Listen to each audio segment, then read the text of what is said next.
very happy that Leonard Sechar Philippines Foundation has partnered with Autism Society Philippines for a project dubbed as Project Chocolate. We're very happy that this partnership has yielded positive results. We were able to provide opportunities for persons with autism to unleash their talents, provide a venue for their skills development, and for them to engage in socio-economic activities. Hindi naman lahat ng mga person with autism ay nakakapagtrabaho sa mga company. So, ASP created this program para matulungan sila para kumita Engage rin. in socio-economic Sila po yung gumagawa ng mga chocolate. They do the math Hindi naman lahat ng in mga weighing the blocks person with autism and ay filling nakakapagtrabaho the sa mga company. mold. They beat So, a rhythm ASP created in this melting program the pieces, para in shaping matulungan the sila candy. para They kumita are rin. in socio-economic Sila po yung gumagawa ng Step by step, chocolate. they do the math Hindi naman lahat ng in mga weighing the blocks person with autism and ay filling nakakapagtrabaho sa mga the company. mold. They beat So, a rhythm ASP created in this melting the program pieces, para in shaping matulungan the sila candy. para They kumita are rin. in socio-economic Sila po yung gumagawa ng Step by step, they do the math Hindi naman lahat ng in mga weighing the blocks person with autism and ay filling the nakakapagtrabaho sa mga company. mold. They beat So, a rhythm ASP created in this melting the program pieces, para in shaping matulungan the sila candy.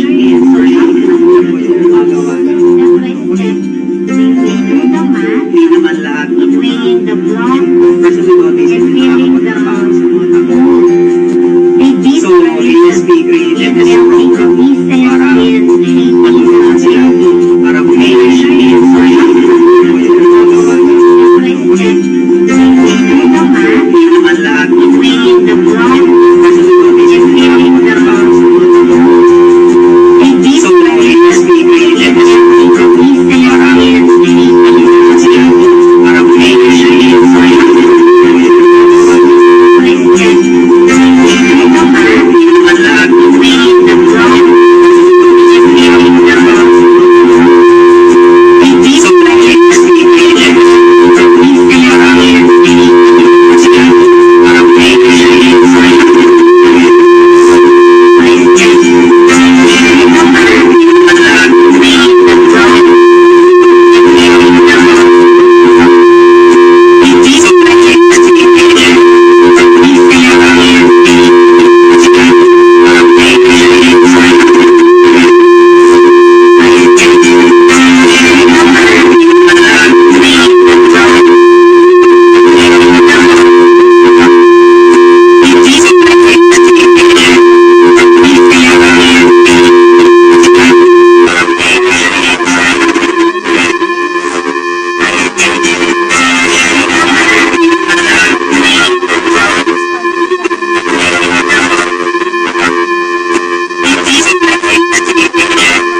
Kasi paano kapag nawala ako, blessing talaga yung empowerment kasi binigay siya sa akin na para tulungan kita.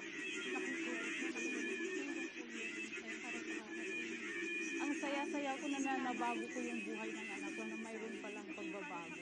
This program is very helpful, particularly yung mga children who were not able to avail or afford yung mga therapy services po natin. It is also very important to have practice at home din po, so that there will be a transfer of learning, not just only here.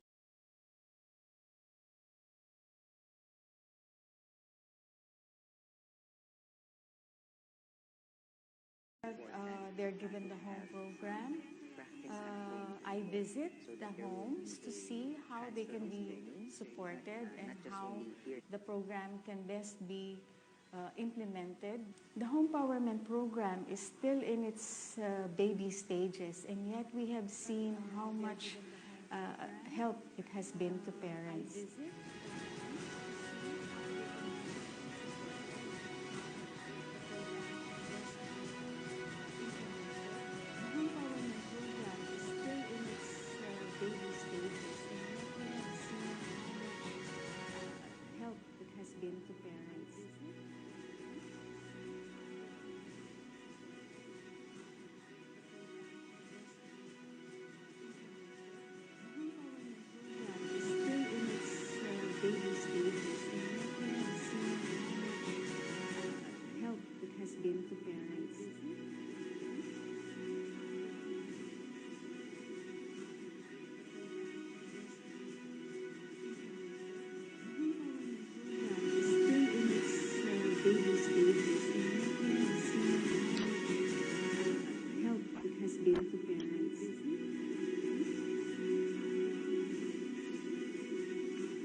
Magandang umaga po sa inyong lahat.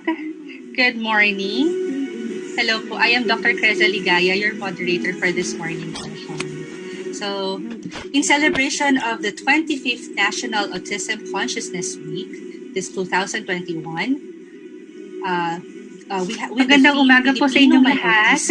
Good morning.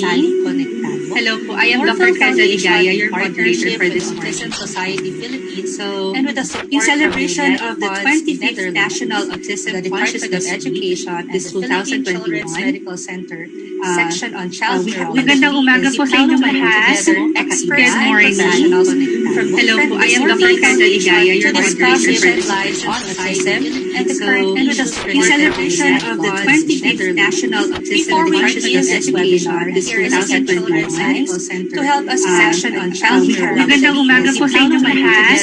Experts and professionals kindly hello po, I am Dr. Creza Ligaya, your moderator for autism and the current and the celebration of the 25th National Autism Consciousness Education this 2021 to help us section on child magandang umaga po sa inyong lahat. Experts and professionals kindly hello po, I am Dr. Creza Ligaya, your moderator for autism and the current and the celebration of the 25th National Autism Consciousness Education this 2021 to help us section on child magandang umaga po sa inyong lahat. Experts and professionals kindly hello po, I am Dr. Creza Ligaya, your moderator for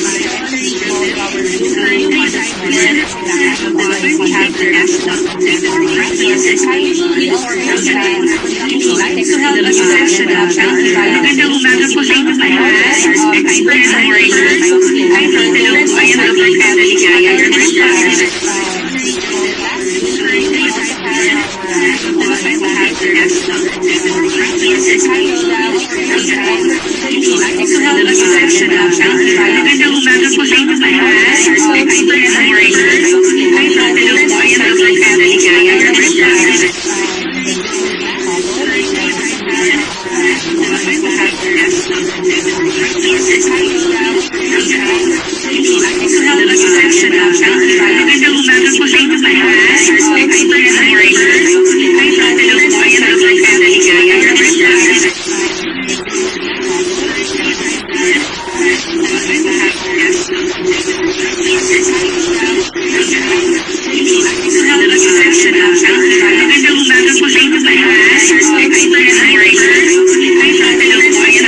us with your grace. Give us faith so we'll be safe. E la fede che hai acceso in noi, centro che ci salve.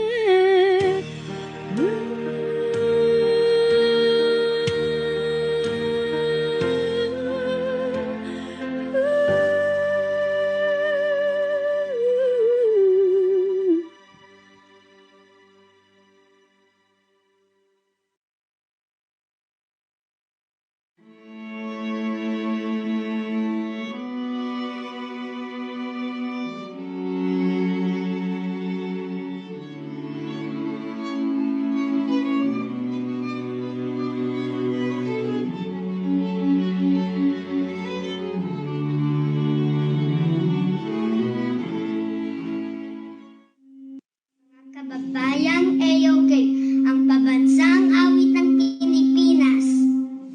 Tayong magiliw, pero sa silanganan, hanap ng puso, sa dibdib ay buhay. Lumang hinirang, tuyang ka ng magiging, sa manluluming, di ka masisingin, sa dagat at bundok, sa simon at sa langit mo pagaw, may dinatang tulang at hawit sa paglayang minamahal. Ang bisag ng watawan mo'y tanong ay narating. Ang bituin at araw na kailan ka may di magdidinig. Mamanang araw ng marami pang sila, ay langit sa piling mo. Ang hingaya ng pagay ng langit, ang mamatay ng dahil sa'yo.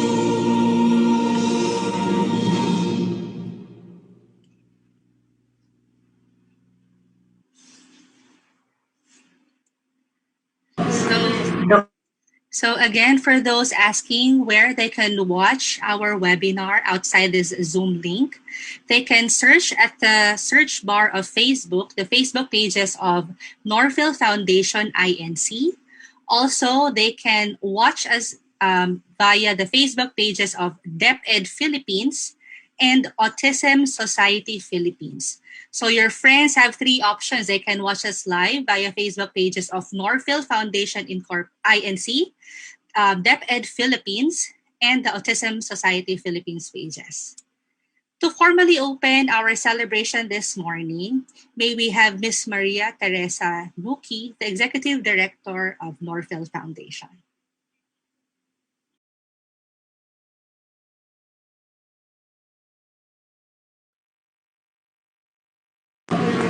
Dr. Alexis Reyes, distinguished speakers, fellow child advocates, parents, ladies and gentlemen, a pleasant morning. Mga magulang, maraming salamat sa pagdalo ninyo sa conference natin. Nawa, ang kaalaman na makukuha natin sa conference ay lalong magpaigting sa inyong pagsisikap na mapaganda ang kalagayan ng inyong mga anak, lalo na ngayon na may pandemya at mga bata ay confined sa bahay. Alam ko pong napaka-busy ninyo pero you took time para maka-attend sa conference na ito. It is a pleasure for me to welcome you in this important conference on autism. Among others, the conference will provide updates on the latest international trends on autism in relation to the COVID-19 pandemic. We are fortunate to have an expert on autism who will speak about the truth about autism. Thus, today is an opportunity to clarify some of our misconceptions about autism. Children with autism, just like other children with disability and typical children, have rights and are entitled to experience and enjoy these rights. But the reality is, many do not.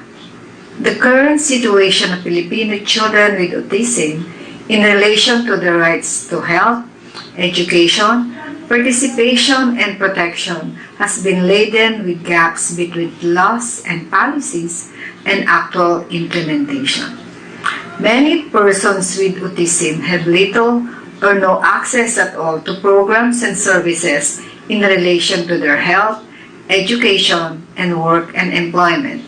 They are also subjected to different forms of neglect and violence that trample on their rights to protection and alienate them from being recognized and included in society as part of their right to participate. All of these affect the quality of their lives. It is our hope that this conference can contribute in promoting the rights of children with autism and enhance our knowledge and skills in advocating for their rights. I would like to thank the different organizations, individuals, and volunteers who supported us in making this conference a reality. And of course, I would like to thank our own team in Northfield, headed by Tess de la Cruz, with Ranil Sorongan, Clarice Peticio, Kai Centeno, and Judy Ann Fanuncio. Again, a warm welcome to all of you. Thank you and good morning. Thank you and good morning also, Ma'am Tere. To give us her welcome message, may we have Miss Erlinda Coe, the Chair Emeritus of the Autism Society Philippines, who is also a mother to an amazing person with autism. Ma'am Erlinda.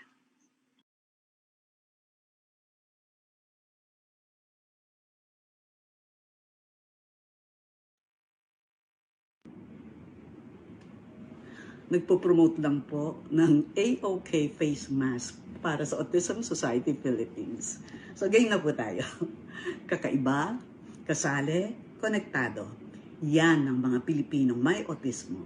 And Autism Society Philippines is grateful for rights bearers from civil society organizations and advocate institutions like the Northfield Foundation who are one with us in creating an Autism OK Philippines. Despite the new normal, we have lined up online an exciting and eventful National Autism Consciousness Week celebration. Events like today's National Conference on Autism promote action by the public and private sectors towards enabling persons on the autism spectrum to live with dignity, enjoy equal rights and access, function independently, and contribute productively. This year's theme, Pilipino may autismo, kakaiba, kasali, konektado, intends to further the following: societal awareness on the uniqueness of Filipinos on the spectrum, inclusive development in human rights, education, employment, media, among others, and individual self-awareness, self-expression, and feeling of belonging to a compassionate society. Again, as we prepare for a better normal, we thank partners like Northfield Foundation, the Liliani Foundation, and the Child Neurology Section of the Philippine Children Medical Center for working towards genuine inclusion of Filipinos on the autism spectrum through acceptance, accommodation, and appreciation. God bless. Yes, thank you, Ma'am Erlinda. Also, to give us her welcome message, we are fortunate to have with us this morning Miss Willie Huben, Organizational Development Advisor of Liliani Funds, Netherlands. Miss Willie.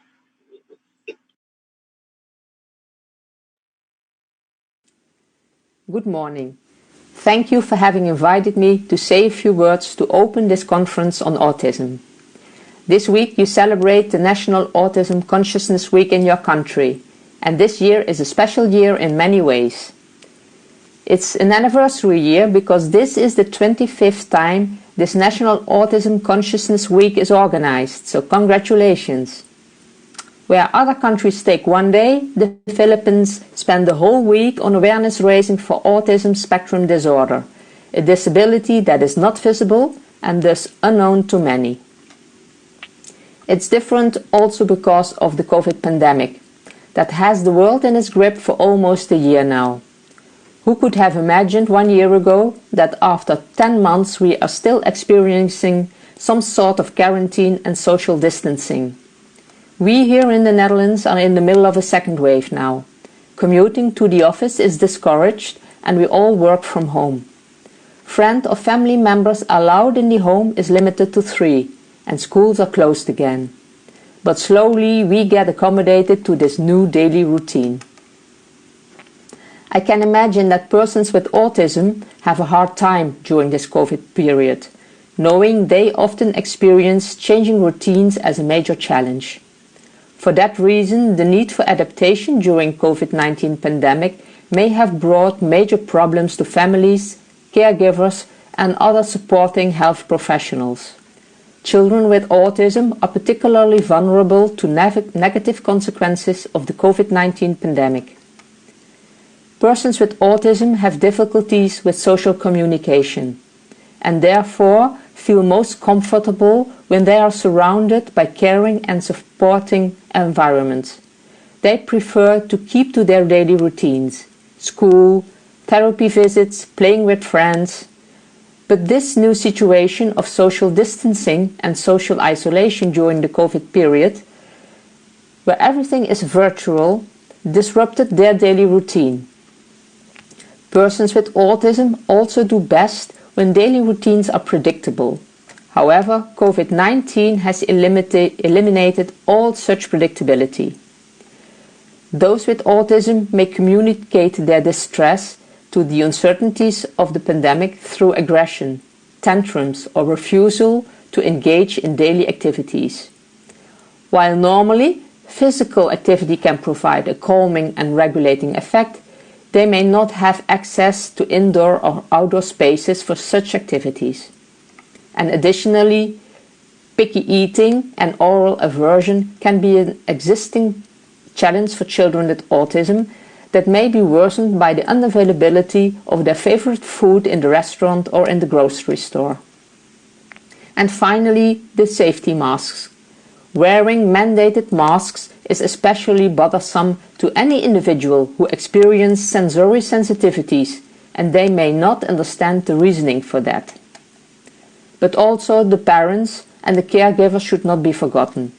They face the biggest challenge because they have to deal with these changes in their behavior. Research conducted in Portugal last year showed that COVID-19 has great impact on children with autism, predominantly in their behavior. But also it showed that the majority of parents experience a negative impact on emotion management and higher score of stress and anxiety level in themselves. Maybe you recognize this and you experience the same. At this event, you will be invited to ask questions, share your experiences and share your concerns. I hope you will share openly and frankly. This will give the experts present here the input they need and enable them to provide services that meet your current needs in this COVID period. But it will also enable them to think about what services are needed in the future after this pandemic. Sharing concerns and hearing from others also has impact on your own well-being. You can meet up with other parents and maybe friends you haven't seen in a while. And hearing that others are also going through a tough time that gives a lot of stress might feel as a relief, being aware that you are not alone dealing with a special child. I would like to thank Northville Foundation and Autism Society Philippines for this important initiative, and a special thanks to Dr. Reyes and Sir Ranil and the team for having organized this online conference. I would like to wish you, on behalf of Liliana Foundation, an inspirational day, a day in which you will learn about the rights of people with autism, early intervention and home program, but also about preparing people with autism for employment. Be assured that Liliana Foundation Netherlands will continue to support that promote the rights of persons with disability and their inclusion in society. Magandang umaga at salam. Yes, thank you very much, Miss Willie. Thank you to all the heartfelt welcome messages from our beloved allies. We are truly warmed by their genuine care for the welfare of the many amazing people with autism. Because of the love and support of families and many organizations, people with autism and those with other neurodevelopmental impairments were able to grow to achieve their highest function. The Boundless Possibilities Foundation, a nonprofit organization in Quezon City, is one of these organizations. They have envisioned a family community where persons with special needs will be understood, accepted, and given opportunities to be happy, productive, and independent throughout their lives. Hence, they have greatly benefited the Gentle Giants, which is a group of adults with neurodevelopmental disabilities. Now, to impress us with the great talents bestowed upon them, may I present to you the Gentle Giants with Miss Vel Baria.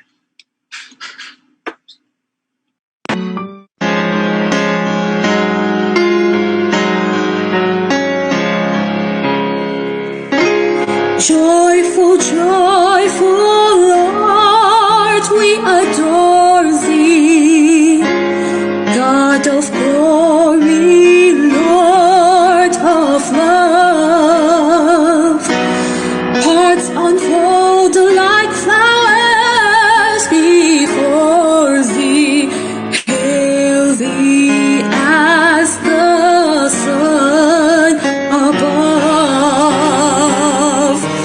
Melt the clouds of sin and sadness.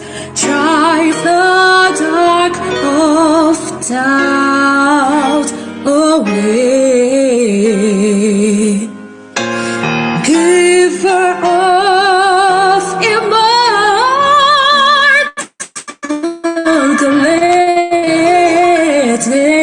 gladness, fill us with a light, fill us with a light,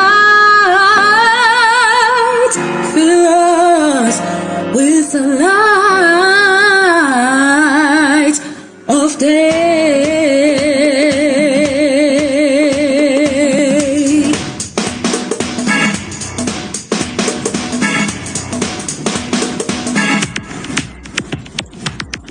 Joyful, joyful Lord, we adore thee. God of glory, Lord of love. Hearts unfold like flowers before thee. Hail thee as the sun above. Let the clouds of sin and sadness drive the dark of doubt away. Giver of immortal gladness, fill us with the light of day, light of day. Joyful, joyful Lord, we adore thee, and in my life I put none before thee, cause it's almost the answer I came to know, that you was the only way to go. So I have to grow and come to one understanding that I'm down with the king, so now I'm demanding that you tell me who you down with, see, cause all I know is that I'm down with G-O-D. You down with G-O-D? Yeah, you know me. You down with G-O-D? Yeah, you know me. You down with G-O-D? Yeah, you know me. Who's down with G-O-D? Everybody. Come and join the chorus, the mighty, mighty chorus, which the morning stars began. The Father of love is shining over us right away. What have you done for him lately? Ooh, yeah. Woo-hoo! What have you done for him lately? He watches over everything, so we sing.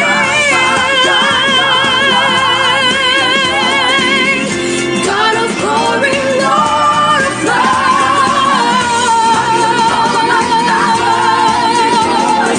Hail thee as the sun above.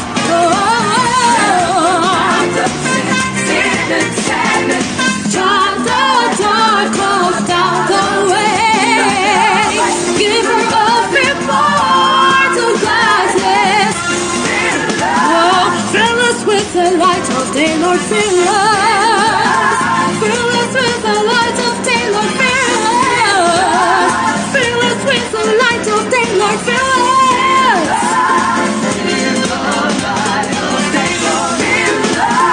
We need you to right away. We need you today, we need you.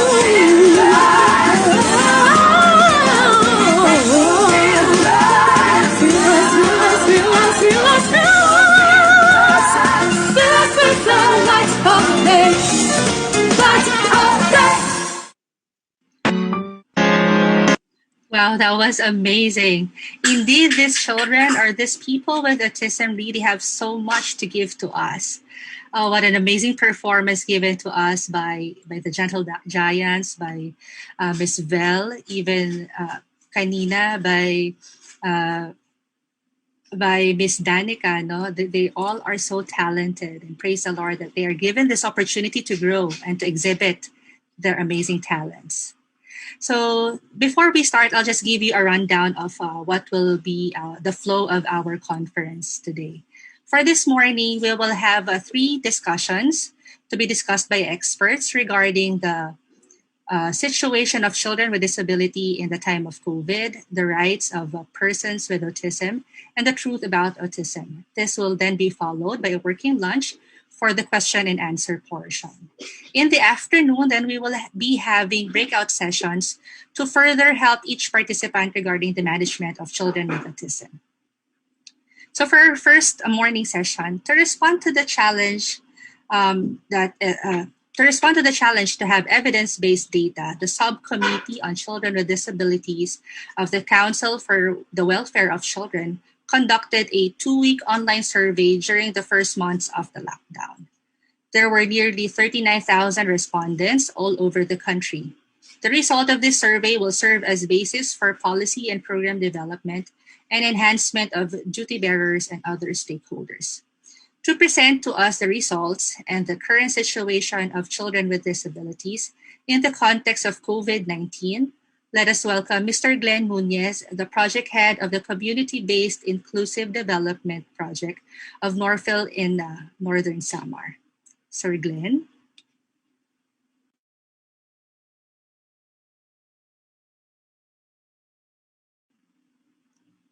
Good morning, Sir Glenn.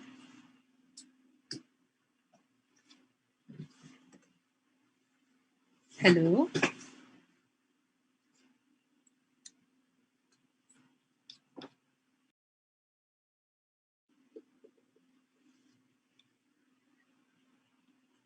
Um, I cannot hear Mr. Glenn Munez.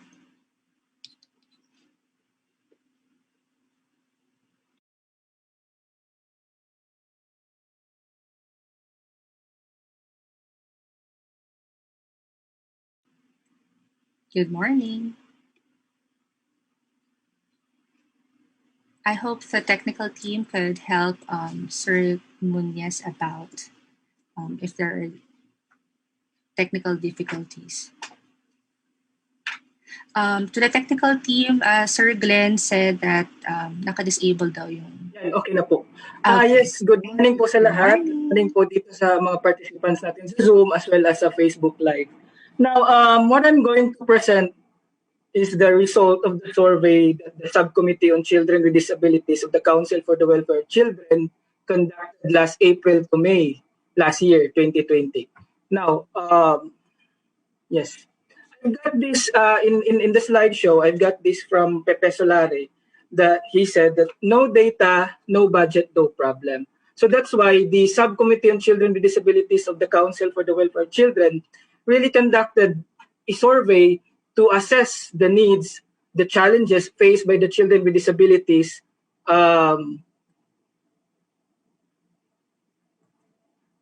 during the COVID-19, especially at the height of the quarantine restrictions last year. Sorry, Kai, yung host disabled participant screen sharing, hindi ko ma-share yung...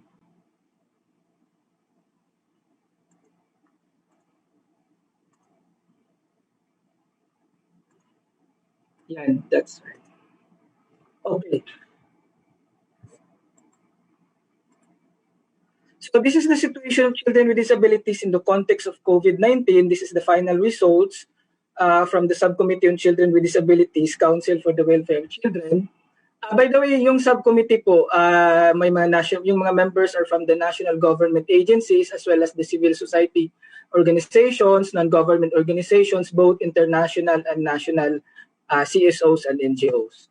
Now, the rationale why we conducted the survey is that there is a predictable disproportionate impact in times of emergency situations, including COVID-19, for those with social disadvantage at the outset, especially those vulnerable sectors, the children and persons with disabilities. We conducted to assess the situation and challenges experienced by the children with disabilities and their families during the COVID-19 pandemic, and to tailor the response accordingly. So yung survey methodology, our primary target are the children with disabilities themselves. We also targeted the parents or family members and other primary caregivers, as well as the advocates for disability rights and inclusion, CSO, service providers, national government agencies. And then we employ the Google survey form as our online platform. And I have to take note na yung survey ginawa at the height of the quarantine. So talagang yung pwedeng magamit namin ay yung Google survey form. So we use closed-ended multiple choice checkbox questions with some predefined options. And data analysis were done through IBM's PSS statistics, and for open-ended questions, there was a thematic content analysis that was carried out. So again, this is the result. The survey has 39,534 respondents, and 83.3% of the respondents are individual advocate and member of government agency, civil society organizations, non-government organizations. And from the 39,534%, 17% of the respondents are directly representing the children with disabilities. Of the 17%, 566 are children with disabilities themselves. The rest are legal guardian, family members, caregiver of a child with disability. So these are the demographic information of children with disabilities. I have to take note, 6,561 po yung children, po yung 566, 676, and 5,319, totaling to 6,561 who are representing the children with disabilities and children with disabilities themselves. We have to generate evidence and data direct from the population who were generally affected. So out from the 6,561, mas marami po yung male na respondents, and then female 34.8%. So these are the demographics of children with disabilities. The disability type, mas marami po yung learning cognitive, followed by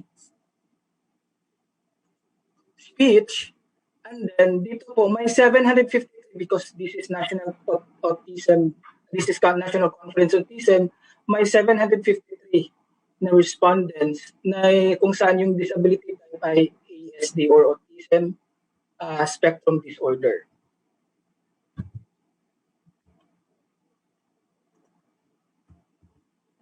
So it was conducted nationally, lahat po ng yung regional distribution, mas marami po sa NCR, Calabarzon, followed by Calabarzon, and then the Central Luzon. So makikita niyo po na lahat po ng region na kapag may mga respondents po tayo from all over the Philippines. The demographics of children with disabilities represented the survey. Mayroon din po tayong mga IPs or indigenous groups. May Maranao, Ibaloy, Kankaniay, Mandaya. So this is the results. So the survey, I think the survey substantiated the expected effect of the COVID-19 and the quarantine restrictions last and even until now. Kasi makikita po natin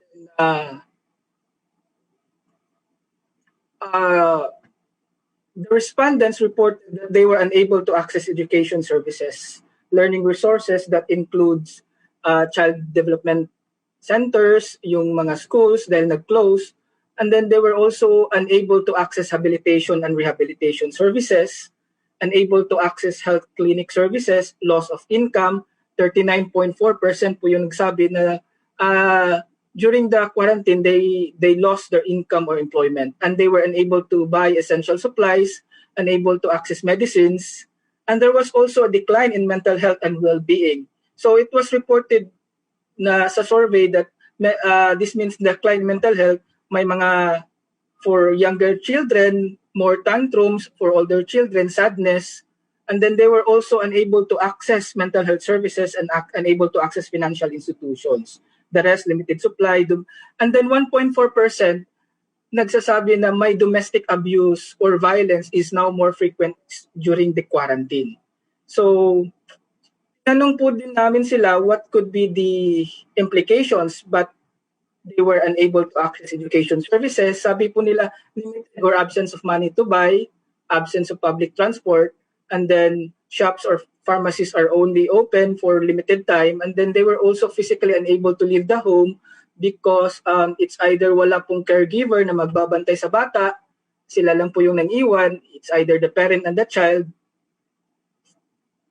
So those were the implicated, but hindi nila they were unable to access the transportation and some financial constraints. And then we also explored yung mga government measures and services that were implemented during the quarantine. There is a notable difference. For example, while most respondents said that they were able to receive food allowance or supply or relief package,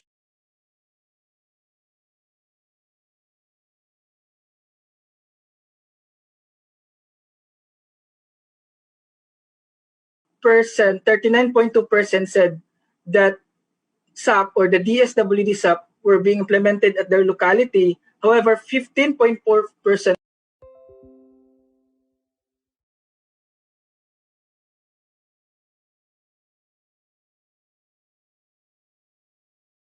lang po yung nakaka-access ng cash assistance from the LGU.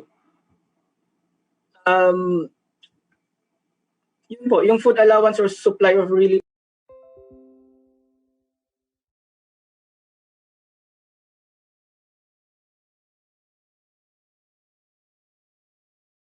they were able they were not able to access the MHPSS or the mental health and psychosocial support services.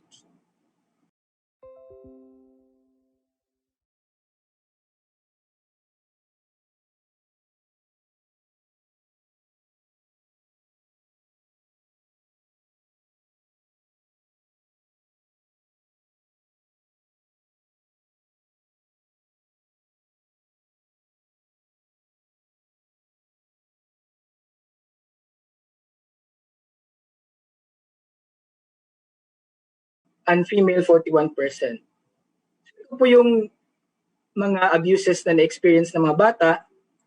49.5% po yung physical,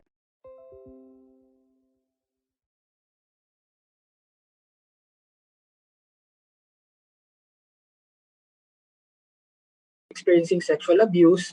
And then for the age category of these 12 children with disabilities, mas marami po yung 7 to 12 years old, may 4 to 6 years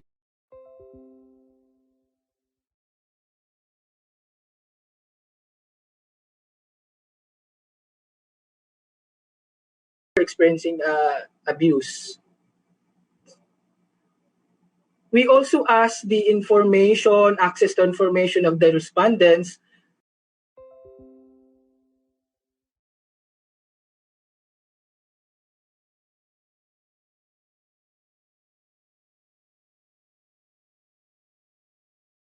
accessible formats na binibigay as far as COVID prevention and treatment information is concerned. And then 3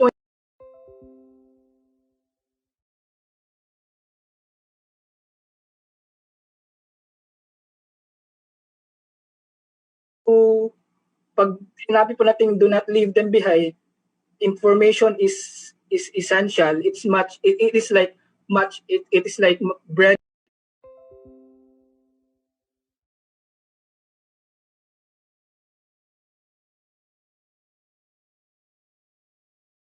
Una po yung they want to know specific protective measures for people with disabilities.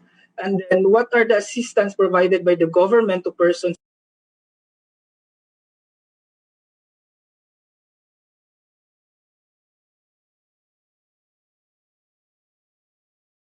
information and transmission, and location-specific updates. So yun po siya nung the respondents, the 6,000 plus respondents would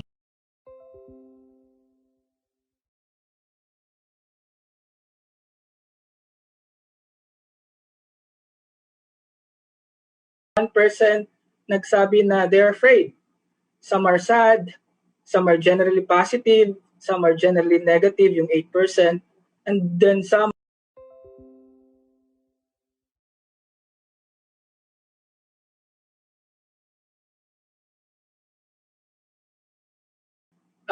they need essential goods, including financial assistance, vitamins or meds, that's 665, and then support home-based interventions, capacity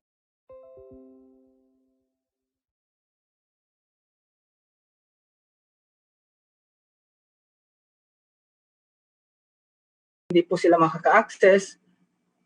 So that's why they are saying that they should be able to access the essential services, including transportation.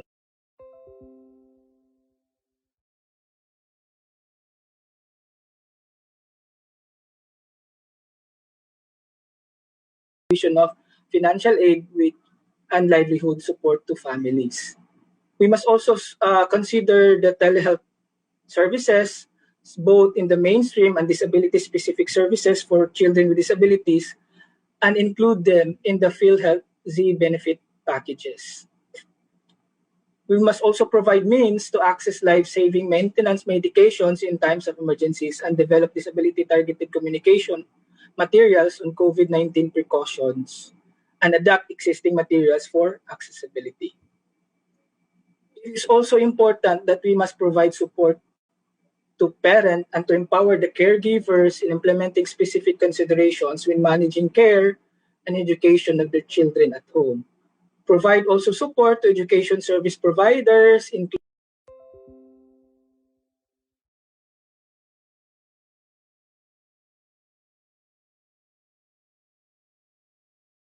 learning needs, and provide learning content in multiple and accessible formats. While in the new normal, we must, I know we are transitioning to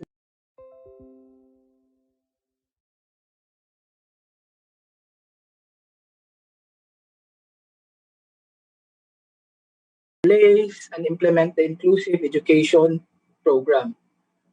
Again, we must also heighten our advocacy on violence against children, both online and offline for children.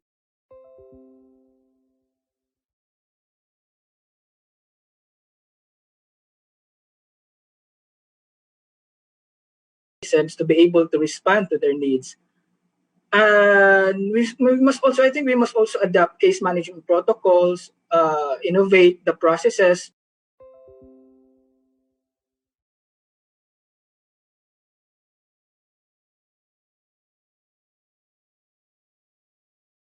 available to parents of children with disabilities that would teach them positive parenting techniques and self-care. Kasi lumabas po yun sa survey na more yung physical abuse.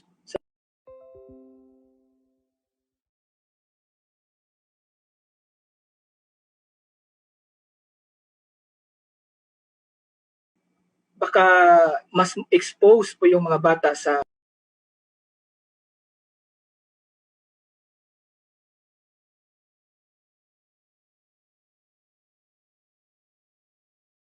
sino po ba yung mga networks na nag-advocate ng disability inclusion, sino po yung mga CSOs, ano po yung mga services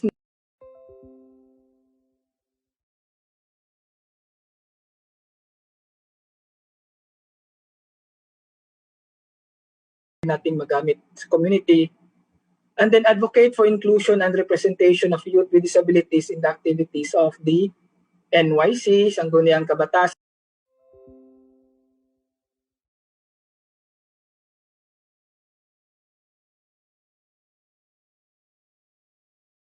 on children's participation with focus on children and youth with disabilities and their families. Again, lastly, this is very important. All we are enjoining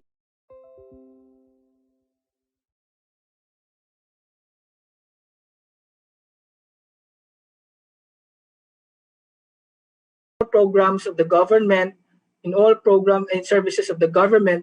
As well, yung track 2 is we must address the specific needs of individuals with disabilities. For example, if they need assisted devices or rehabilitation, let us ensure na ma-address po natin yung needs nila while not leaving them behind. This will result to the equality of rights and opportunities for people with disabilities.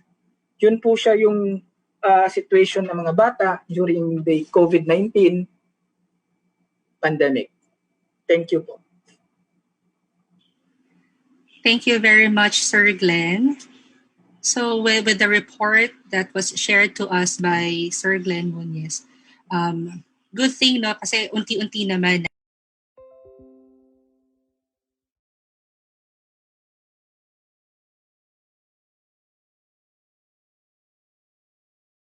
no?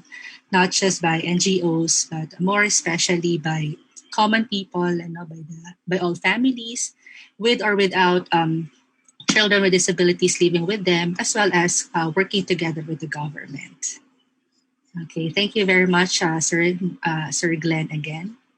Okay, now let's proceed to our next topic.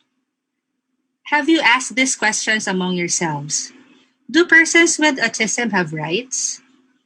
If they have, what are the sources of these rights? Knowing their rights of the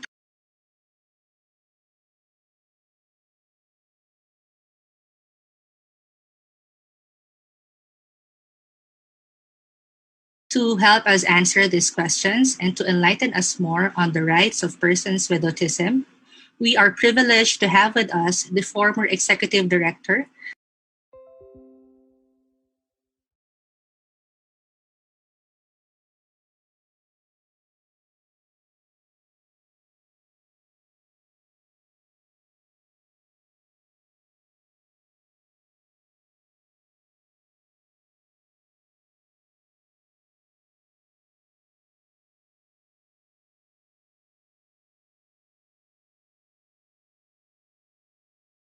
Neil.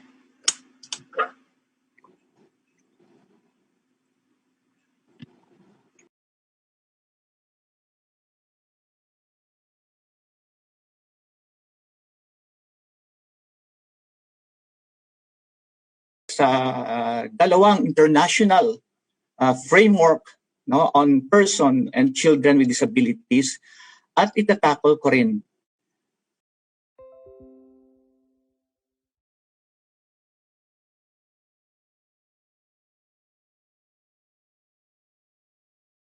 ko ang Autism Society Philippines dahil nung pumunta ako dito sa Manila noong 2002 sa Autism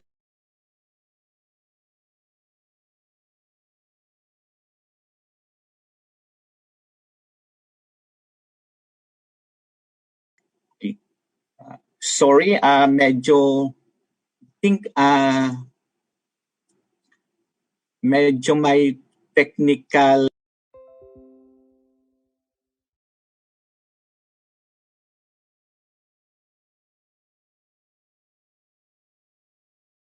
share screen ko is ito ba siya? Share?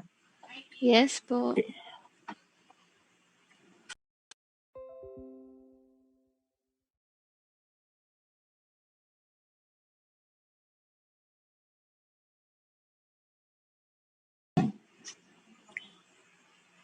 On how I will click yung Yan po. second. Yan, next po.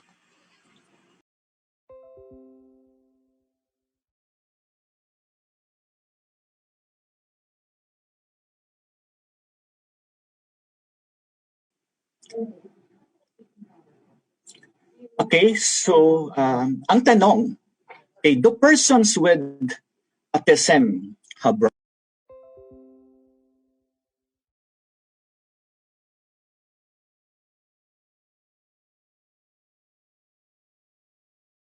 autism? Okay, at saan ito makikita? Ano ang basis ng karapatan ng lahat ng mga tao?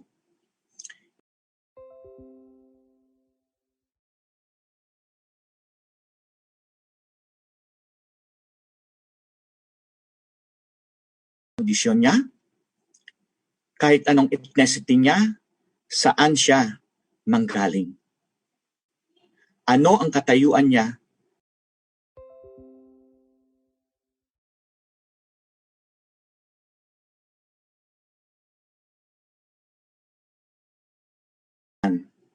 kaysa aking pananaliksik, no, internationally, no, sinabi ng United Nations General Assembly and this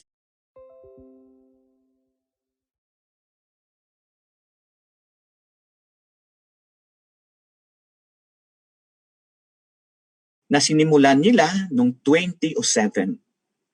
So lahat ng mga bansa sa buong daigdig ay hinikayat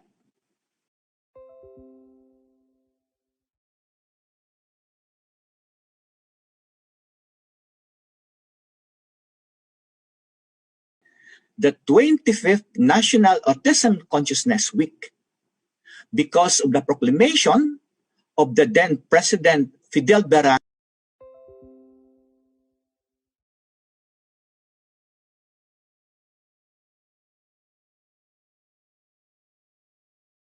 congratulating Autism Society Philippines for this 25th celebration of the National Autism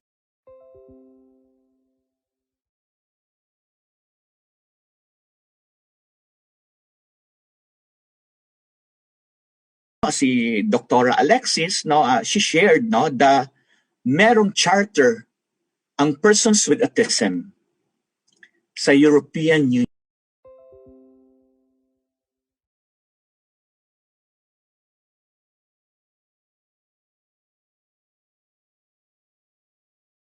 But unfortunately, the Charter of Persons with Autism is not binding dito sa Pilipinas dahil hindi naman tayo ba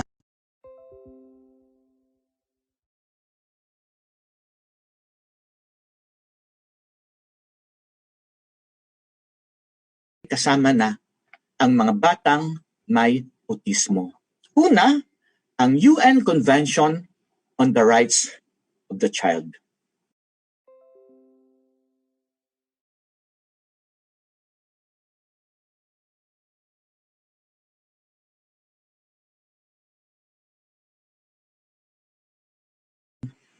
On the rights of persons with disabilities. Sir, try po click yung Ito screen. ang dalawang major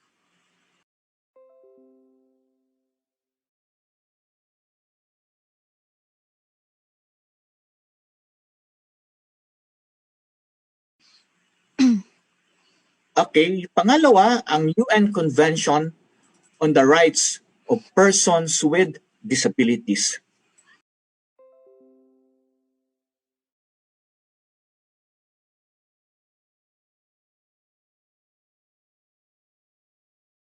Convention on the Rights of the Child and the UN Convention on the Rights of Persons with Disabilities. Magsabi na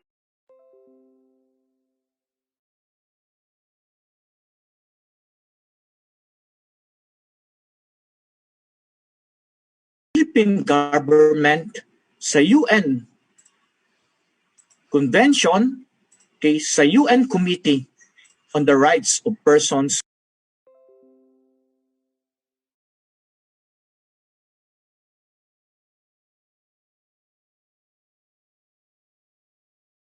rights holder. Ay, Dahil nag-error yung PowerPoint ni Sir.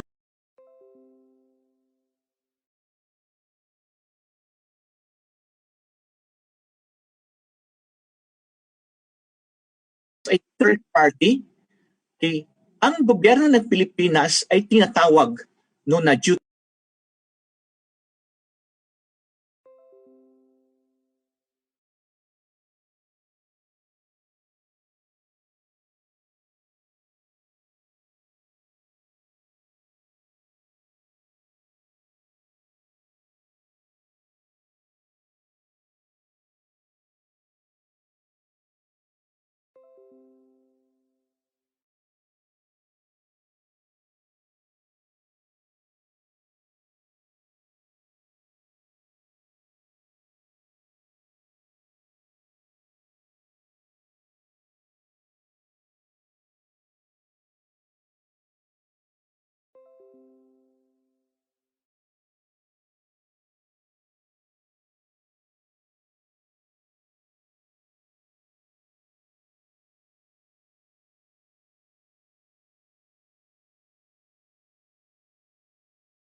slides. Okay, these are the guiding principles of the UNCRC. First, non-discrimination. Second, best interest of the child. Third, the right to life, survival and development, and respect for the abuse of the child. Okay, ito siya, yung nag-guide sa lahat ng mga articles ng UN Convention on the Rights of the Child. When we say na discrimination, sinasabi natin na ay lahat ay pantay-pantay. Lahat ng bata, may kapansanan man o wala, dapat pantay ang pagtrato sa kanila. Pangalawa, best interest of the child. Sa anuman nagagawa natin, kay mga magulang, mga service providers, teachers, first and foremost, we must consider the best interest of the child. Lahat ba ng mga desisyon natin, ito ba ay sa best interest of the child? Yan yung mahalaga na titingnan natin sa lahat ng ating mga desisyon, sa lahat ng mga programa, sa lahat ng mga serbisyo. Is it in the best interest of the child, including the child with autism? The third principle is the right to life, survival, and development. Okay, they have the right to be born, to survive, and to thrive. And last is respect for the abuse of the child. Nare-respeto ba natin ang opinyon ng mga bata?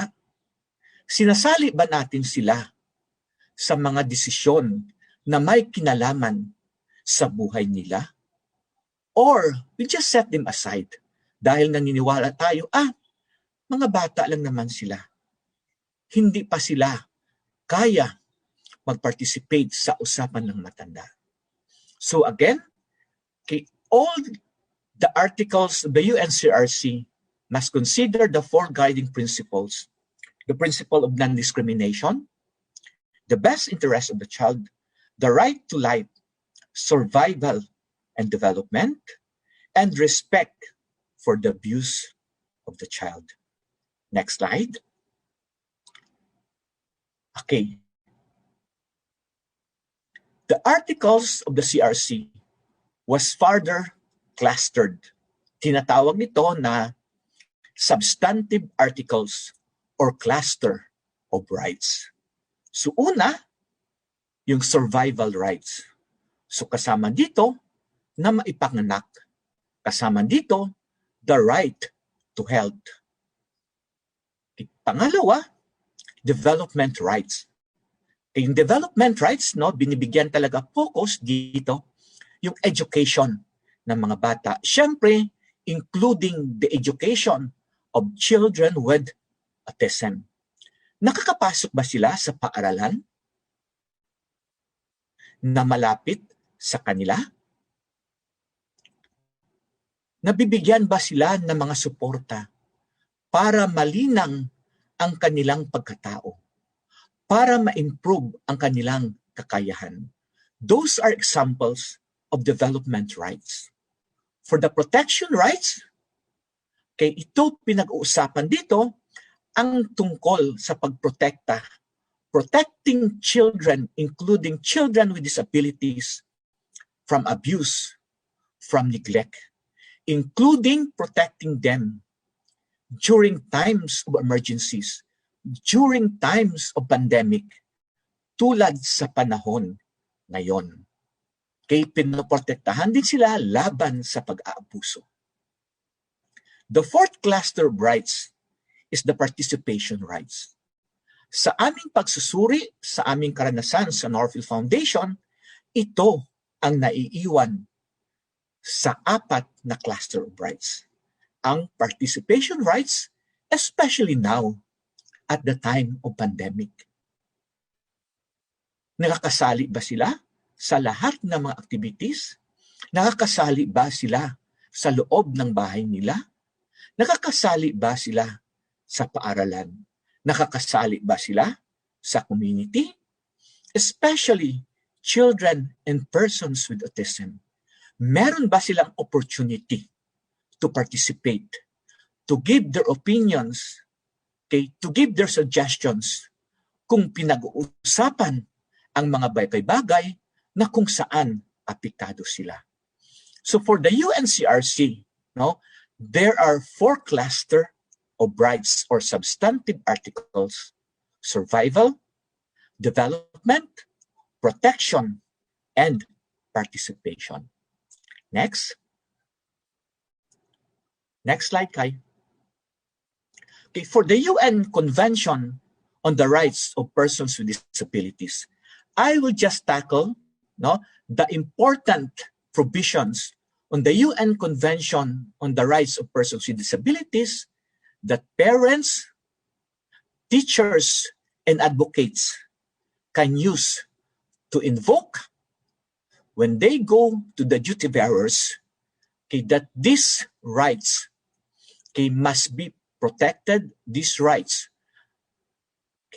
must be realized. Una, no, sa article ng CRPD, and this is Article 1,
persons. That's why dapat tayo ay magtrabaho para mawala ang mga balakid, barriers, so that persons with disabilities can participate on an equal basis with other persons in all activities in the community. Kaya dito din nagsimula ang tinatawag na human rights perspective on disability. Sinasabi sa UN, sa perspective on human rights, on disability, sinasabi na lahat ng tao ay may karapatan. May kapansanan man o wala. So we must move from the perspective of medical, of charity, going to social and human rights model on disability. Next. Okay. Next slide, Kai.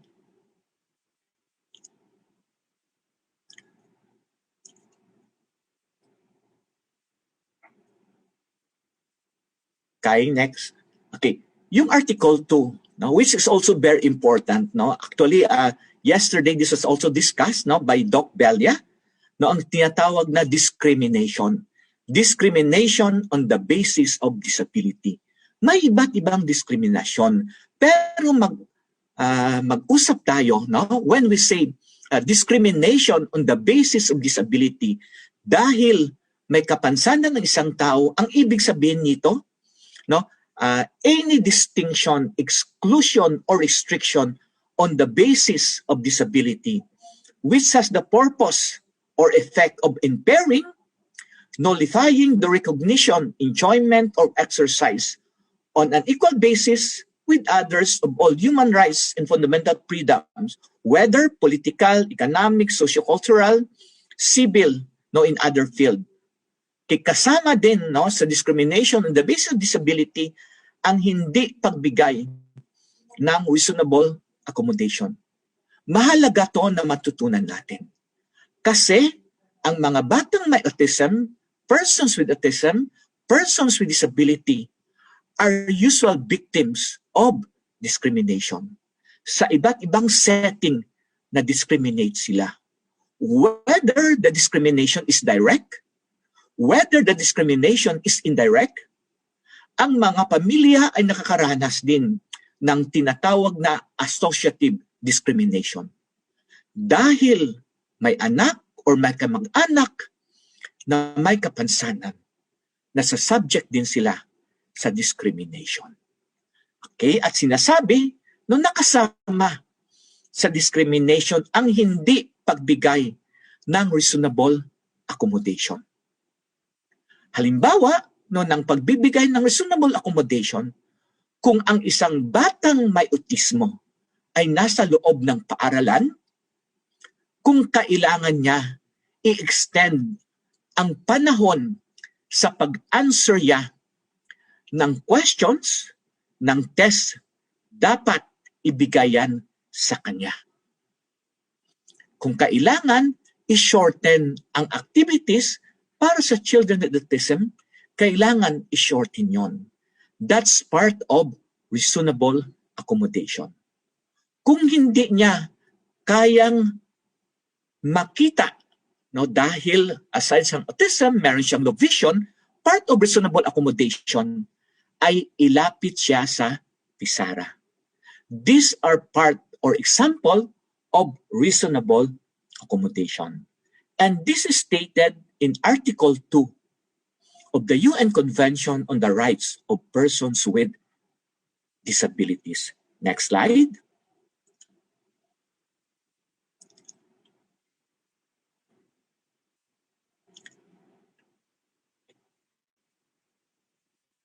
Okay.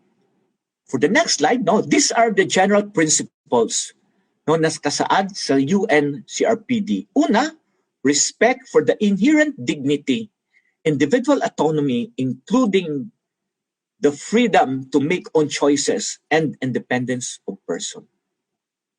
Dapat irespeto ang pagkatao ng isang individual. Siyempre kasama na dito ang pagrespeto sa pagkatao ng isang taong may autismo. At bigyan sila ng karapatan na mamili. Huwag silang puwersahin no, kung ano man ang desisyon nila. Non-discrimination, we already discussed this. Full and effective participation and inclusion in society. They must be included in whatever decisions affecting them. And they must be included in society. Hindi lang sila tagapalakpak. Hindi lang sila tagasayaw.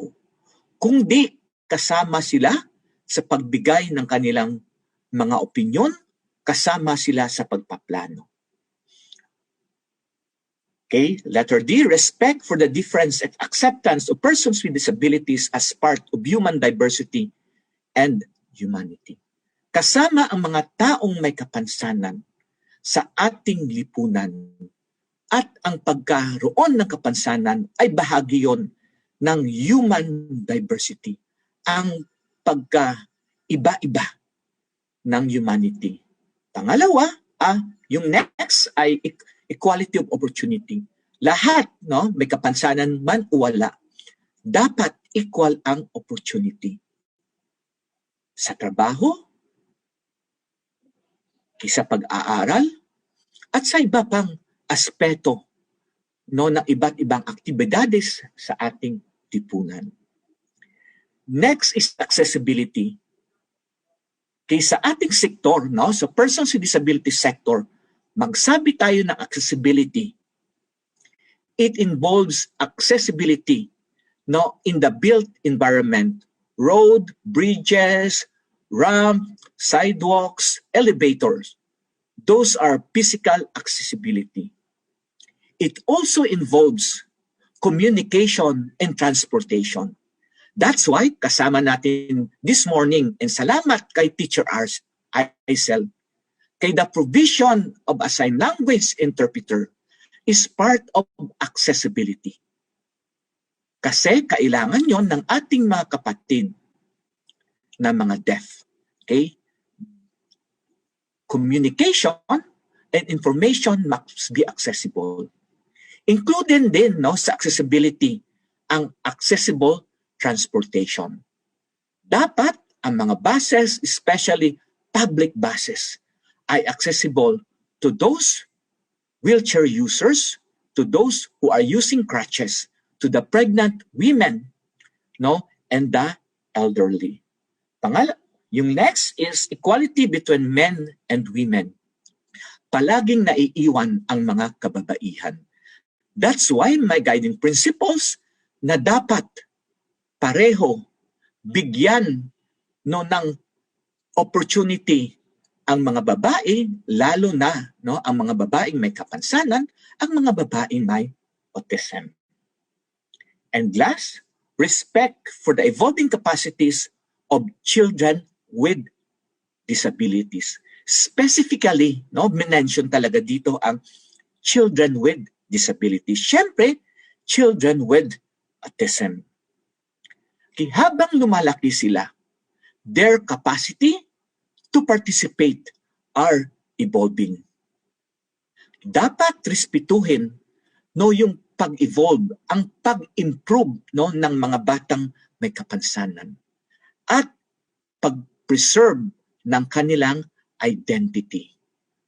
Okay? Balikan ulit natin yung isang guiding principles doon sa UNCRC, yung best interest of the child. Okay? Magkaakibat to sa pag-preserve ng identity ng mga bata. Okay, so dapat lahat ng gagawin natin ay nasa best interest of the child and to respect yung identity nila. Okay, so those are the guiding principles na makikita sa UN Convention on the Rights of Persons with Disabilities. Next slide. Okay, whenever I give lecture, especially to parents, I always emphasize this. Article 4, which is the general obligations.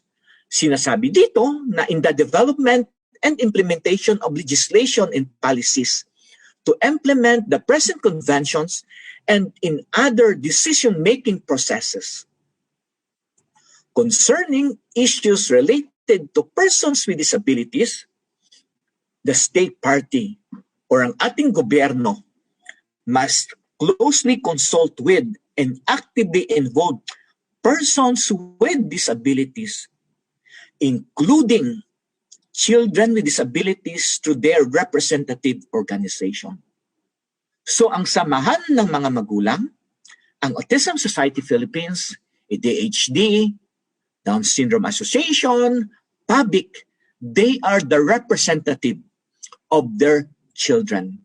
And in any consultation, they must be included as representative of their children pag hindi pa kaya ng kanilang mga anak ang mag-represent ng kanilang sarili. But if children with disabilities are capable of representing themselves, they must be the one to represent their issues and concern.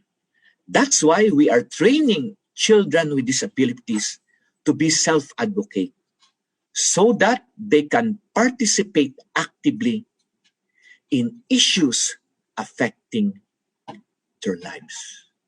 Okay, so yan ang general obligation stated in Article 4 ng UNCRPD. And that's very important, especially to parents of children with disabilities. Next slide.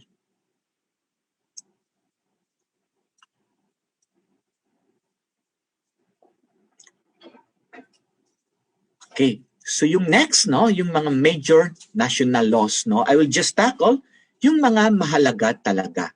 Okay, usually, I think this is just a review, pero pwede naman, we need to review. So una, ang Republic Act 7277 or the Magna Carta for Persons with Disabilities.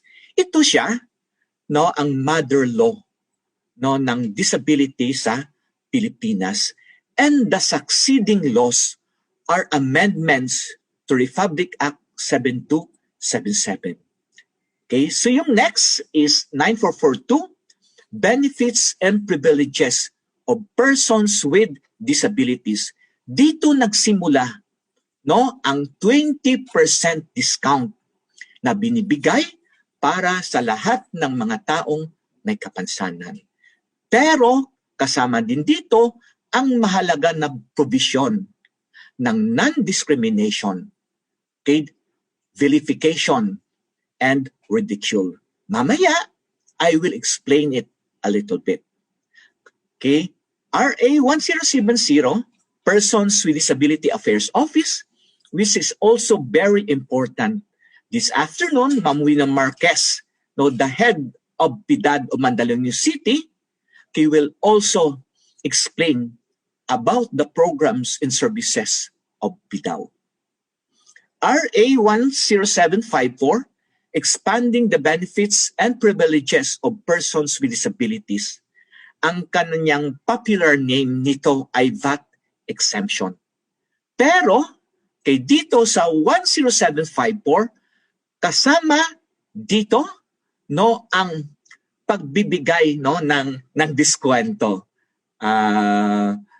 Sa kung kailangan natin, no, sorry, pero kung kailangan natin magpapalibing, magbibigay ng casket, no, may dito siya isinama, no, ang discount for that kasi hindi siya kasama sa Republic Act 9442, no, at isinama din dito sa 10754 yung discount, no, ng mga taxi. Okay, kasi sa 9442 din hindi din nakasama ang 20% discount dati ng mga taxi. Okay, RA 10524, reserving 1% of all government positions for persons with disabilities.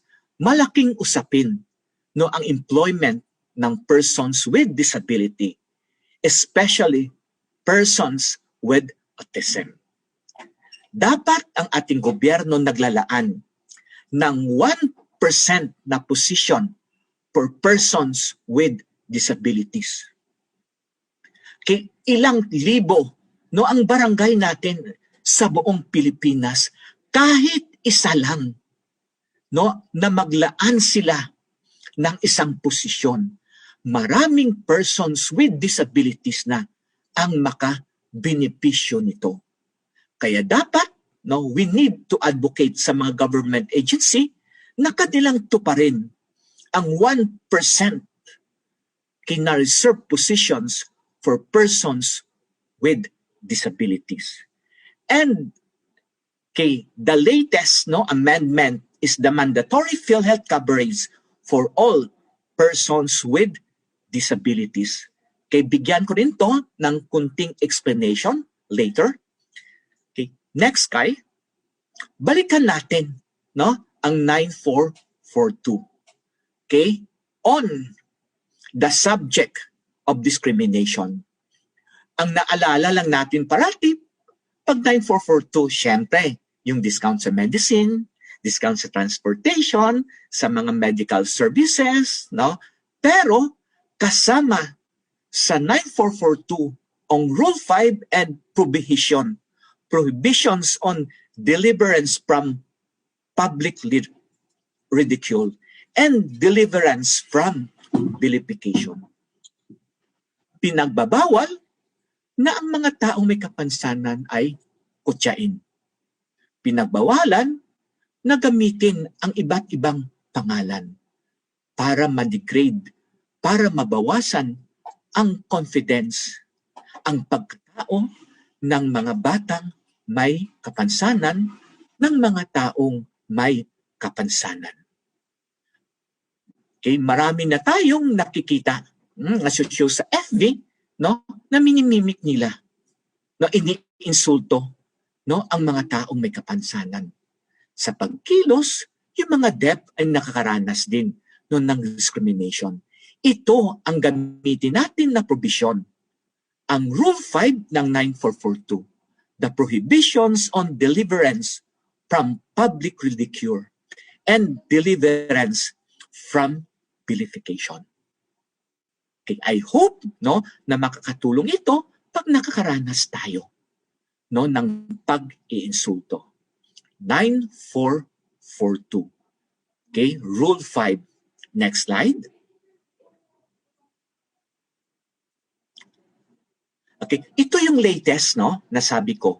An act providing for the mandatory PhilHealth coverage for all persons with disabilities.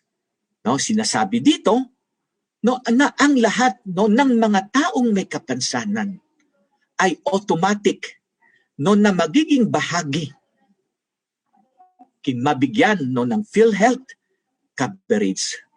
Next.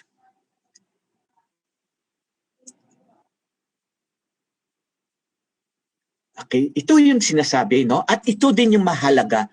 This is the first time na isinali no sa amendment no ng RA 7277 no dito siya sa Republic Act 228 Section 2 define talaga no kung sino ang persons with disabilities. So dito makikita natin no persons with disabilities shall refer to Filipinos who have long-term physical, mental, intellectual, or sensory impairment which interaction with various barriers may hinder their full and effective participation on an equal basis with others. Inadapt talaga no ng Republic Act 11228 no ang provision ng UNCRPD. So ngayon maliwanag na ang definition ng persons with disability kasi this is now defined no in Republic Act 11228 Section 2. Next.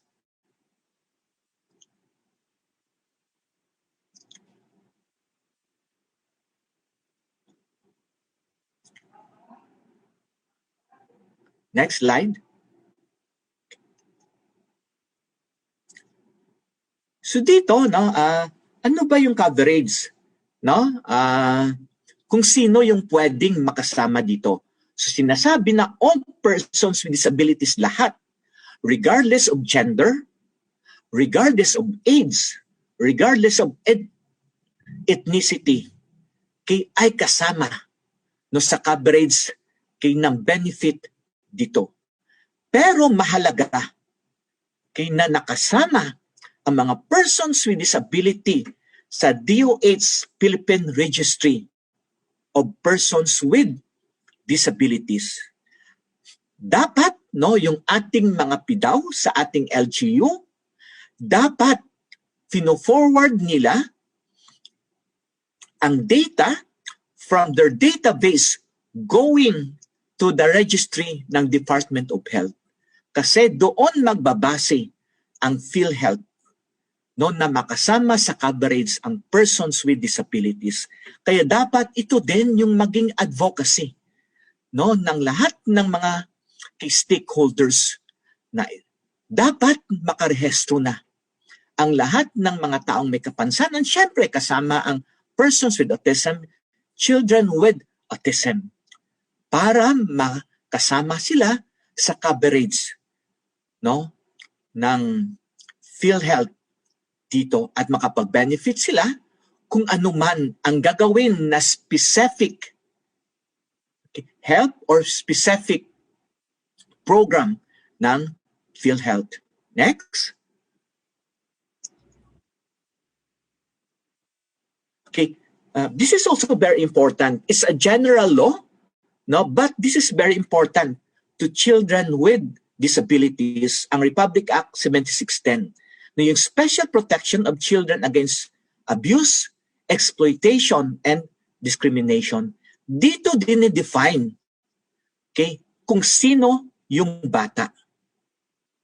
Ayon sa UNCRC, ang definition ng bata sa UNCRC ay those below 18 years of age are considered children. But in 7610, Section 3, sinasabi na ang bata refers to persons below 18 years of age or those over kahit more than 18 years of age na but are unable to fully take care of themselves, protect themselves from abuse, neglect, cruelty, exploitation, or discrimination because of a physical or mental disability or condition, kini-consider pa rin na bata.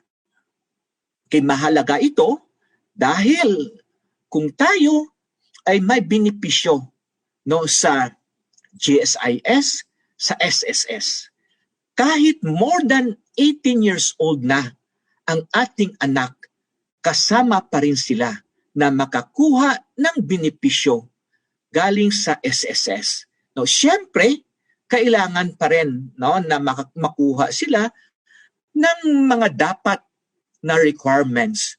But they are qualified because they are considered a child. Okay? Dahil nakukonsider din sila na child, pwede rin natin gamitin ito doon sa pag-submit natin ng ating income tax. Pwede rin sila mailagay as part ng maidagdag natin sa minus ng ating pag-file ng ating income tax because they are still considered a child. Okay? Next. So those are the national laws on disability, and since 2610, the law which is also applicable to children with disabilities. Pero dapat natin tatandaan kasi maraming nagsasabi parati, lahat karapatan. Lahat is sinasabi na dapat ibigay ito sa amin dahil ito ay aming karapatan. We must always remember that in every right, there is a corresponding responsibility. Sa lahat ng ating mga karapatan, may kasama yon na responsibilidad at obligasyon. Kung may karapatan ang mga anak natin na makapag-aral, dapat i-enroll natin sila. Dapat bibigyan natin sila ng suporta. Kung gusto natin mag-enjoy ang ating karapatan to participate, dapat we also need to capacitate ourselves so that we can participate actively. So again, we must always remember that in every right, there is a corresponding responsibility. So sa mga sinabi ko ng mga provisions ng CRPD, ng CRC, ng mga domestic laws, ng mga national laws, what are the challenges ahead of us? So we must consider these challenges and we must for these challenges. Next. Una,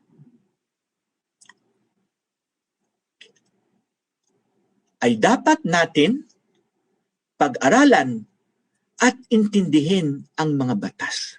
Basic yon, We cannot invoke those laws pag hindi natin naintindihan, pag hindi natin nabasa yon. We must arm ourselves with knowledge and understanding of these laws so that whenever we go, especially to the offices of the government, alam natin kung ano ang karapatan natin, alam natin kung ano ang karapatan ng mga anak natin na may kapansanan. Next. Dapat educate natin. We need to educate the duty bearers because sometimes hindi lang pala nila alam. Hindi lang pala nila naintindihan. Educate din natin ang mga persons with disabilities, children with disabilities about their rights. We also need to educate the parents and other stakeholders. Next.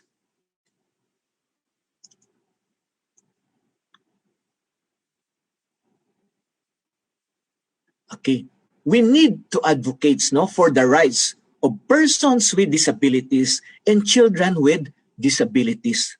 Kaya in-include ko, no, talaga itong picture na to, no, sana makita niyo diyan, baka may kasamahan tayo na nakikita nila, no. Okay, this was the first initiative of the sector of persons with disability na nag-unite, no, ang sector natin.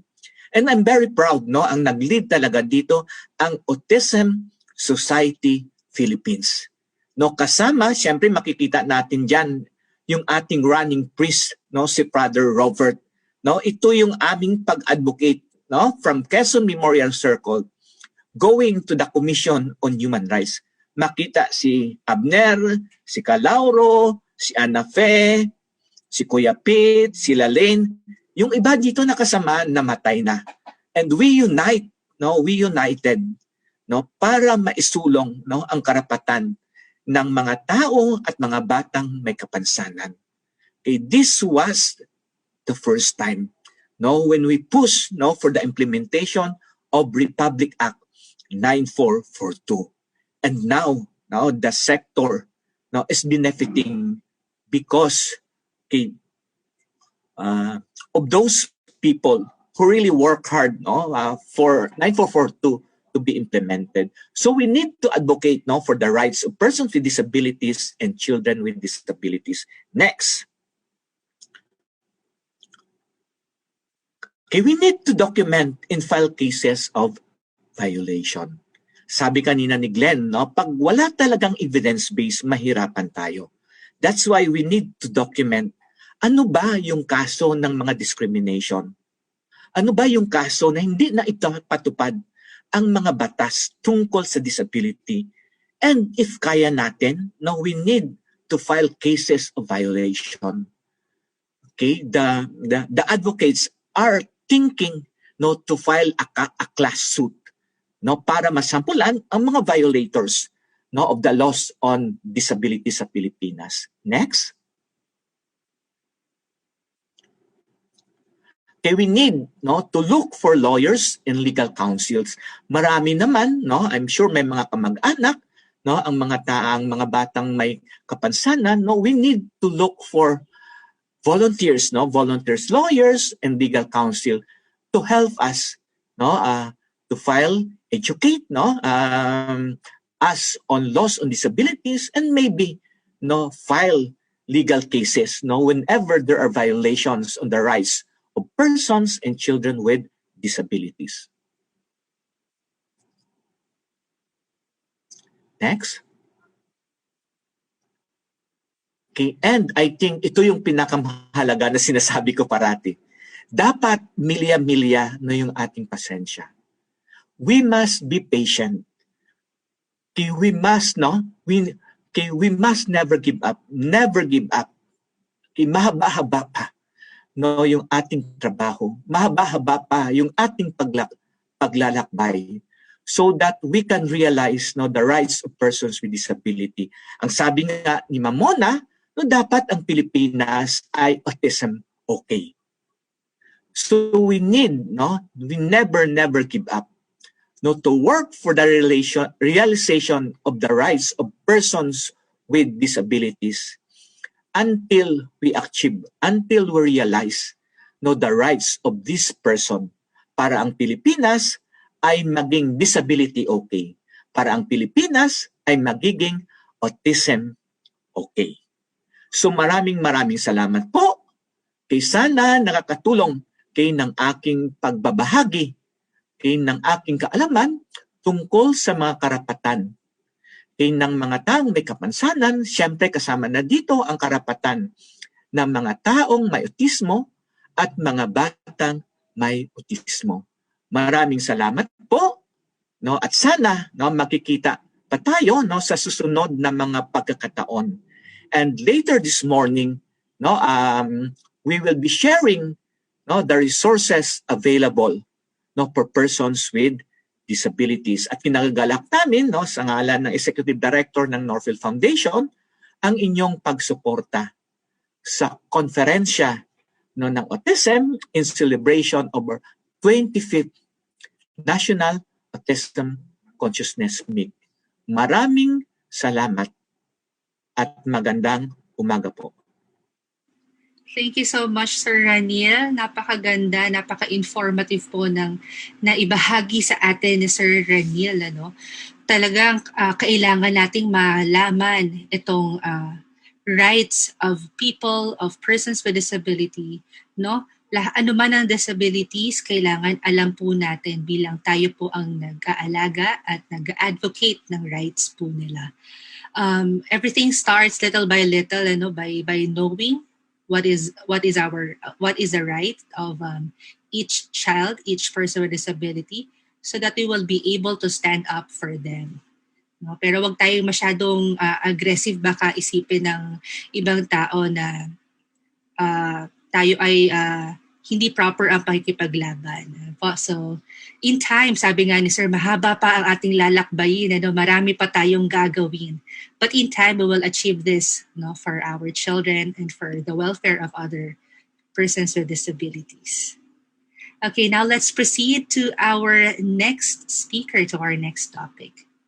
So we all know that autism spectrum disorders remain as one of the most perplexing, complex, and least understood developmental disorder of the century. Outdated information, even when disproven, persists and is passed on as facts. This discussion will revolve around putting an end to the myths by giving sound information based on new and evidence-based data. To enlighten us all on the truths about autism, let us welcome a renowned developmental pediatrician and the current president of the International Developmental Pediatrics Association, Dr. Alexis Reyes. Good morning, Doc. Good morning. Good morning po. I would like to share my screen, but at the same time, kung mamarapatin po, I will close my video later when I actually talk and use my screen so that it is going to be seen by all and to preserve also the connectivity. Okay, so marami na po ako nakitang mga tanong dun sa chat box at saka nagpapasalamat po kami dun sa 422 na nakasulat ditong participants. So magandang umaga, makulay na magandang umaga. I will share screen. Can I share? Yes po, Doc. Okay, yes.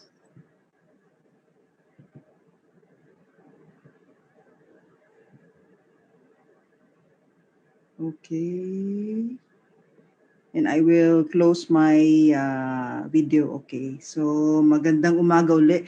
Kaya ko po sinabing makulay na umaga, pinili ko po itong slide na to sapagkat ito po ay ang maraming makulay na pangyayari sa autism.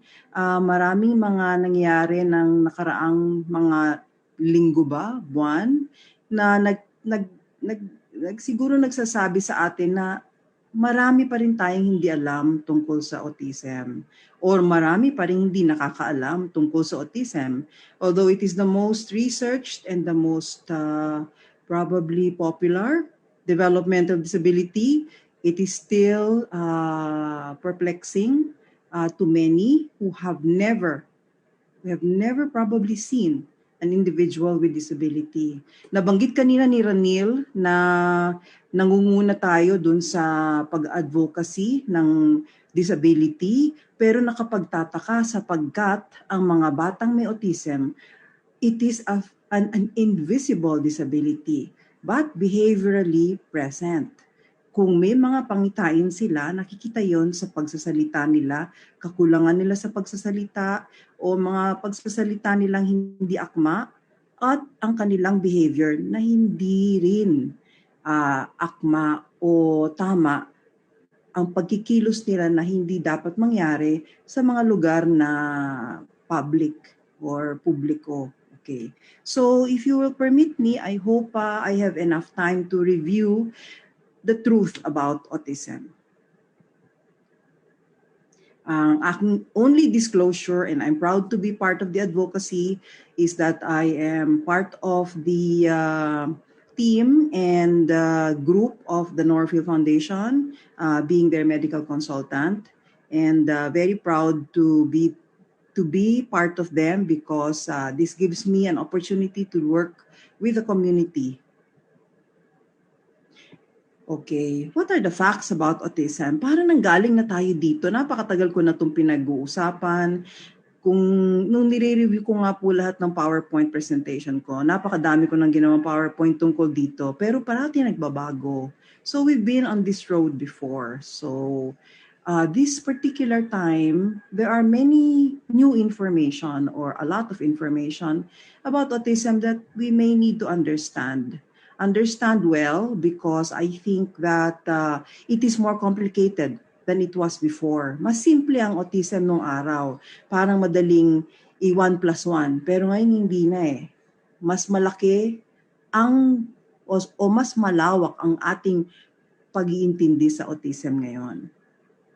So I would like to first look into the medical facts. So I would like to dispel already all the medical issues that are connected with autism. And I will go through the following, and I will go through the history, nomenclature, paano natin tinatawag ang autism doon, the prevalence of autism, early diagnosis, and for many of those who are asking about the diagnostic evaluation, which has really evolved over time. Napakarami na po natin ngayong pag-aaral tungkol sa paano ba natin malalaman kung ang bata ay autistic o hindi. Okay. Ang first myth ay sinasabi nila, hindi naman nagbago ang autism. Kung ano yung alam natin sa autism, autism na yon. Okay. At so everybody would say that autistic. Okay. So minsan nga napapagkamalan pa silang artistic, which is not a good statement to use because it is inappropriate and probably not really adequate to encompass what autism means. Ang katotohanan ay autism is an evolving diagnosis. Bakit ko nasabi yon? Okay, so kung titingnan po natin at ito po ay para maintindihan po ng kahit na hindi kayo doktor, na hindi kayo gumagamit ng DSM or the Diagnostic Statistical Manual, which is the Psychiatric Bible, of information about many mental health or medical disorders, maiintindihan nyo ngayon kung bakit sa pag-uumpisa ng description ng autism, siya ay hindi malinaw. Okay? So the first edition of the DSM in 1952 mentioned autism only as part of schizophrenic reactions. Kaya naman kung titingnan natin, marami po nung araw na nagsasabi na may problema yung batang yan, parang hindi po siya tama sa utak or hindi tama ang kanyang pag-uugali or may sinto-sinto kasi kakaiba nga ang ugali nila. Dahil wala pang pangalan ng autism noon, hindi pa ho natin pwedeng gamitin ang condition na ito or this particular terminology. And it was only 28 years later when autism appeared for the first time as an independent diagnosis in the DSM-3. So nakapangatlong editing na sila nitong kanilang manual. Dito nakikita natin that in the Psychiatric Bible, autism was first described as infantile autism. Naabutan ko nga po ito dahil nung nag-present po ako ng aking case nung ako ay pediatric resident, hanap ng information about autism. Ito po ay nagbibigay ng edad sa akin sapagkat ako po ay residente nung mga 1980s pa. Okay, so that means I'm very proud to be who I am now and what my age is now, which is that of a senior citizen. But it is telling me so much about what we didn't know before. And what we didn't know before, and I'm glad to have been part of this journey, what we didn't know before is that autism pala ay hindi lang, ay beyond the bounds of infantile autism. Okay. So, titingnan niyo po itong table na to. Ito po'y ginawa ko sapagkat gusto ko malaman, unang-una, kung paano nila dinescribe according to the DSM criteria. So, nakikita po ninyo ito, 1 and 2, wala pa ang diagnosis. Kasama lang siya ng schizophrenia. Kaya po parati pong nasasabi noon na childhood schizophrenia. Okay, parang sinasabi lang nila na autistic, atypical, withdrawn. So napakadami pong pwedeng ilagay dyan sa kategorya na yan. At ang prevalence hindi rin po nila talaga mabilang sapagkat siguro kasama na ito dun sa mga may mga schizophrenia rin. Okay, so pero nung DSM-3, nung binanggit na nila po yung infantile. Okay, so infantile siguro dahil doon sa criteria nila na sinasabi na sa edad, bata pa, at saka sa mga kilos, ito po ay ang pangitain nila po ay parang bata o kulang po ang kanilang kakayahan. There are 6 diagnostic criteria here, and for those of us who were within this particular when your child was still diagnosed, I'm probably sure nandito siya, binigay itong diagnosis na to o yung susunod na diagnosis do sa anak ninyo. Do sa may mga anak ngayon na siguro mga 40-50 na. Ito po ay ang una ninyong magiging o maririnig na diagnosis. And for the first time, nakapasok talaga siya sa DSM-3 criteria. Pero na-revise po yung criteria nung 7 years later. Pinalitan na po kasi na-realize nila na infantile autism did not cover the entire understanding of autism. So nilagay nila autistic disorder. Ito na po, dito po natin maririnig ang unang pagbanggit ng word na to, pervasive. Ano nga ba yung pervasive? Okay? Kakulangan na kakaiba. Okay? Pervasive lack of responsiveness. And during this time, this was the prevalence, 4 in 10,000. And this was in the 80s. Pero kaya po nila ito binago kasi nung umpisa ng infantile autism, parang pong screening tool lang. Naalala po ba ninyo na kung maalala po ng mga kasama ko po do sa hindi pa Autism Society Philippines noon. National Society for Autistic Children and Adults. Hindi ba? Yun yung pangalan. Society for Autistic Children and Adults. Association for for Children with Autism and Adults in the Philippines, ACAP. Yun pa yung pangalan ng Autistic Society of the Philippines noon. Okay, so actually maganda yung term. And it means to embrace. And that actually covers for what mothers felt during those times they wanted to embrace. And what was the prevailing attitude, because it was probably read or by many that it was caused by mothers who were very cold, or what they called refrigerator mothers. So I'm going into the history, and I'm just trying to explain to you how it has evolved into something deeper than that. Although there were already some ideas with regards the biologic theory or a neurobiologic background, this was still not entertained as much. Okay.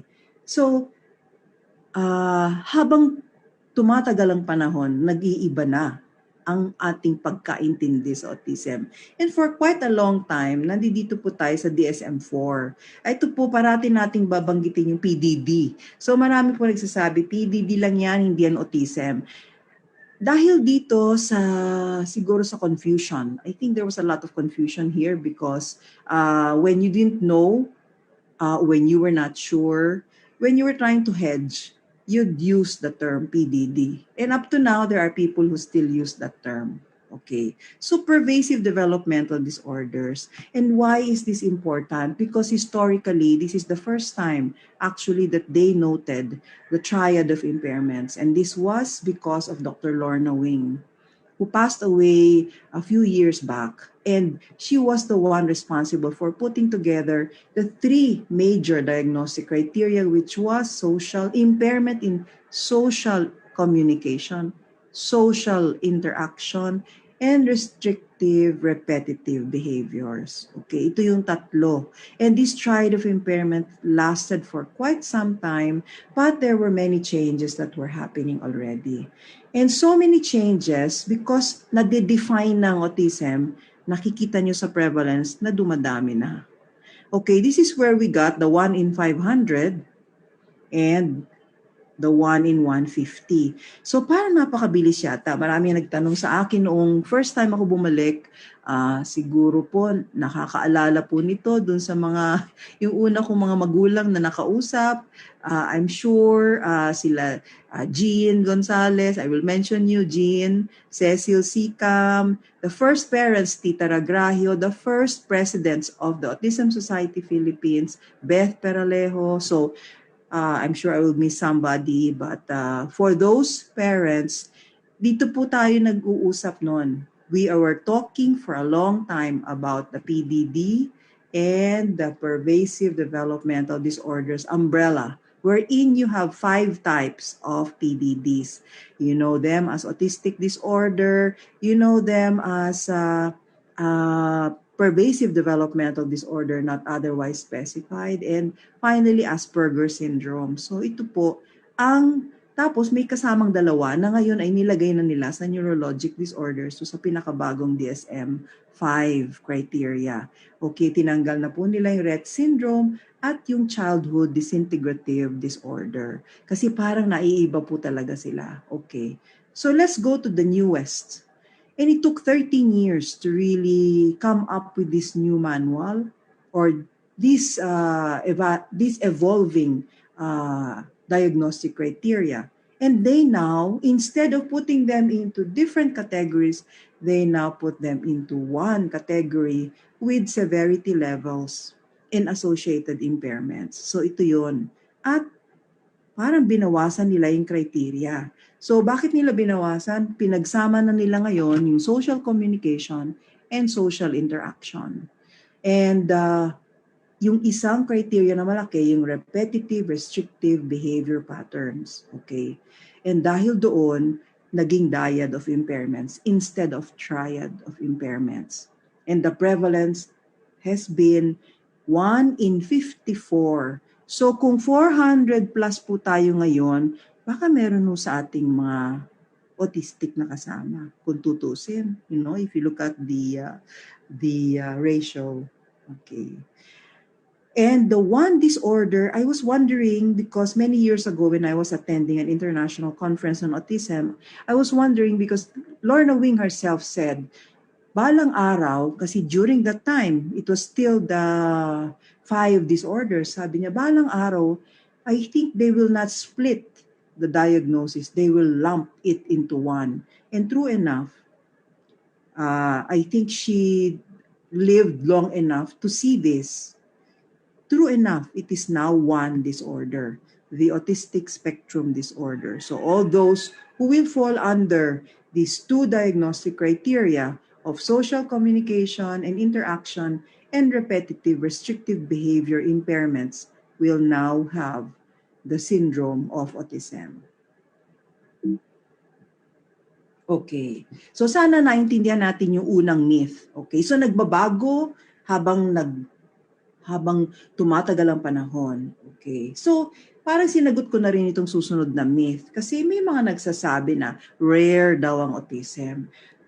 Kung nagsasabi pa kayo ng rare ang autism, ibig sabihin, siguro nakatago kayo sa kulambo ng mga 50 taon sapagkat hindi na talaga rare ang autism. In fact, it is almost like a household term, a household word nowadays. Autism is one of the most common childhood disorders already, and it is already going to surpass other common childhood diseases like asthma, for instance, which is very common in children. So it might also, it already has bypassed many other childhood disabilities or childhood illnesses. Okay, so ito po ay halaga sapagkat ang tanong ng marami, bakit napakadami? Bakit nga po napakadami? Ang prevalence ng autism, kung titingnan nyo, from 2000 man lang. Okay? Not so bad from 1970 to 2000. It has remained roughly, in fact, gagamitin ko yung flattening the curve. Kung may flattening the curve sa COVID, flattened yung curve. Pero hindi. It has escalated to the point of being very, very common as a condition, as reported by the CDC in 2020. This still remains to be 1 in 54. The CDC po sa Amerika, pero in the world, malaki ang range. Okay, I would say that the range for the world in some countries actually will be 1 in 100. Meron pa rin hong mas mababa, may mga 1 in 5,000. So there are countries wherein autism is not reported as too high. Too high, when I say too high, too prevalent. Now, paano sa Pilipinas? Marami siguro sa inyo nagtatanong, paano yun sa ating bansa? Okay, so ito po ang aming advokasya. Sana malaman natin at magkaroon tayo ng pagkakataong gawin itong pag-aaral na to. Napakahirap pong gawin ngayon na pandemya. Sapagkat dapat ito po ay hindi ito madali kasi hindi ito nakikita kaagad. Kailangan the evaluation has to be more extensive and people should really examine the child so that we will be able to determine whether the child has autism or not. And we might need a lot more people who have expertise in the area. Okay.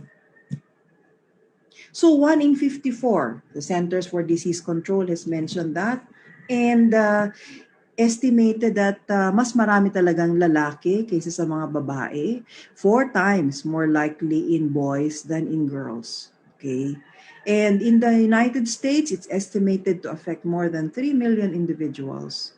And the fastest growing serious developmental disability in the US. Okay. So, paano natin masasabi kung ang autism ay dahil mas magaling na tayong mag-diagnose? Hindi lang siguro. Marami nagsasabi na dahil sa diagnosis, mas marami. Pero hindi lang po sa diagnosis. Kung tutuusin, ang autism lang at hindi natin isasama yung mental retardation, intellectual disability, Down syndrome, cystic fibrosis, which are very common as well, ang autism lang ang talagang tumaas. So, hindi siguro yung ating pagka-classify, pagda-diagnose. I think there are other things that are going on. Maybe there is something in the environment. Maybe there is a genetic component. And we will answer this in a while as we complete the discussion of the truth about autism. So, most likely, the prevalence actually exists because of more than the diagnosis reason. So, ano pa bang myth na medical? Okay, ito po pinag-aawayan ito at very controversial among the doctors because many doctors would not like to diagnose before the age of 2. Okay, kasi sasabihin nila, too early, maybe we're wrong, maybe they will still change, maybe, let's wait. Okay, now in waiting, I hope while waiting, dapat po, siguro may ginagawa tayo. We have to do some form of intervention. There is nothing wrong with doing intervention, but there is a lot of things wrong if, because you do not want this child to be diagnosed, you do not want to do anything and let nature take its way or its course. Hindi naman pwede. May nakikita na tayong problema. So the fact is that, yes, the diagnosis can be confirmed early. Okay, and I'm mentioning here a few of the tests that are now the gold standard in terms of autism diagnosis.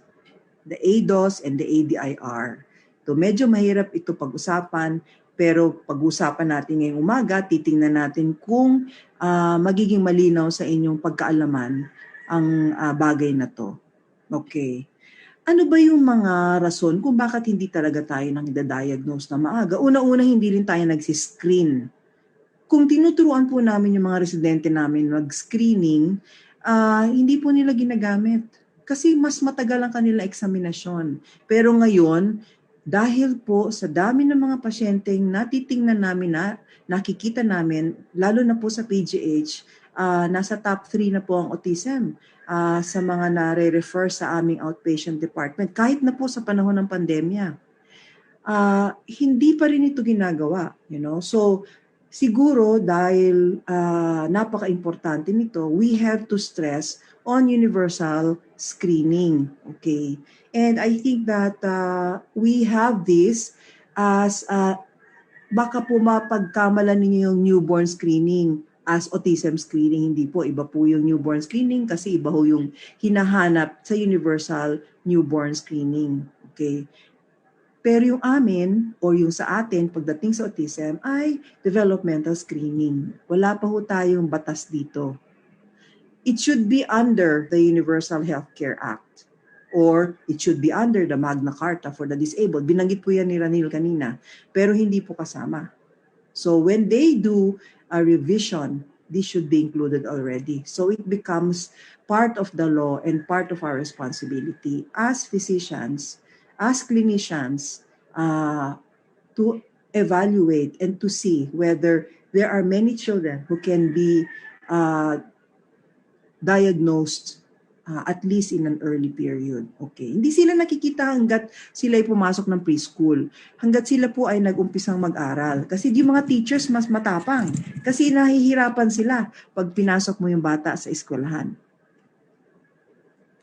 Okay. So screening means that may mga bata kasi na parang nung maliit, parang hindi sila masyadong iyakin. Bihira ito, actually yung inactive, irritable, mas marami-rami yan. Yung parang hindi mo siya maibaba, parating iyak ng iyak, hindi mo alam kung gutom, hindi mo alam kung siya ay basa dahil sa pag-ihi, o hindi mo alam kung may sakit o may mga nararamdaman. Okay, mas maraming ganitong mga bata. Pero marami din mga bata na parang tahimik, wala talaga masyadong reaction. Mga baby na nung first year nila ay hindi sila nakakaintindi ng kanilang pangalan. Ito po ang unang-una at isa sa pinakamahalagang pangitain. Cannot understand their name, and that's why we discourage those families or parents giving many names to their child. Okay, so, but even then, sabihin na natin maraming gusto mong pangalan, dapat po tumitingin ang bata kasi baka nga siya naman ang tinatawag. Okay, magugulat kayo kahit na ano itawag ninyo.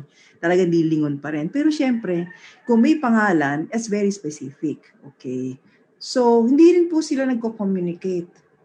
Okay, so wala silang pagsasalita. Limited social responses. Ito po yung sinasabi nating the eye contact issue. Okay, marami po kasi nagsasabi na, doktora, maganda naman eye contact niya. Pamayang konti, sabi niya, after about 1.5 years. Pero nawala po, doktora. Dati po, tumitingin niya, tumatawa. Mamaya, ipapakita po akong picture ng isang baby na magugulat ka na may autism. Okay. At ang pangapat, unusual sensitivity to environment. Minsan po, habang lumalaki po sila during the first year, especially, they're very picky when it comes to eating. They have problems with noise. Okay, so we don't really know. So any of these should actually be red flags and should promote some form of intervention or at least referral for evaluation. Pag mas matanda na sila, lampas na ng 2 taon, ito mas marami na kayo nakikita. Hindi na sila makapagsalita or kung magsasalita man sila, either nagsasalita lang sila sa sarili nila o meron silang sinasabi na kinokopy lang nila yung naririnig nila. For instance, sa YouTube, sa television, o yung mga binabanggit sa bahay. Okay. So, mga iba naman, para mag-communicate, hinahawakan ng nanay at gagamitin ng kamay para sungkitin kung ano yung mga kailangan nilang kunin. Okay, so ito po ang may mga ibang bata rin na gusto parating may order. Nagpipila-pila ng mga gamit. May mga batang sinisiksik nila ang sarili nila sa mga ilalim ng table.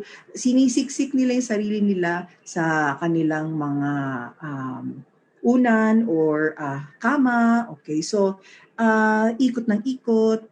Okay, so may mga repetitive movements. Ito po yung hinahanap ng marami kasi ito po yung parating binabanggit, yung hand flapping o tinitingnan nila yung mga daliri nila.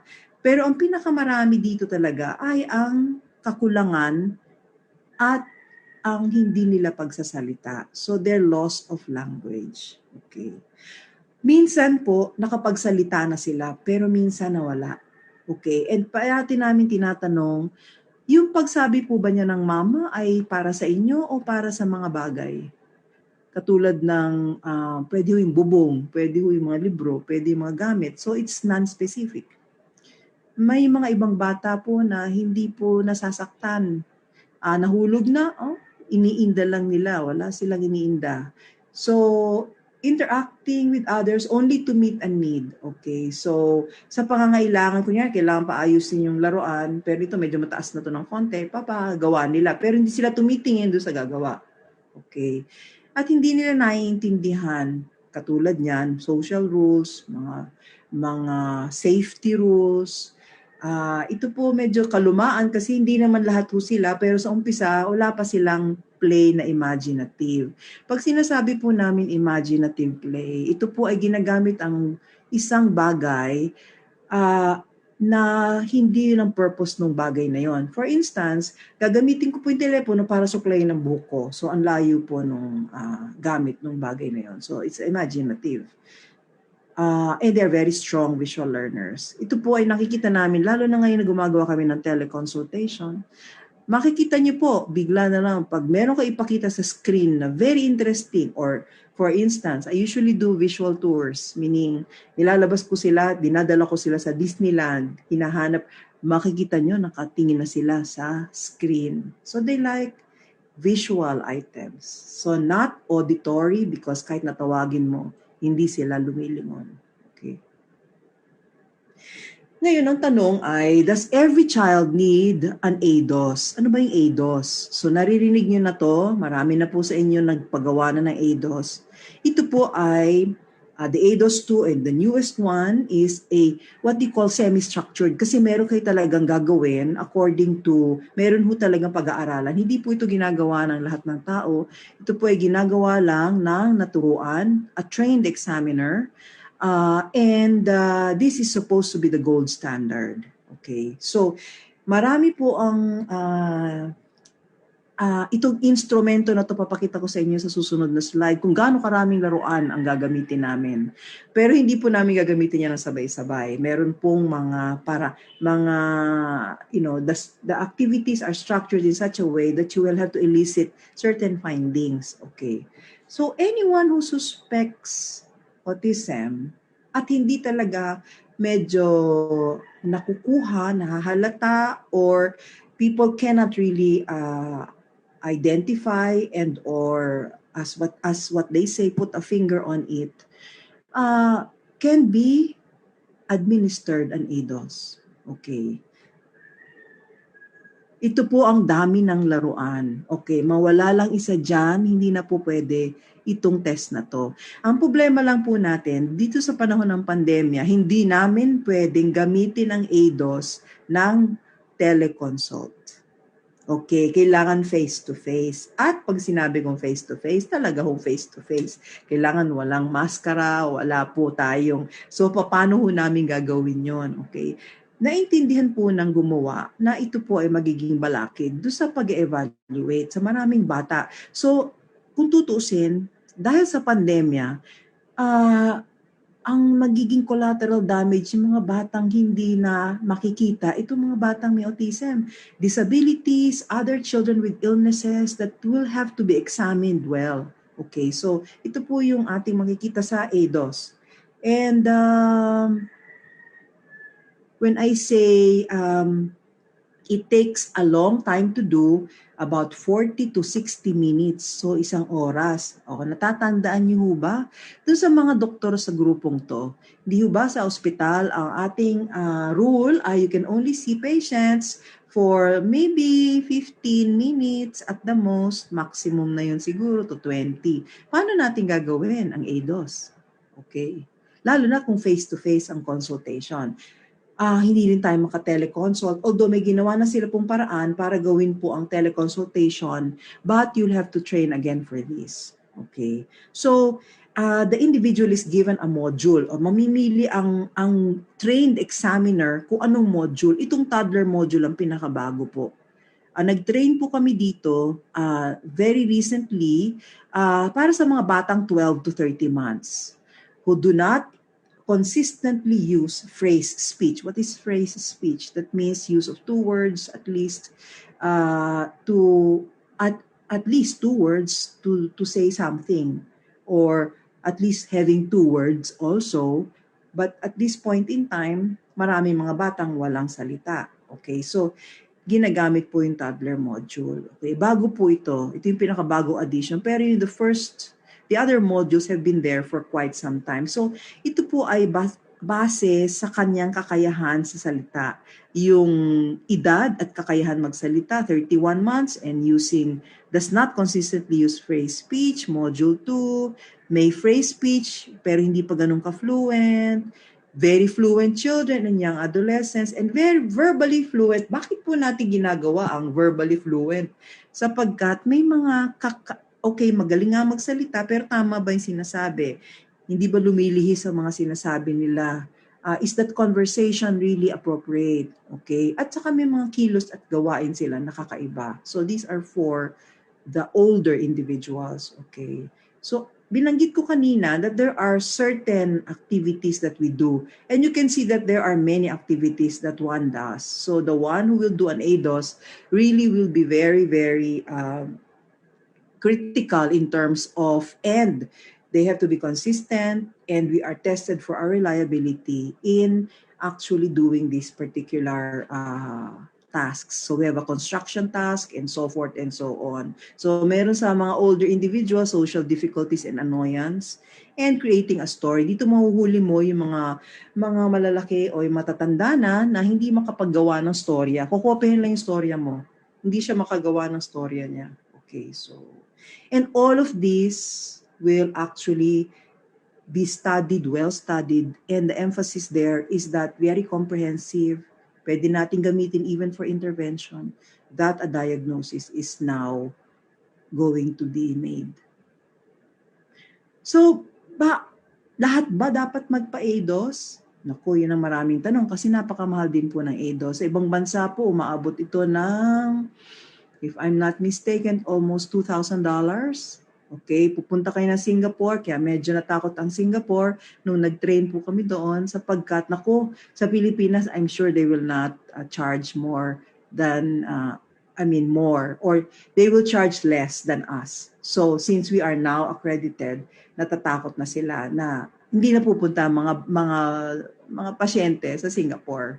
Mga Pilipino na may kakayahan, pumunta na Singapore. Marami pong pumupunta na Singapore para magpa-ADOS lang. Okay.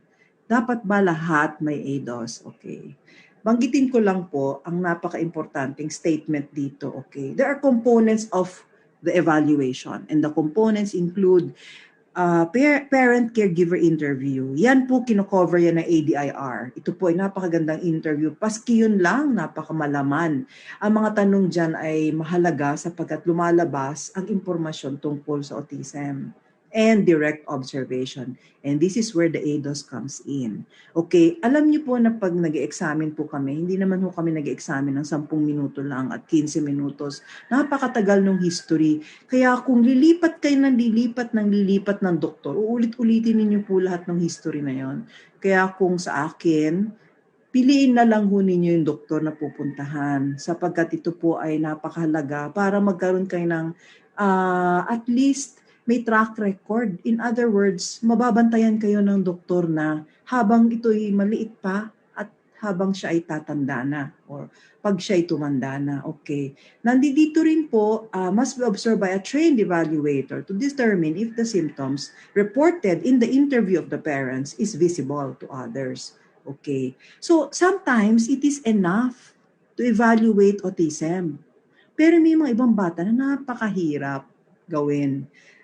Lalo na po ngayon na with the teleconsultation, may mga iba hindi mo po ma-diagnose kaagad. Kaya medyo pasensya na lang po doon sa mga pamilya, pero Kaya hinahabaan din po namin ang pagtingin. Okay? So, there is enough information. If there is enough information, you do not have to conduct the ADOS. Okay? But, ito po yung but.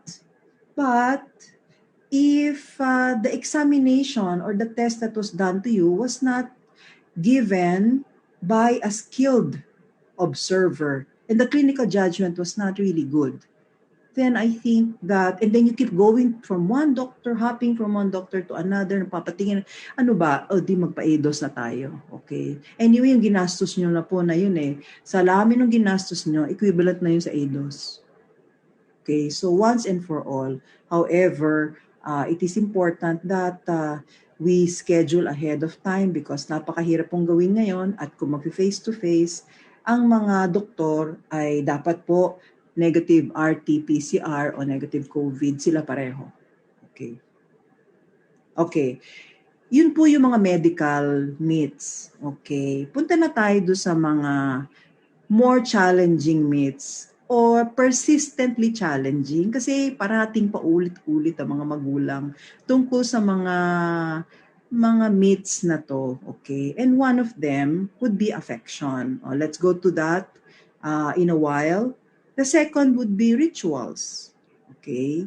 The third, socialization. Napakamalaman and that there is a 5-year window, okay? Buti nga dito 5 years, mga iba 3 years. So, pag hindi mo ginanap ang evaluation or intervention during this time, wala nang pag-asa ang iyong anak. And the lack of imagination. So, these are the five of the challenging myths. Okay? They are persistent and we have to try to understand this once and for all so that families will now appreciate what is the meaning of our understanding of autism. Okay, affection. So the myth is that children with ASD or children within the spectrum avoid and can't share affection. Makikita nyo na may mga ibang bata, tinutulak pa nga yung nanay o ayaw nila magpayakap at hindi na sila matututo nun. Okay, is that a myth? Really? Is that a fact?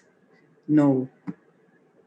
And the reason is because people with autism experience affection very differently. And there are reasons behind this. And one of these reasons will be discussed very extensively this afternoon in one of our breakout sessions, the sensory issue. Okay, pag-usapan natin ang mga batang may autism.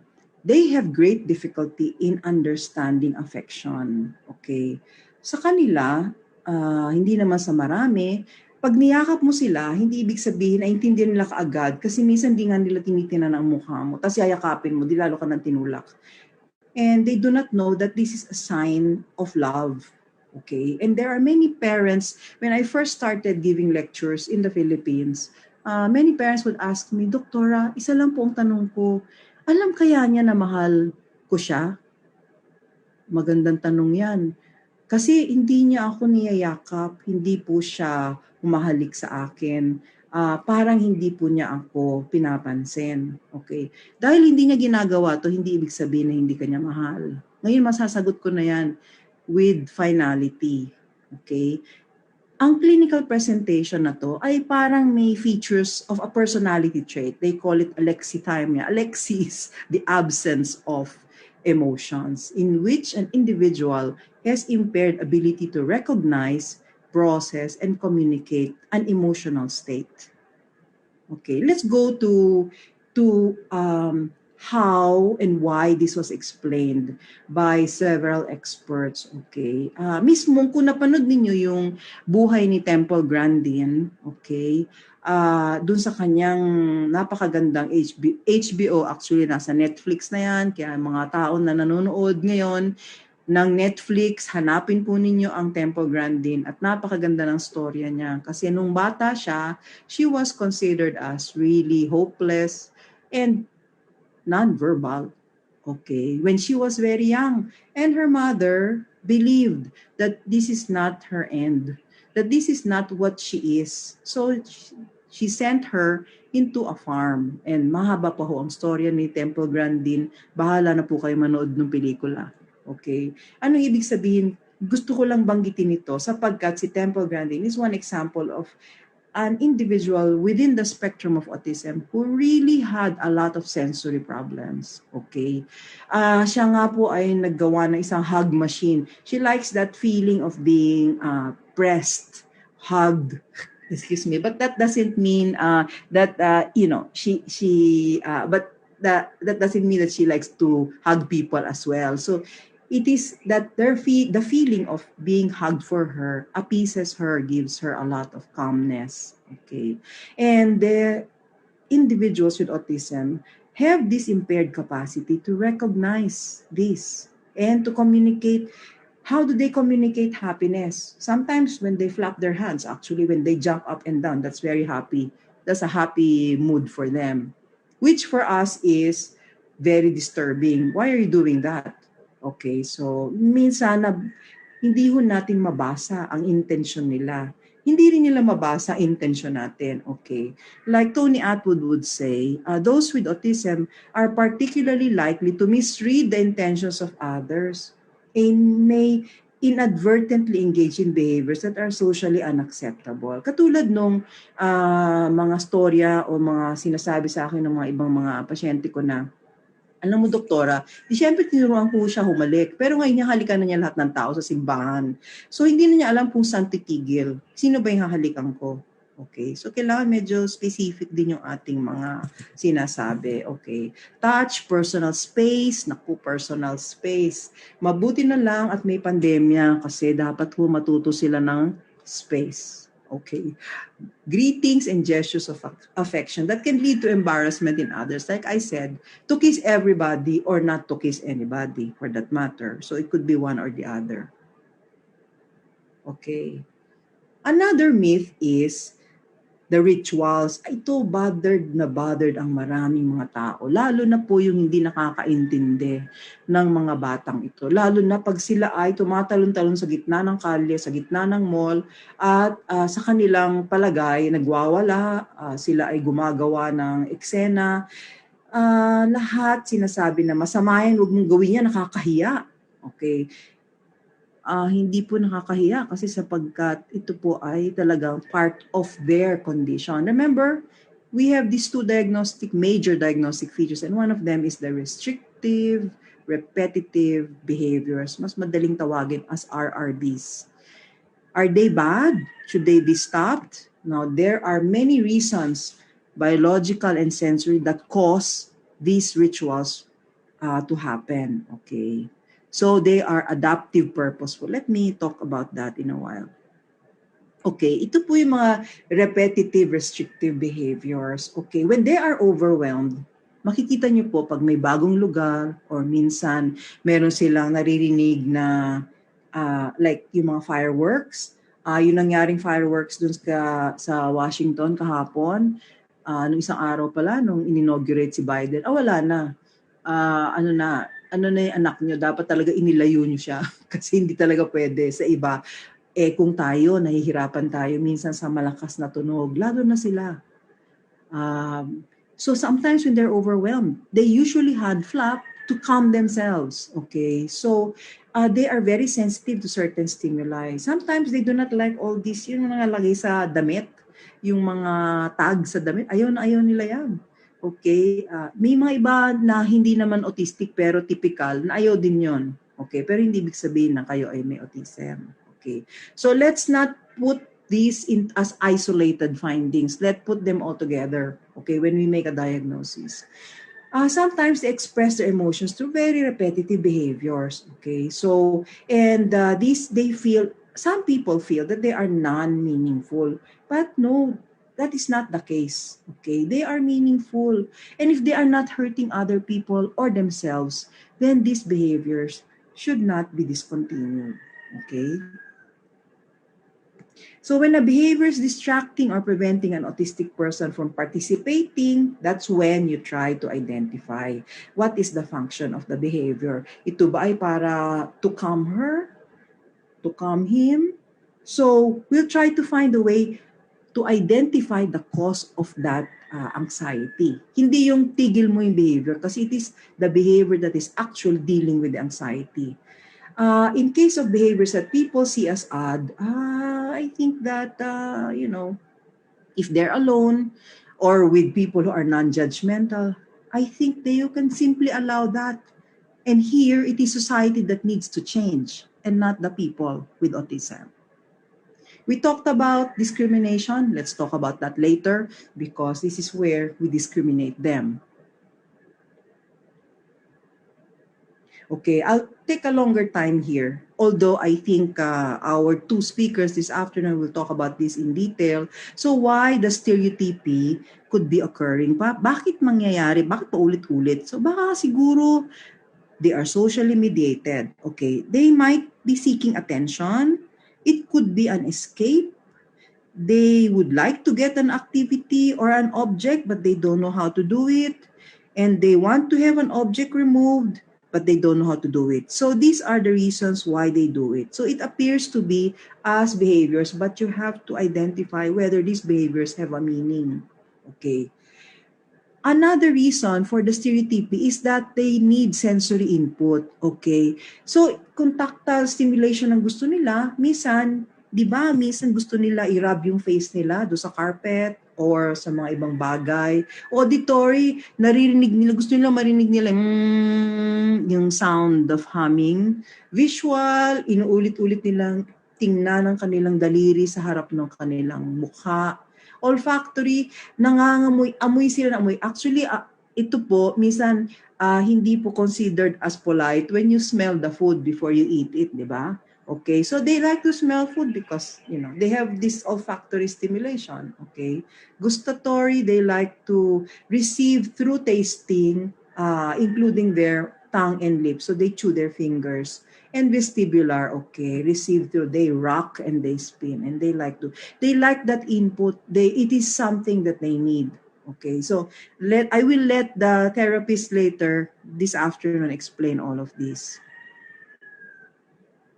And finally, how do you prevent? Okay, so you teach the child when the stereotypy is acceptable. Okay, once they learn it, and they will be able to do the proper behavior. Okay, you have to increase on-task, not off-task behaviors, and encourage, the use of strategies in the classroom.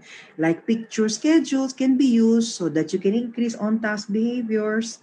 Physical activity is also very important. So it's easy to incorporate age-appropriate physical activity. Kaya po pag nagte-teleconsultation po ako sa mga pasyente ko, lalo na yung mga bago kong pasyente, parati ko binabanggit, ano ginagawa niyang activities physically or sports niya. Okay? Because most of the time, physical activity can actually be useful, especially for children with autism. Enrich the environment. Dagdagan natin, isama natin sa environment ang mga reinforcing materials. Okay. So, hanapin natin lang po kung ano yung nag-reinforce sa kanya. Okay. Finally, when you have seen one autistic, you have seen one autistic. Okay. So, huwag kayong kumopya ng strategy na binigay sa kapitbahay niyo na may anak na autistic din. Okay? Kasi yung strategy niya, baka hindi yung para sa anak niyo. So, no single strategy is effective for all children or behaviors. There is a combination of antecedent, replacement behaviors, and consequence strategies that should be included in your child's behavior. O, tingnan natin po ito. The child engages in stereotypy. Nag-interrupt yung teacher. Okay, tumigil yung bata. Okay, now, hindi lang sa pagtigil, ang galing ng teacher, dinidirect niya yung child to an alternative behavior and the child engages in the alternative behavior. So this particular response interruption is actually very good for inclusion. Okay, but not all teachers will even do this. Like, interrupt. How will you interrupt the stereotypy? Minsan pinapalo yung kamay, minsan tinitigil, minsan pinapalabas yung bata. Okay, so that one will reinforce even the stereotypy. And that stereotypy is probably telling the teacher that maybe I need attention, maybe I need help. Another myth is, ito po ang paborito ko sa mga myths na to, yung socialization. Children with autism should be pushed to socialize as early as possible. Doktora, he's 1 year and 5 months. Dapat hindi ba ipasok ko na siya sa nursery? Okay, buti na lang wala tayong nursery ngayon. Kasi paano mo ipapasok sa virtual nursery? Okay. We have to realize that social development happens in steps across stages. And that we have to realize also that not only do we need to make this child appreciate what social interaction means, we need to make sure that the others who this child is exposed to is also social as well. Okay, let me elaborate. First of all, our understanding of social skills is necessary. It is the ability to communicate. So may communication aspect yung social. Hindi lang yung magsasabay lang po tayo maglalaro tayo. Hindi na-absorb ng bata ang social skills. Okay. With others in a way that is acceptable and appropriate. When a child has social skills, he or she can form friendships and can carry a conversation. So there is a language and a communication component in the social skill. Hindi lang po yung magsama-sama tayo at doon mo matutulungan yung batang to mag-socialize. Okay. The symptoms that affect a child's social skills are, syempre, if the child's language is delayed, hindi makabasa ng mga cues, hindi niya naintindihan yung mga pakiramdam ng ibang bata o ibang tao. For older children who are actually more able than others, hindi niya naintindihan na it's a joke or there is sarcasm. Kaya sila po ay prone to teasing or bullying. If the child is unable to carry a conversation, if the child is also unable or repeats words and phrases over and over. So nahihirapan siya. So that's why ginagamit niya yung paulit-ulit yung pagsasalita kasi kulang yung kanyang sasabihin at hindi pa niya alam kung anong sasabihin niyang tama. And gives unrelated answers to questions. Gusto siya sumagot pero malayo, taliwas yung sagot niya. And what social skills do children with autism need? Play skills, sharing, taking turns. That's not difficult. Conversation skills. This one, we need a little help here. But conversation also takes into consideration taking turns. So what do you want to talk about? And what body language to use? Emotional skills, dito pumapasok ang role-playing, managing emotions, understanding how others feel, problem-solving skills. And this is important because you want to deal with conflict or make decisions in a social situation. Okay. And social skills are done at home and in the classroom. Huwag natin ibigay lang yung social skills dun sa mga teachers. Dapat sa bahay may social skills din. Okay? And social skills at home means that the parents are actually able to play with the child, to learn their emotions, to understand what they're doing, communicate with them. So don't delegate it to other people because you are the permanent individual in this equation. And in the classroom, we have to teach our teachers what to do. Sometimes the home is so good, but when the child goes to the school, somehow it is not translated there. So the teachers will have to make the classroom comfortable. Encourage the child to take part. Minsan dahil magulo, nilalabas. Okay? And pick topics or toys that I have great interest in. What we can do is to think of socialization in stages and to understand that lots of kids is not equal to lots of socialization.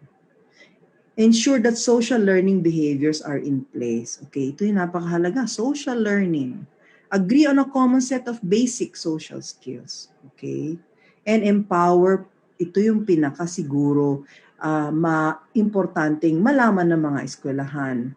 Empower schools and peers to be social. Itong batang ito ay humihingi ng tulong. Dapat tulungan din natin yung mga pupuntahan niyang eskwelahan, yung mga magiging kaklase niya kasi doon niya po gagamitin yung social skills na matutunan niya. Okay. Okay, this is the fourth myth in this challenging group of myths. Children with autism lose their chance to change by the age of 5. Bakit 5? Ba't hindi 6, 7, 8, 9, 10? Ang daming edad na pwede mong mawala yung skill or hindi natin magawa. Okay. And I will refer you to a wonderful perspective of understanding how development takes place from the Center for the Developing Child of Harvard University. Okay. That learning is a lifelong skill. Sinasabi natin na baka pag 70 ka na, hindi ka na matututo. Hindi. Magugulat ka. Magugulat po kayo kung sasabihin ko na matututo ka pa rin kahit na 70 ka. Okay. Even if you retire, you can still learn something else. Okay. In other words, we cannot stop learning from happening. Okay. And this is very nice because I think you can download this from best practices to breakthrough impacts. The brain's ability to change, ito lang kasi. Ito yung sinasabi. Kasi nga, baka sinasabi natin hanggang dyan na lang, de. Although the brain's ability to change in response to experiences diminishes over time, and it takes a longer period of time to really change or to require changes. And look at this. This is there intersected at the age of 30.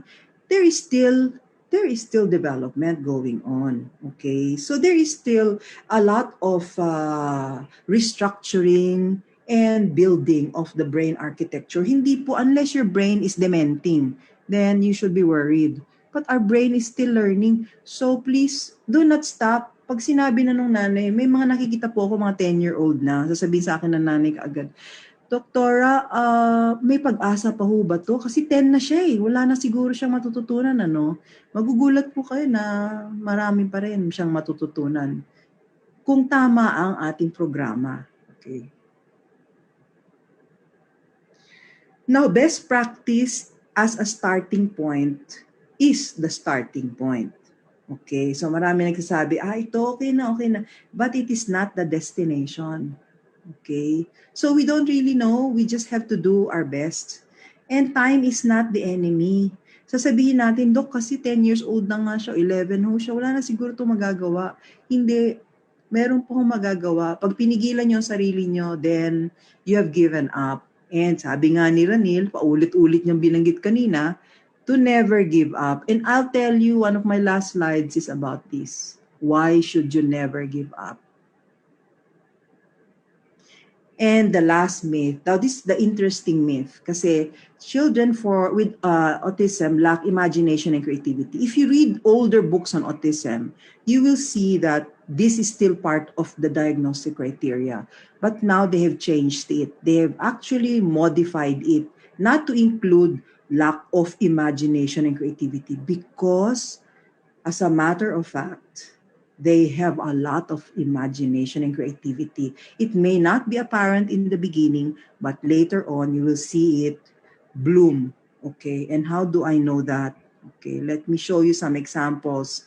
Autistic people are more creative than you think, and this has been told many times over, and we know that there are examples of children. I will just make mention of individuals with art. Nakakatuwa ito dahil tingnan niyo po ang kanyang concept ng tao. Ang tao daw ay dapat supported social, ito yung kanyang art. Ang tao ay dapat marami siyang kakayahan. Siya ay supported, siya ay social, special needs. Ito ang description niya sa sarili niya. Nakakatuwa. Ito naman, nakikita ninyo po, grabe yung mga angulo, yung kulay, yung choice of light, and the choice of, it's a remarkable study of symmetry. And this individual is not verbal and was able to make this. Okay, so nung bata siya, she was subject of a very nice book, The Siege, by Clara Claiborne Park. This is Jessie Park. Okay, buhay pa siya ngayon. Oh, wag na natin ilayo. This is Vico Cham. Oh, if Mrs. Cham is in the crowd, I'm sure she will remember this. I'm sorry I got this, but this was in the internet already, and you allowed this to be printed or posted. And beautiful, oh, look at the patterns. You know, I've known Vico since he was very young, and it's very interesting how he has developed. And this is another girl, Samantha Kaspar. Their art works were actually exhibited in the St. Luke's lobby when we opened the Center for Autism and Developmental Medicine a few years ago. Huwag na tayong lumayo. Okay, I opened his exhibit twice. i-exhibited twice kasi one is to graduate and the other is to earn. Okay, so ang bawat painting ni Rob ay 10,000 pesos. Ewan ko ngayon kung magkano na. Kung nandito yung nanay at tatay niya, they will be very proud because he can earn from that already. And this was myself during that opening, together with some other personalities that were his ninong. I will not mention his name because I do not have permission. Okay, so that was a wonderful description of imagination as art, creativity as art, so they can be creative and imaginative. Okay. Ito yung mga controversial and remains controversial up to now. So many people will actually probably ask questions regarding this, but I have chosen just 3 so that we will not flood the chat room. Okay. Diet, okay, pinaka-importante, it cures autism. Palitan mo yung diet, gawin mong this type of diet, mawawala ang autism. Okay. One of the most famous diets is that of the GFCF. And up to now, sadly, there is still no evidence that this diet has any curative benefits. I'm sure that many or some in this particular group who are listening will contest this. Okay, I have no problems if they actually do change because of the diet or binawasan ninyo yung sugar sa diet, binawasan ninyo po yung mga maybe mga preservatives. I have no problems with that because that is a healthy diet. So you can do that, but in itself, it will not cure autism because this is neurobiologic. Okay. And as you can see, many problems occur in terms of behavior when you talk about autism. They have limited food selection or strong food dislikes.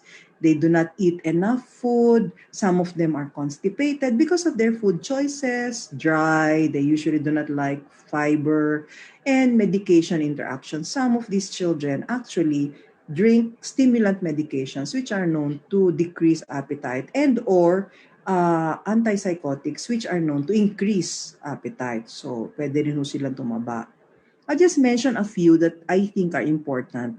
So, be prepared when you have a child with autism, be prepared for pickiness. So, they are going to be picky, They would like certain tastes, food, with certain colors, smells, and textures. And these are biggest barrier to a balanced diet. So, you may want to try to tackle, get him to visit the supermarket, have him choose the food, and then try to see whether it will grow on him, the type of food. Then decide how to prepare it.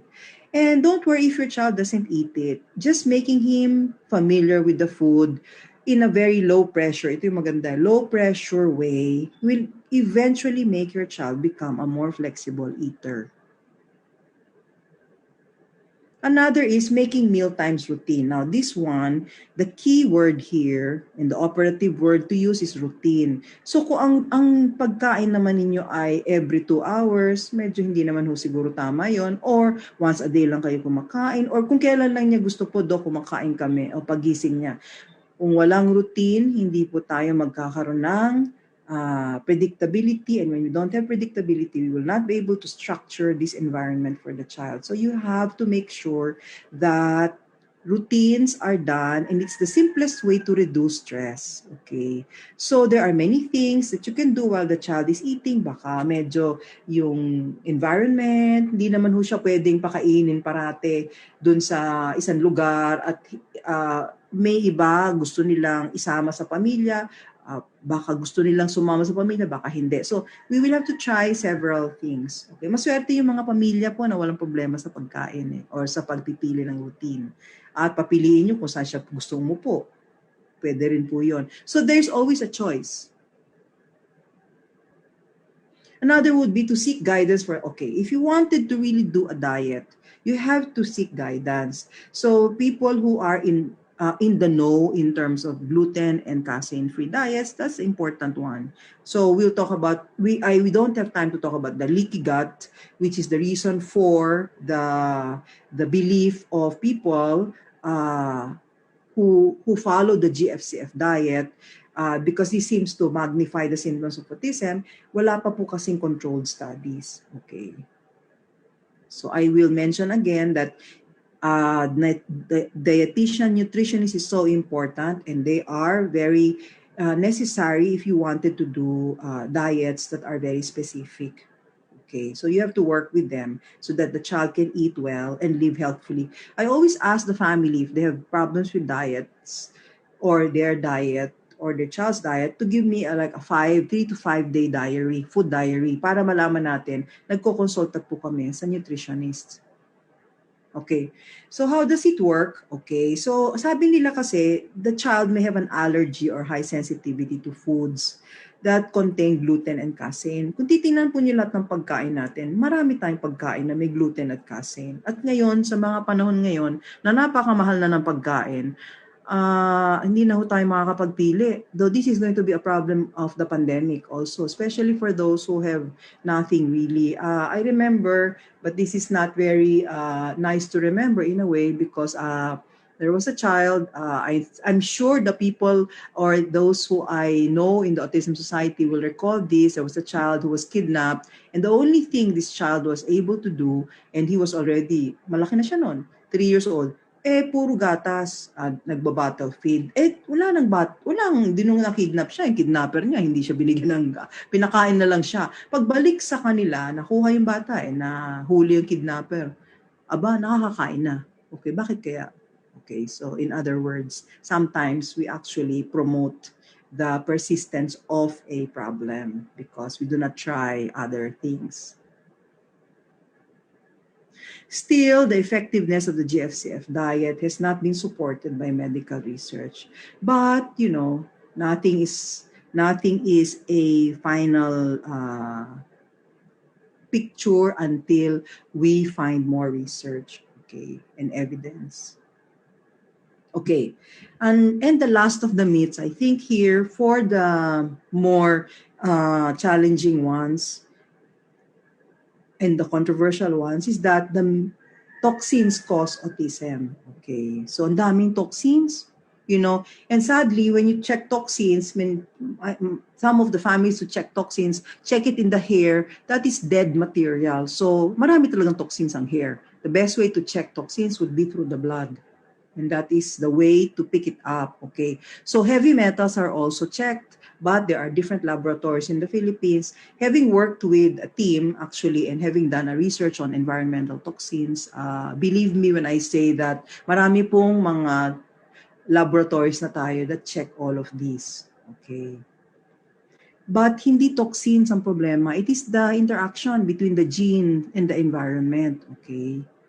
So it has been shown that the interaction is the one that perhaps the mechanism underlying the cause of autism.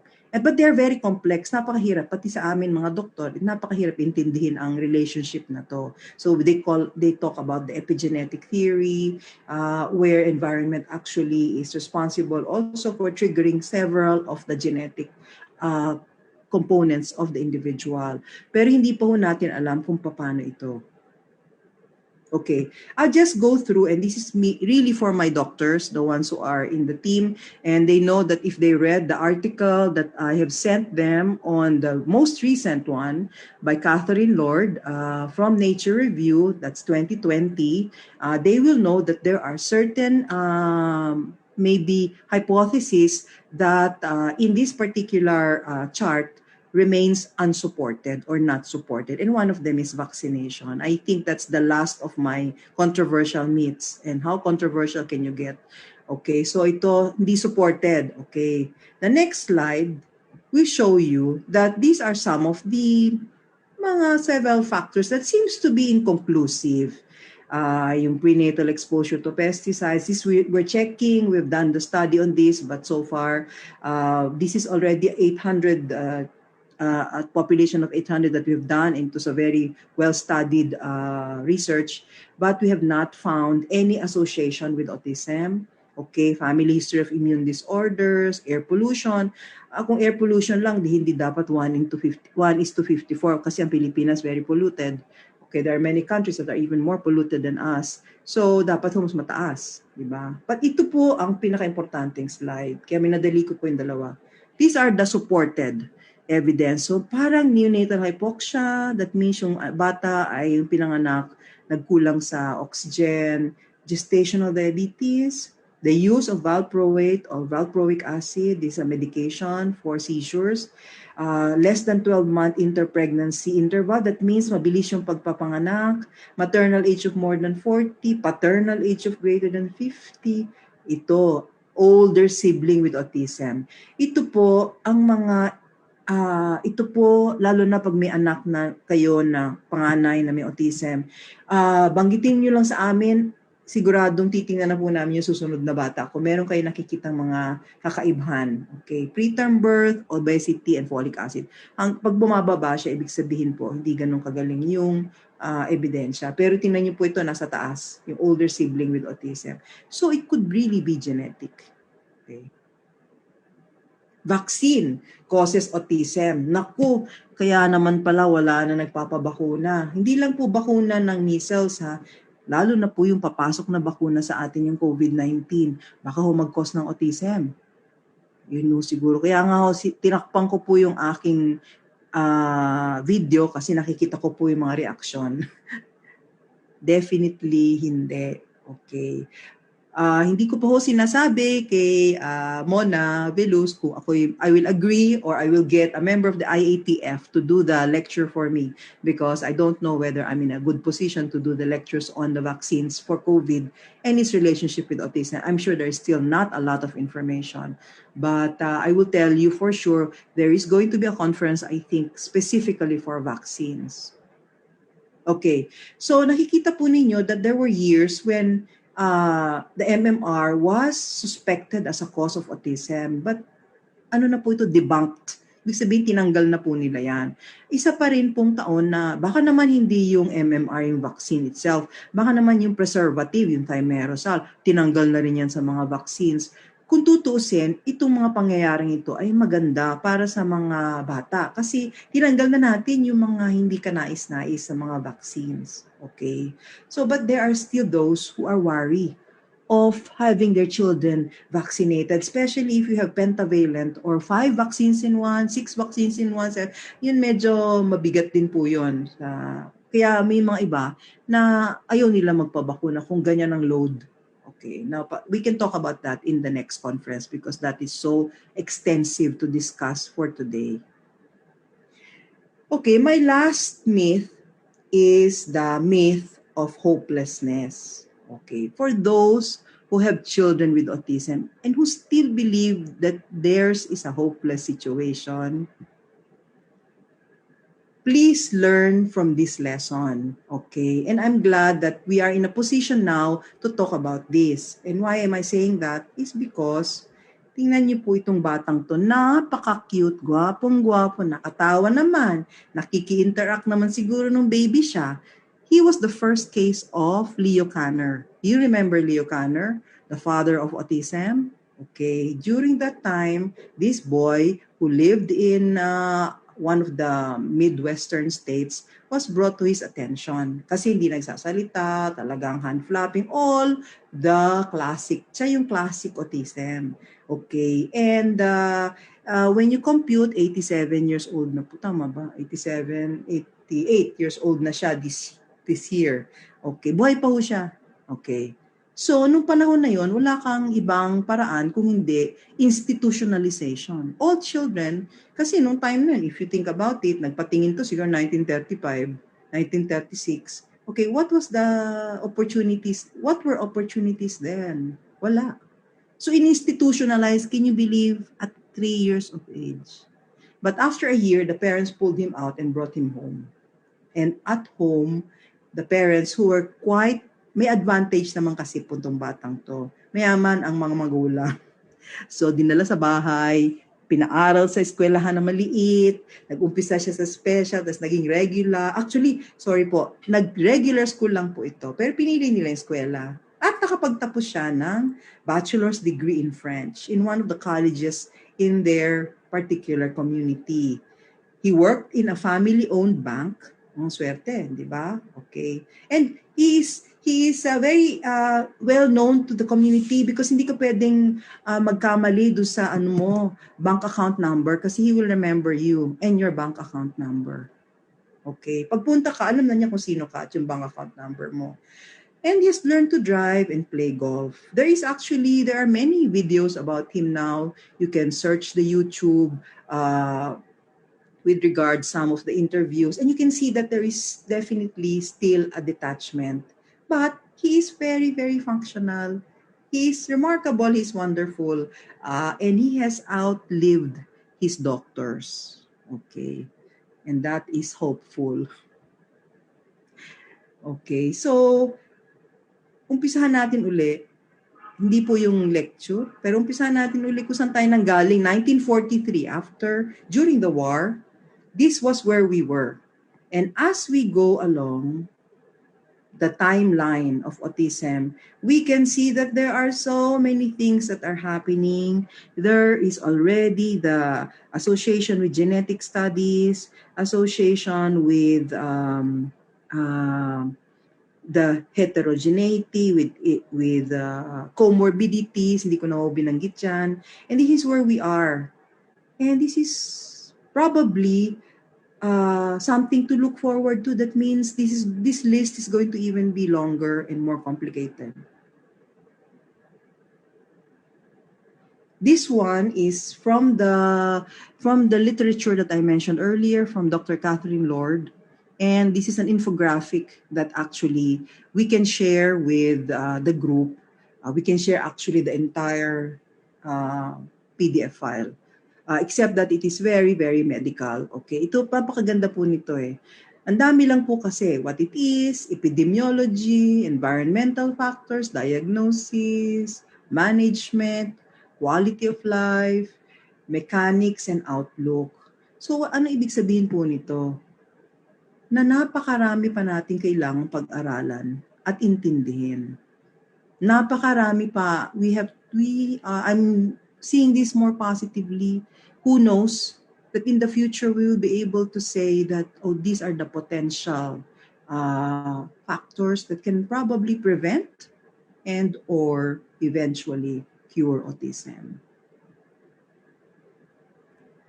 So I would like to end with this, that the truth will make us free, but more than that, it will make us strong.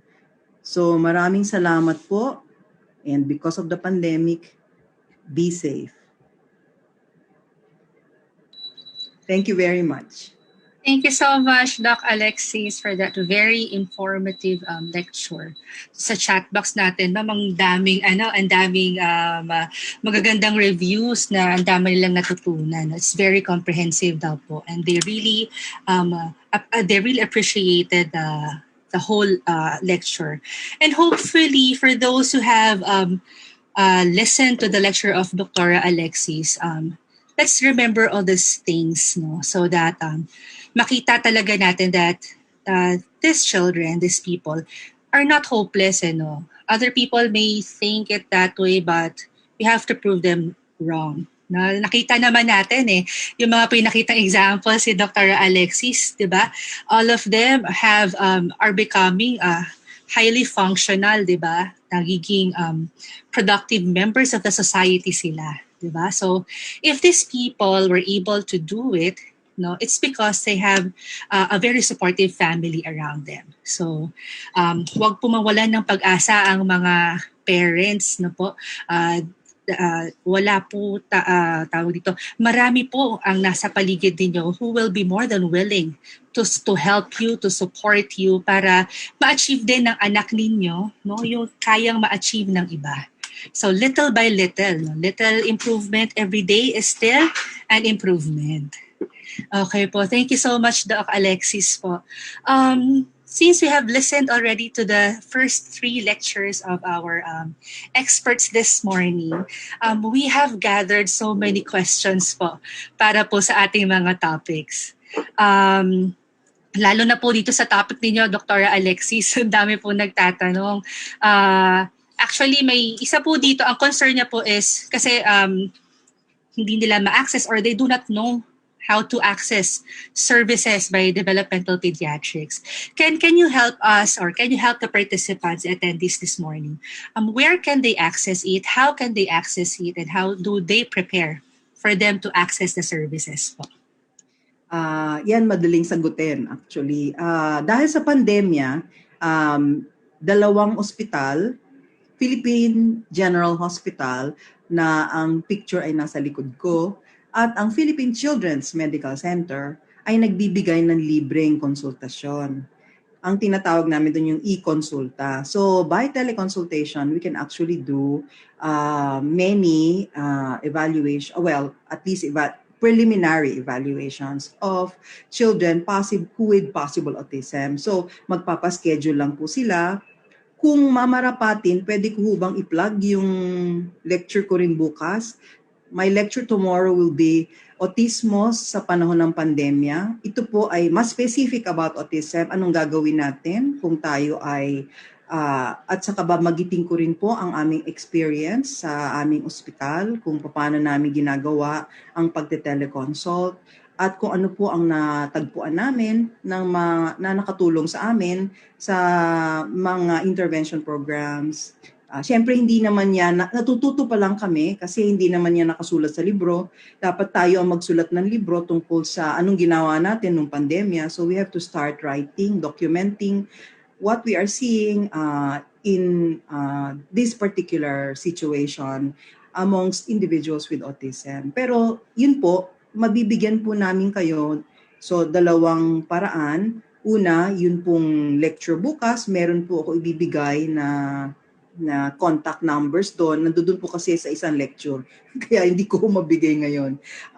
Pero nandito naman ho yung mga fellows ko. I think they can chat baka naman nalunod na siya sa chat, pero pwede naman pong ma-chat yung teleconsult numbers namin. Kailangan dumaan kayo ng PGH, matingnan din po kayo, dadaan po kayo dyan. Tapos, ang pangalawa po ay, sa society namin, meron din po kaming directory. We are just updating our directory and we want to tell everyone that we each have our own advocacies. Not all of us probably are maybe blessed to be part of a setting wherein we can give services for free, but I think the intention is there to help more people.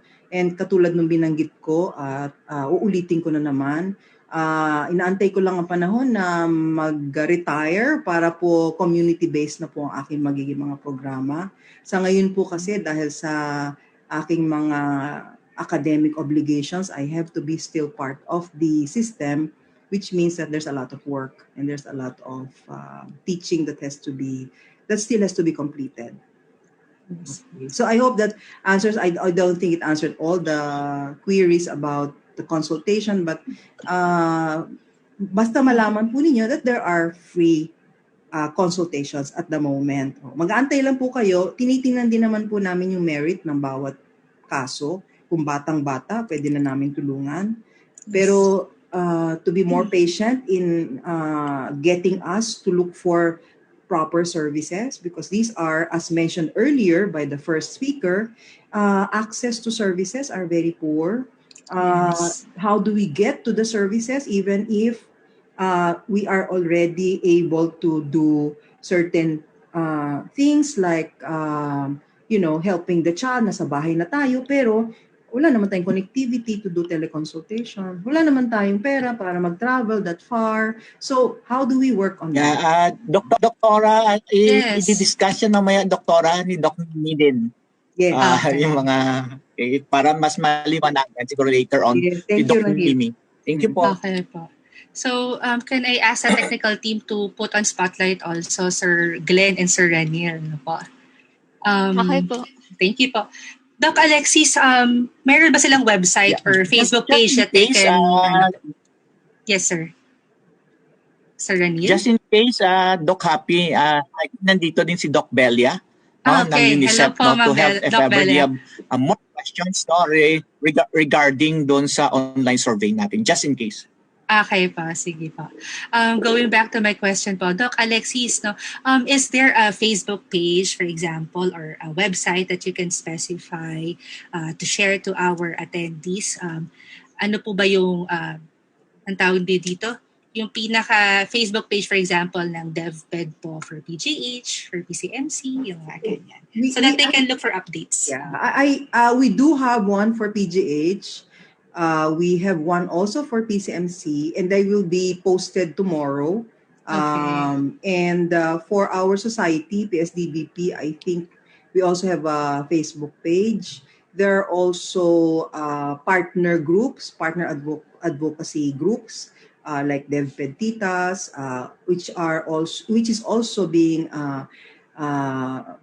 done by some of our younger colleagues. So ang daming mga mga maybe initiatives na ginagawa ng mga DevPeds to reach out to their patients, to our patients who are in need. We know that, and I've seen the number of participants coming from the different regions. Napakahalaga na magkaroon tayo ng interagency. Matagal na po natin parating sinasabi, pero actually, if you think about it, since the time I started from in the 1990s to this time, may konting pagbabago, pero syempre not what you want. I have to be patient about that. And with the pandemic, it has even worsened the situation. Tama po. Kasi iilan lang din po ang developmental pediatrics sa Pilipinas. Po, kaya lalong medyo marami na kami. Umabot ako na 70 na ba? Parang umabot na kami na 70. Okay po. So, yun po. There are some of the questions po na na-answer na kayo na sa lecture po ni Dr. Alexis. So, I will, in the interest of time, we will not be mentioning them na lang. Ano po? Okay, there is this one question. Ano po, sabi, my son is 22 years old with autism spectrum disorder. And na-notice po ni mommy na parang nag-regress siya during the pandemic. This could also be the experience of many parents, no, with children with autism. Lalo na kung halimbawa hindi rin sila maka-access ng services or they were not aware how the child was being handled siguro nung nasa therapy pa, lalo na kung nag-uumpisa pa lang sila.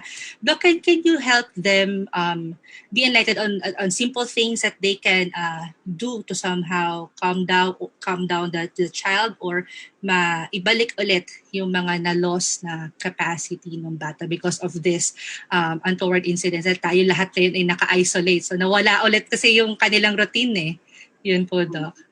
Tama ka dun sa routine. I think that's one of the things that would be important to resume or to start again. So, kung very specific yung routine, then you have to make sure that you are able to at least do a modified one. That's one. Kasi one of the reasons why this pandemic has been very, very difficult for us is that even amongst those who have no mental health issues, magkakaroon ka talaga ng mental health issues. So, syempre, anxiety, depression will happen. And when you talk about anxiety, depression in individuals with autism, the presentation may be different. It could be regression. It could be the manifestation of more behaviors that are immature. Okay, but it could also be very serious. So when I say serious, baka hindi natin napapansin na siya ay may seizures or other comorbidities that are now surfacing because of the fact that you are with him at home, you are seeing him more, and you have not noticed all these changes. So maraming possibilities. And for children with regression, especially in autism, I think it's one of our rare emergencies. Ito yung isa sa mga rare. When I say rare, bihira kami magka-emergency. To the point wherein you have to see the patient as soon as possible. Ako po, my emergency very recently during the pandemic was a few of my patients wanted to commit suicide. And they were very bright. These are the ones I never expected, because I thought that they would be able to handle it. But they're the ones who the mother and the father would call frantically because they would say na, Doktora, alam mo, he keeps talking about killing himself. Papakita pa niya yung mga paraan. Sabi ko, baka hindi niya talaga niya gagawin yun dahil masyado niyang dinetail. Kasi kung gagawin niya, ginawa na niya. Okay, so nung kinausap mo, talagang asking for help, asking for attention. So nung kinausap mo, wala naman ako nakikitang depression. Okay, so the lack of social interaction, the absence of connections, these are the things that happened during the pandemic. So I think that it is wise to really, hopefully, consult. Maybe if you really feel that it is an urgent matter, you can immediately do a Facebook consultation, or hindi naman po mahaba. Hindi ko lang po alam, baka mali ako, pero mga 2 linggo yata, 3 linggo. Hindi ko matandaan. Pero baka sabihin ng mga fellows ko, ma'am, hindi ho 2 linggo, 2 taon. Hindi ko alam kung gaano katagal. Pero I think lang that, and I believe that if you communicate directly, we can arrange for something. May mga pasyente na diretso na mag-communicate. You can put it in the Facebook page or through emails. Yes, thank you, ma'am. Can the tech team help me ask for for the Facebook page ng so that we can post it here sa chat box, because many of our participants are they are saying na in their areas, in their provinces, they really do not have access, they're not privileged to have developmental pediatrics within their community.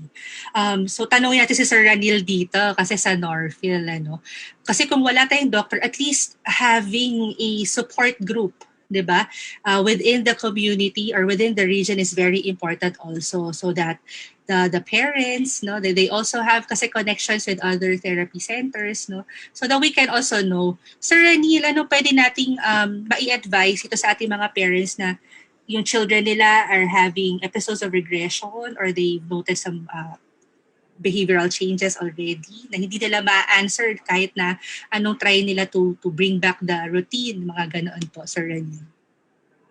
Yeah. Thank you, Doc Happy. Actually, may mga pinag-uusapan na kami diyan initial ni Dr. Alexis, and then I think from the end of Autism Society Philippines, kaya nga we are inviting them really to join till our last session this afternoon, kasi nandoon yung ating current president ng Autism Society Philippines, si Mona Viluz, ang presidente din ng developmental pediatricians, nandoon din si Doc Mimi Abindanyo na connected din sa PCMC, si Ma'am Jonah Ortega ng DSWD Central Office.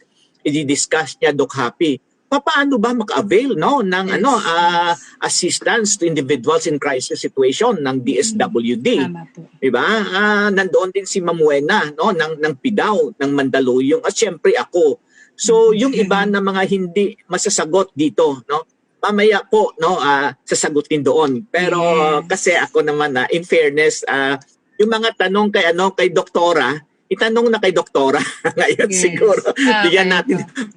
Mahirap talaga imbitahin si doktora, madali lang kasi very friends sa Northfield, pero talagang sa sobrang busy ni doktora, so hindi man si doktora. So kung may mga tanong siguro, Doc Happy, kay doktora, mas bigyan natin ng focus, so si doktora ngayon, kung okay lang din sa ating mga viewers, Actually may isang tanong, doktora, pag uminom daw ng mga antibiotics, ng mga ng iba't ibang gamot, actually sa FB page natin to, kasi maraming ang nahirapan pumasok dahil sa connectivity natin. So ito yung mga tanong din sa FB pages natin. So yan yung isa sa mga tanong, magkakaroon ba ng autism pag umiinom yung nanay, pagbuntis pa siya ng mga antibiotics at iba pang gamot.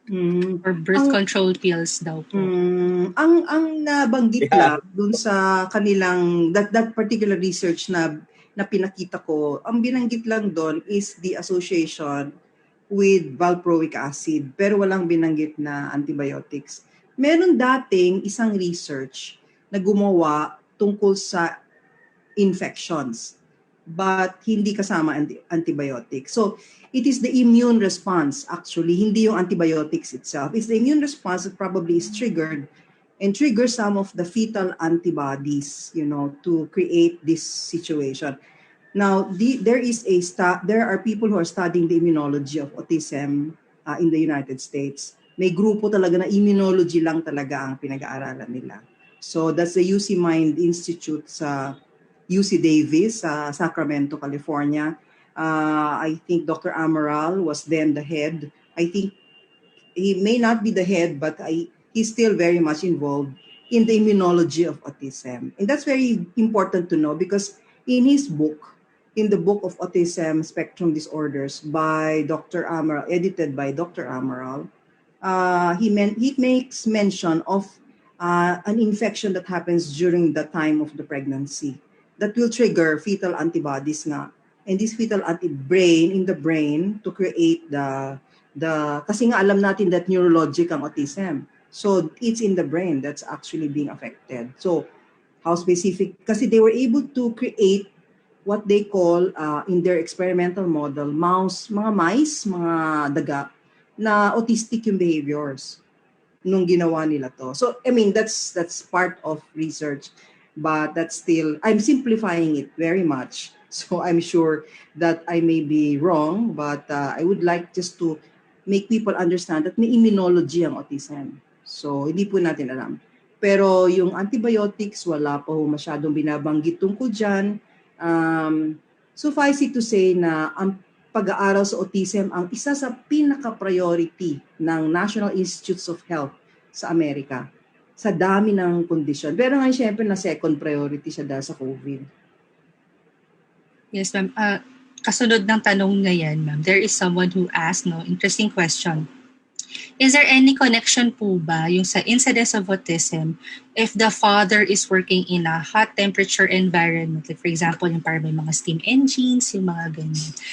May nabasa ka ba, Doc, that could help ito pong ating attendee with her question? Environment.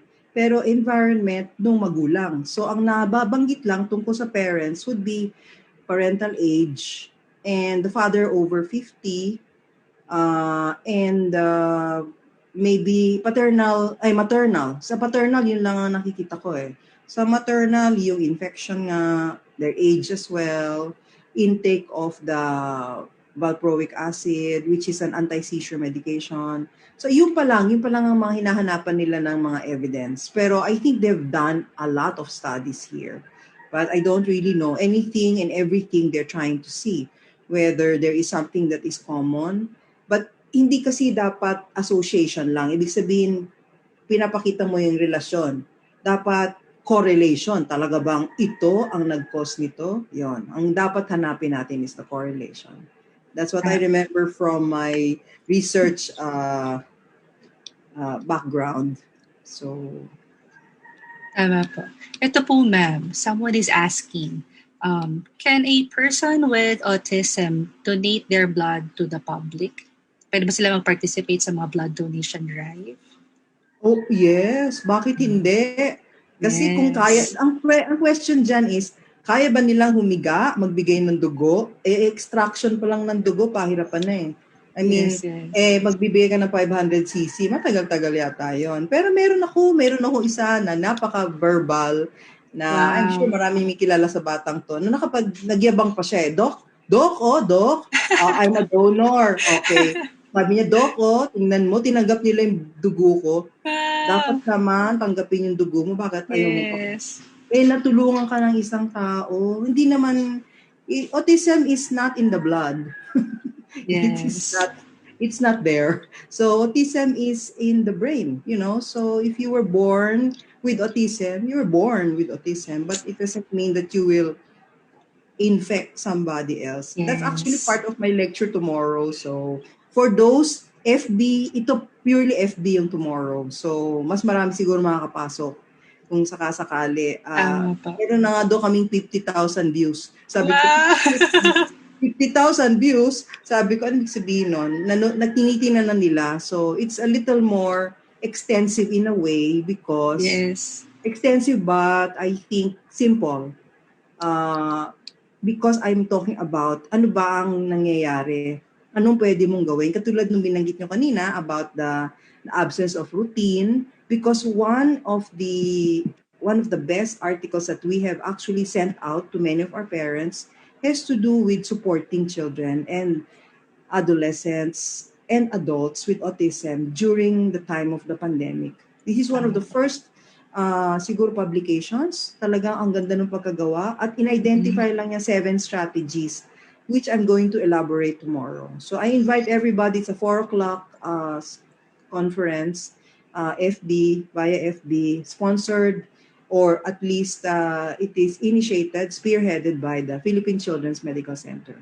Wow. So for sure, no, most of our participants today will also watch tomorrow's Yes, I lecture. Dapat manood sila. Opo. Wala akong inulit na slide.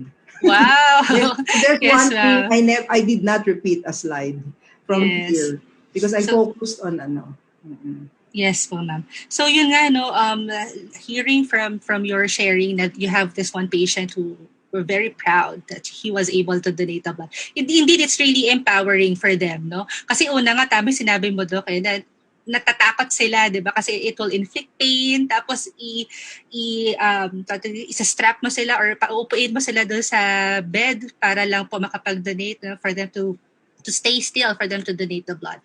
It's really a milestone for them. Okay? So sana po yung mga parents and could also encourage, no? But don't push naman if they're not ready. Yes, opo. Ito po, isang interesting question din. Did you have any patients po, doktora, na nakita mo na lumaki and had a meaningful relationship, yung kinasal, ganyan, with people without autism? And how was it? Well, interestingly, wala pa. Inaantay ko Okay. yun eh. Inaantay-antay ko rin kasi marami na silang of marrying age, of Okay. relationship age. Meron akong may mga relationships, mga patients na may relationships or they believe that they are in a relationship. We are not sure whether the other one is in a relationship with them.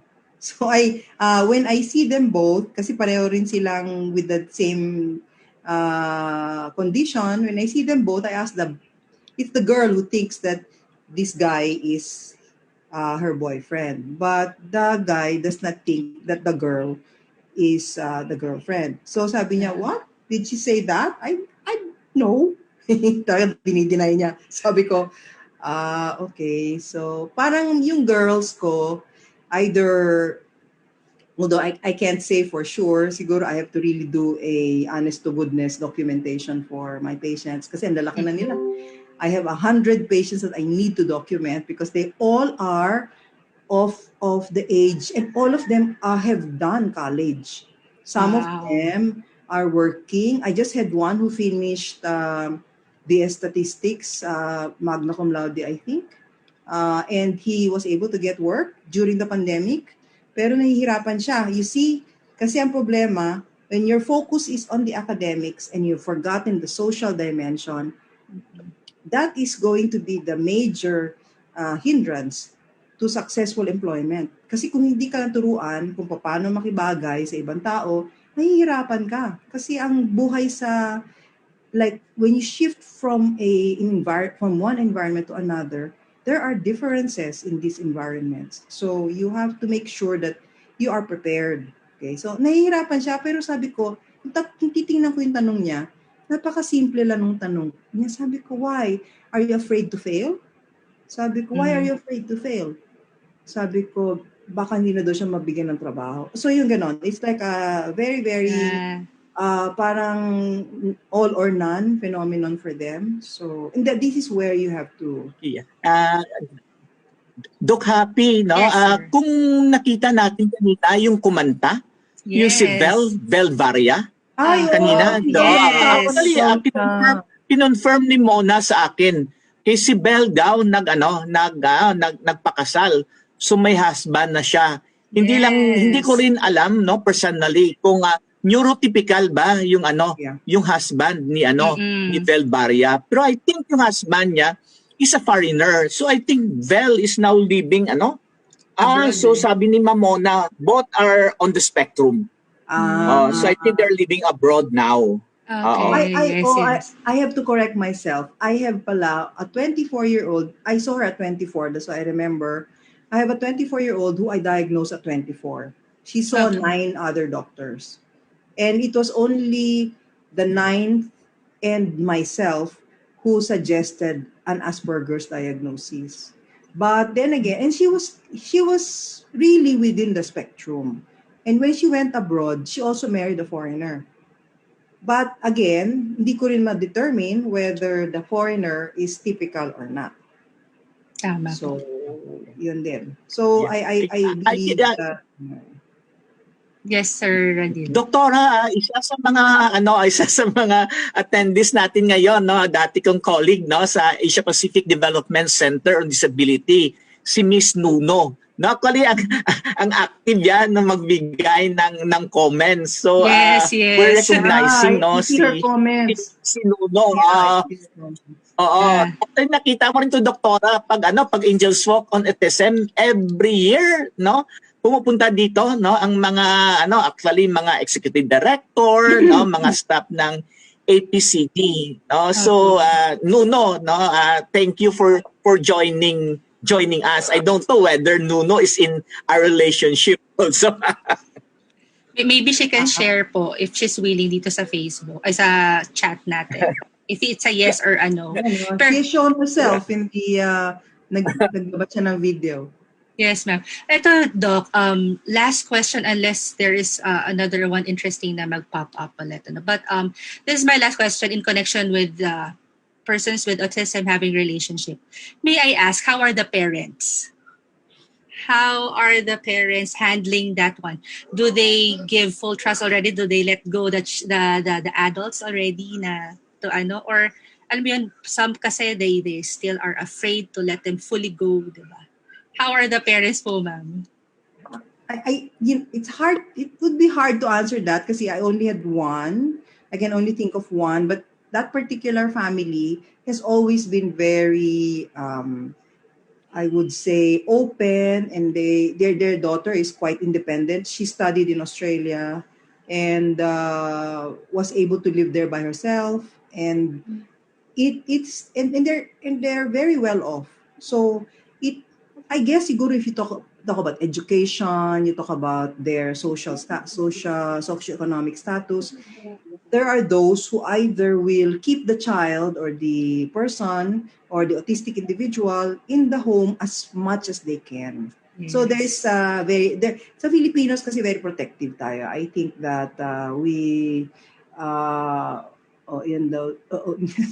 Yung aking fellow nilagay na kung yes, you so may view nag-plug na. Dr. Alex's lecture. Okay, so very, very efficient talaga si Lara. Anyway, I think that it depends on really your appreciation and when you saw or how you see your child as an adult now. Kasi many are still clinging to that child phenomenon kahit na ang laki-laki na, Mami, alam niyo ba kung ilang taon na siya? Hindi ba 15 na siya? Hindi na siya bata. Hindi, baby ko pa rin.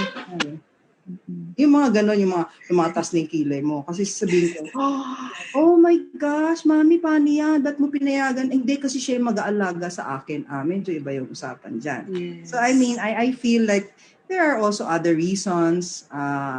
They would like to be as close to their children as much as possible. So,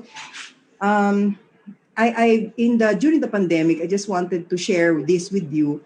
I actually attended a webinar where it was conducted purely by Asperger's individuals. Wow. It was remarkable. Like, it is so interesting to be typical in an Asperger's world. Because they will see that you are very typical. Parang makikita nila na, ano to, hindi to katulad natin. Sila din nagdi-discriminate sa totoo lang kung marami na sila. So, parang pag sila yung mas marami sa atin, sabi ko kasi daw, I was trying to get a recording and sabi niya, but have you attended all? Sabi ko, no, I did not attend all because it was the time was different and so you cannot have a record. Yung parang ganon, sabi ko, oh my goodness, there are more. I felt really like, it was amazing. Yes. Even their speakers were autistic. Sabi ko nga, I felt uncomfortable in a way, ha? Kasi I saw that already when I was abroad and I attend conferences where you're asked, okay, can you stand all those who have been diagnosed with autism at ikaw na lang yung nakaupo. Sabi ko, bakit ako na lang at saka yung kasama ko nakaupo? Yung pala lahat sila may autism. Sabi ko, okay, that's interesting. So anyway, so it's the other way around, very. But you see, this is what neurodiversity is all about. And I will talk about that tomorrow when I talk about autism awareness. Yes. Thank you so much, Doc Alexis, for this very wonderful discussion about truths and the myths about autism. Hopefully, all the parents and the stakeholders were able to really dive into your discussion and really get so much from it that they can help also other people who don't know about autism spectrum disorder, that they can share it to them. So, thank you so much again, Dr. Alexis, for this very wonderful time. Again, to parents, yun nga sabi ni Dr. doon sa huli, the reason the reason that you are bringing your children for assessment and for management and for therapy is to somehow allow them to grow, for them to become the best, and for them to get the highest functional capacity, for them to be independent. Diba? After all, that is what we want for them. For that, para in the case na mawala tayo, we will be confident enough to leave them na kaya nila. Diba? That they will really be productive members of the society. And may I add? Yes, ma'am. Even if they are, I want them to be happy. Yes. That's your name. Sabi ko, I want them to be happy. I hope that they will be happy wherever, however, they are, and in whatever situation they will be. I want them to be happy, to appreciate what their lives are, because I think that's the very essence. I think the pandemic has told us and has taught us so many lessons on happiness. And that is to be happy. It is not to have many things. It is to be simple, to love simple things, to enjoy the simple things in life, to be able to appreciate each other, and then to be patient and to express your love. I think that's what the pandemic has taught us. Siguro that's the positive side. Siyempre ang daming, there are many deaths. If we focus on the deaths too much, then it becomes such a very depressing situation. But if you find siguro what is good in something that is terrific and horrific, then I think we still have hope. Yes. And I love the poem of Amanda Gorman yesterday in the Biden, the poet laureate. It was wonderful to be as brave. Can we be that? Can we be as brave? Yes. And I think that's the only thing that we need to be. Siguro. Yes. Thank you so much. The brave parents, I think there are many parents who are brave, who do not acknowledge themselves. Ito po yung, bukas po, pag-uusapan po yung self-protection. And I think that when you protect and you actually try to see how you can be at your best, you're sure to have a child who will be his best. Yes. Kung tutulungan mo sarili mo at aalagaan mo rin ang sarili mo, self-care is a necessary component of this situation and of any situation that comes in our lives that is not expected. Thank you so much for that, Doc Alex. Hindi na po namin patatagalin. Baka po meron pa po kayong clinic after this one. Di wala. Actually, i-introduce ko yung mamayang hapon. Okay po. Okay po. I-define ko yung terms mamayang hapon. Para sa okay po. Okay po. Kailan mo gusto, Ranil? Yeah. Later on na siguro, Doktora. Pero Doc Happy, I think it's a very important question din, no? And we recognize, no, the support of the Department of Education, no, for our conference today. Marami talaga, no, ang mga teachers, no, from all the regions of DepEd. Because, no, the DepEd Central Office is our partner today. And maraming salamat, no, kay Ma'am Annalyn, no, Aquino, kay Asik Torrio, kay Asik Dads, no, kay Chip Jun, no. So wag kayong mag-alala, no, mga teachers natin, no, magmi-meeting, no, ang subcommittee on children with disabilities, no, with DepEd. At sinabi din nila, medyo we're hoping, no, and we're very hopeful for this year. Marami daw pondo, no, manggagaling sa DepEd, no, sa inyong mga capacity building. And also UNICEF, no, is helping, no, magkakaroon ng, I'm sure Doc Happy, alam mo to, no, ng referral, no, from the grassroots, no, and I think pwede rin natin dito i-consult, no, si Doktora. Ito naman partnership with ECCD Council, and we will be publishing, no, some videos on the different impairments, and also the directory of service, no, not only for those with autism but also for persons with disabilities. So aabangan natin ito, no, pero syempre dapat magtulungan tayo, yung mga teachers, no, yung mga parents, to continue our advocacy, no, pukpukin natin sila, no, as the duty bearers, no, kasi kung minsan baka pagod na rin sila, di ba, na nakakatulog, nakalimutan tayo, no. So yun din siguro yung ating responsibility, that sabi nga ni Doktora, we will work as a team, no. We will do it together. Yes. Will it be okay for us to answer one question muna, Sir Ranil, before we end up for a lunch? There is one question kanina regarding po kasi your topic. Nabanggit kasi yung tungkol sa rights, di ba, ng persons with disabilities and across all disabilities. And there is this one question about, actually there are two questions. One is about income tax na na-mention daw po ninyo kanina. I think it's a parent who is asking, will she be able to get some deduction or exemption from this one? Do you have any idea, sir? Okay.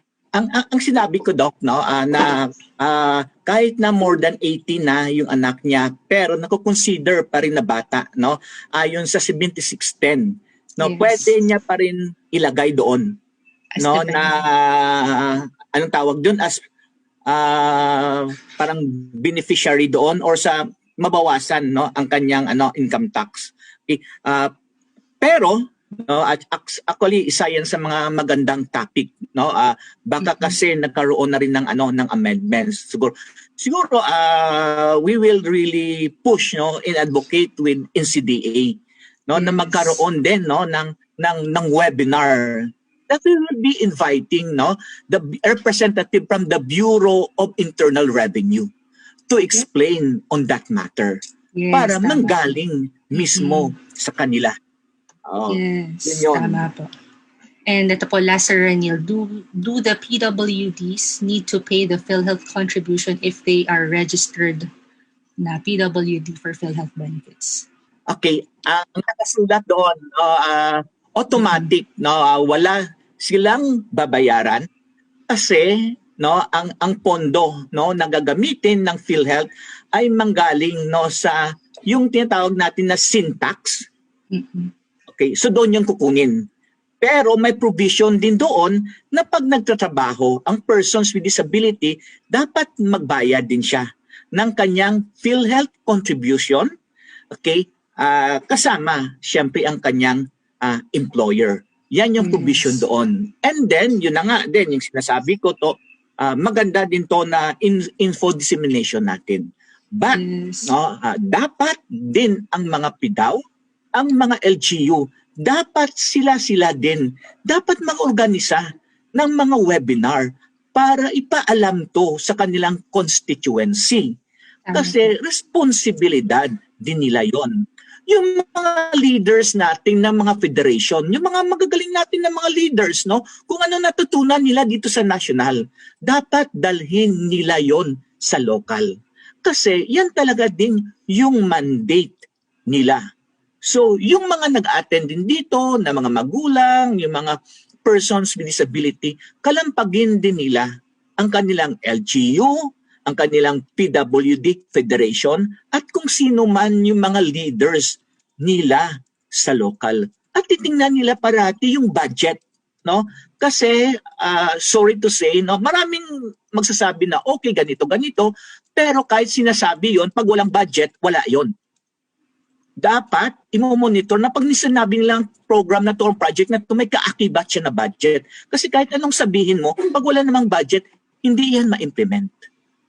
So yan din yung challenge, no? That's why we are also organizing, no, yung mga advocacy to learn, no. Ito yung kainaman if we know the laws.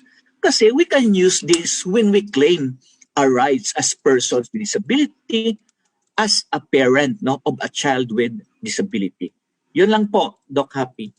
Thank you so much, Sir Ranil. So, for the meantime, we will be ending our morning session, and then by, is it 1 o'clock that we will come back? Yes, after lunch. So that's 1 o'clock. Please, it's either you can log out or just stay na naka-off lang yung mic and the videos ng participants. But by 1 o'clock, all are encouraged to come back, no po, so that they can participate in more of the discussions that will be done later on. So we will be having breakout sessions later and further discussion about the rights and resources. So for this morning, Yes. again, I'm Doc Happy po. Yes, Sir Ranil. Yeah, thank you very much, Doc Happy. No, Yes, so at 1 o'clock, we will be going back to the plenary. As what Dr. Reyes mentioned, no, she will explain, no, about autism aware, autism friendly, and autism responsible. Kay sa autism aware, Teacher Lady Suarez, kilalang occupational therapist, will be sharing about early intervention. Teacher Mai now will be sharing about home program. In the track of autism friendly, now Teacher Tisha will be sharing, and also Doc Marnie, ayan, pinopost ni Kai. Doc Marnie will be sharing hospital friendly environment. It will be moderated now by Teacher Anthony. On the autism responsible, moderated by Ma'am Ses Sikam, we will be having, no, I'm sure kilalang kilala, no, si Professor Archie David, and the current chair, no, of Autism Society Philippines, si Ma'am Mona, will be sharing about autism work. So Miss Cynthia Kai, no, will be assigning, no, in the different breakout rooms, no. Yes. So and then after that, we will be going back again to the plenary, and then Miss Tess de la Cruz will be moderating. Ito naman yung resources, no, for persons with autism. Nandito si Doc Marnie, si Ma'am Wina ng PIDAW, si Ma'am Jonah, no, ng DSWD Central Office, and si Doc Mimi Avindanyo, yung president ni na Doktora ngayon, no, sa Developmental Pediatrician, no, PBDSP. And syempre ako, tutulong lang dyan ako. Yun lang po, Doc Happy, no, maraming salamat po. Again, maraming salamat po for all those participants who participated this morning. Hopefully to see you again later.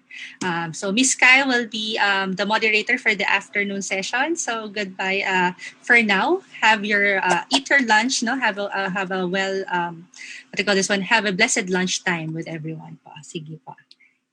Thank you, Happy. Thank you po, Doc. So while they are Thanks, eating, ma'am. now we will be showing videos, no, from Autism Society Philippines and also from Northfield Foundation, the different activities of ASP and also Northfield Foundation. Thank you very much, Doc Happy. Thank you po. Opo, sige po. Doktora, thank you po. Thank you.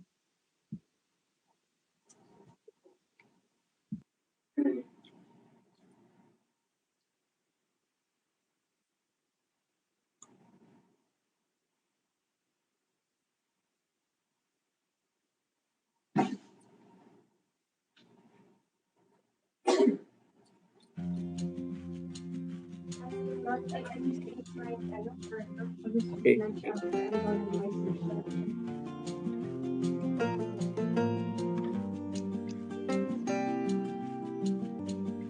we're very happy that Leonard Sechar Philippines Foundation has partnered with Autism Society Philippines for a project dubbed as Project Chocolate. We're very happy that this partnership has yielded positive results. We were able to provide opportunities for persons with autism to unleash their talents, provide a venue for their skills development, and for them to engage in socio-economic activities. Hindi naman lahat ng mga person with autism ay nakakapagtrabaho sa mga company. So, ASP created this program para matulungan sila, para kumita rin, wherein sila po yung gumagawa ng mga chocolate.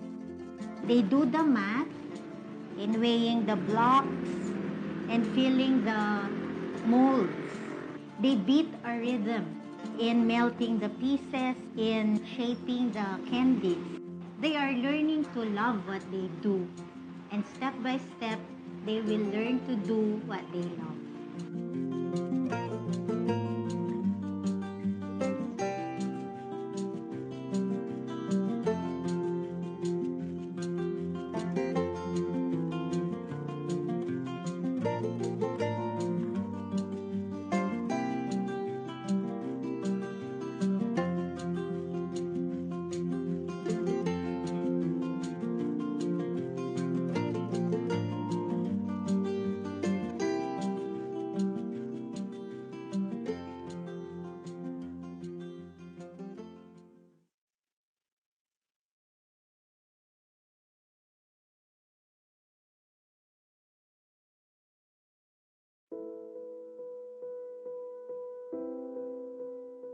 Dati kasi nangangapa talaga ako kasi first baby ko siya.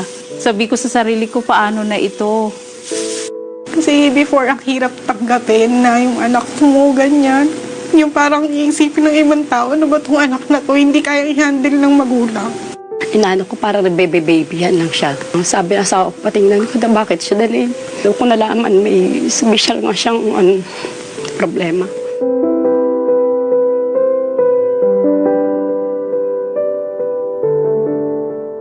Nalaman ko po sa neurodef niya na meron siyang ASD. Lumalaki siya na walang nangyaring progress sa kanya. Sabi ko sa sarili ko, bakit ganito ang anak ko? Bakit ganyan? Upo. Oh. Niisip ko, may edad na ako, paano ko magagawa? Paano na lang yung anak ko? Kung mawala na ako, saan ko siya iiwan? Doon ko natutukan yung talagang kailangan ko talaga siyang ipa-therapy. Kahingi ng tulong sa iba ano dapat gawin kasi wala akong alam tungkol sa kanyang case. Hindi lahat ng oras, lagi kami kasama. Ang dami ko po talagang nilapitan na ahensya na pwede pong tumulong sa akin. Good thing naman po kasi nag-response po sa akin yung ASP. Handa kong lahat gagawin para sa anak ko. Kaya nagpapasalamat ako na na-discover na tanggap ako sa ASP na ganyan nga, natutulungan kami paano papalakihin, paano sila bibigyan ng kinabukasan kung ano ba sa kanila. Hindi ko lang nalaman lalo na dito sa tulong na binigay ng home empowerment. Mabait na po siya, hindi tulad dati ng bubuli, nananakit. Ngayon, mas malapit na po siya ibang bata, mapagbigay, palakaibigan na siya. Naintindihan ko na ang anak ko ganun pala. At naiintindihan ko siya kung anong ugali niya. Mayroon akong natutunan kay Ma'am Cecil sa ASP. The Home Empowerment Program was conceived because of our realization that occupational and speech therapy is not enough without the follow-through at home. And it has been our experience that home intervention is even more powerful than all the other therapies. And it's important that the parents understand what their children need and that they're able to implement all the programs and all the strategies that they have learned at home.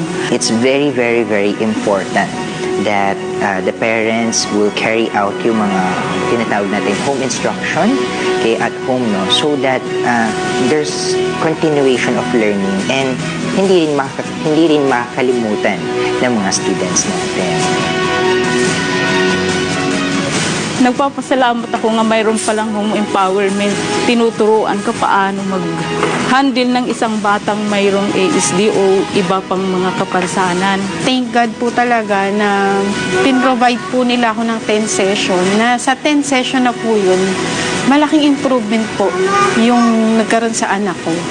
Nagpapasalamat po ako sa home empowerment kasi natulungan kami makapasok dito. Nabigyan kami ng libreng therapy, nabigyan kami ng kalaman kung anong dapat sa kanyang gawin. Ngayon, nabiglang linaw yung anak ko, hindi siya simpo-simpo. Isa lang siyang, mayroon lang siyang special na pangangailangan na kailangan ma-develop. Pero ngayon hindi na ako nag-aalala. Kailangan lang silang turuan kasi may potential pala silang matuto. Maganda po sa home empowerment kasi continuous pa rin po nila kami tinutulungan. At malaking tulong po yung sensory na training sa amin kasi nalaman ko kung ano ba si Saib. Kasi para sa kanya to eh. Kasi paano na lang kapag nawala ako. Blessing talaga yung home empowerment kasi binigay siya sa akin na para tulungan po ako. Laking tulong po talaga ng home empowerment para sa akin. Ang saya-saya ko na nabago ko yung buhay ng anak ko na mayroon palang pagbabago. This program is very helpful, particularly yung mga children who were not able to avail or afford yung mga therapy services po natin. It is also very important to have practice at home din po so that there will be a transfer of learning. Not just only here sa center but also madadala din po nila sa kanilang bahay or let's say particularly lalo pa pag nag-aaral po sila sa school. After they're given the home program, I visit the homes to see how they can be supported and how the program can best be implemented. The home empowerment program is still in its baby stages, and yet we have seen how much help it has been to parents.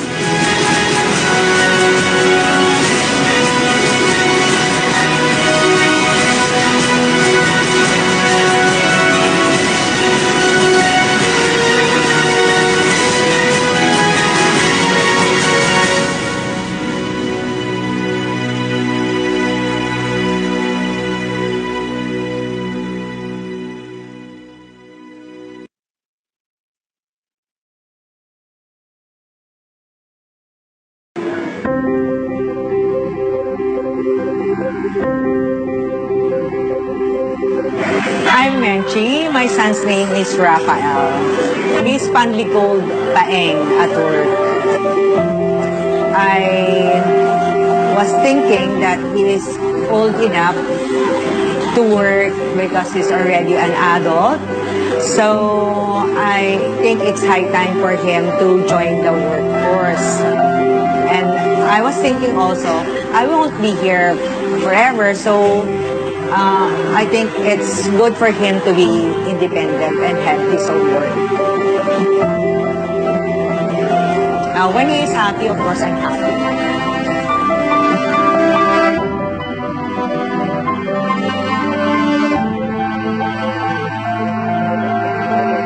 My name is Josephine M. Cabuang and my child's name is Jules. Malit pa po si Julius, siguro po mga bago siya mag-9, umalis po akong mag-abroad. Dahil ako lang po ang may opportunity para makas yung husband ko kasi may karamdaman siya kaya ako ang napilit na umalis dahil ang income po namin is it wasn't enough. Mahirap pumasok sa ganitong company dahil ang tinatanggap nga mostly sa ganito is college graduate. To all the moms out there, huwag po kayo mag-worry sa inyong anak. God has something good in store for your children, tulad po nang nangyari po sa aming anak na si Julius. My name is Cha Sumera and my son's name is Paul Matthew Sumera. I am so proud of him because he was able to get into this program, which is not easy. Second, yung time management na meron siya. That's why sobrang proud ako and parang milestone on our life yun. Kaya nakaka-proud din na bilang ina, una, di ba, you are so proud na wow, may trabaho na yung anak ko. Kinakaya niya, kagaya ng ibang tao, nasa-surpass na yung ganong challenges. Pero I'm so proud of him. He made it. My family is really grateful and thankful po sa program na Don't Worry dahil nabigyan po ng opportunity ang aking anak. As your company bless, I believe na God will bless this company more. Thank you to the moms of the Autism at Work buddies for trusting us with your children and for supporting Don't Worry Philippines.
I am Dan Brainard Tabihe. I am Victor Michael Ramos. I am Darwin Jed B. Dison.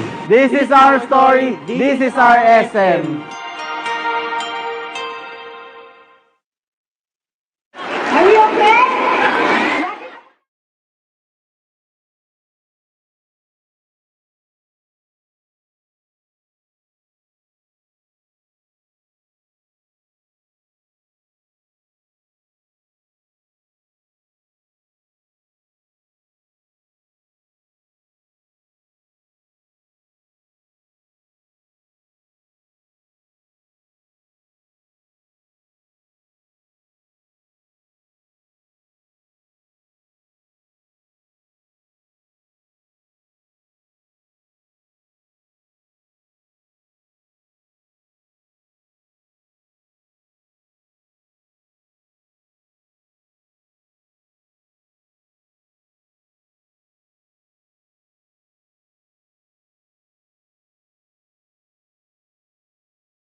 Welcome to Pancake House! We're here today in the launch of the ASP together with Pancake House. It's a program supporting people with disabilities and special abilities. We don't just prepare the persons on the autism spectrum, but we also prepare the organization. We need to make sure that the workplace, the culture, the tools, the procedures are all in place and ready for their future neurodiverse workers. Today, I'm going to do serving some food, give some customers orders, and bussing the tables. I am happy to be part of this program. Welcome to Pancake House! So what I do is I greet the customers, show them to their tables, and take their orders. Nagpapasalamat po ako na binigyan ako ng opportunity na magtrabaho po ako dito.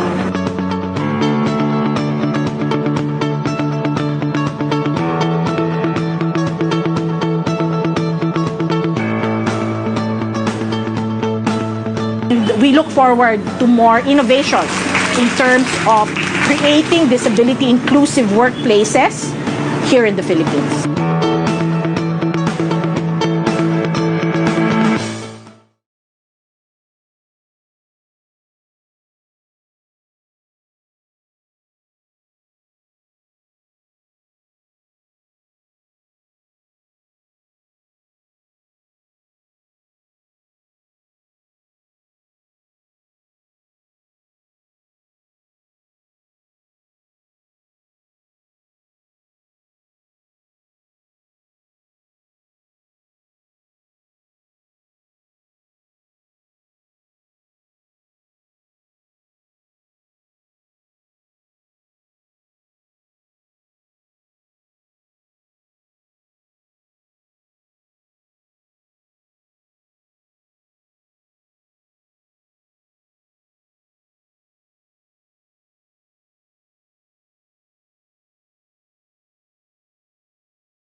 With this two-day conference, we have become more aware of the situation, issues and concerns, needs and rights of children with disabilities, and the plans and programs in response to all this.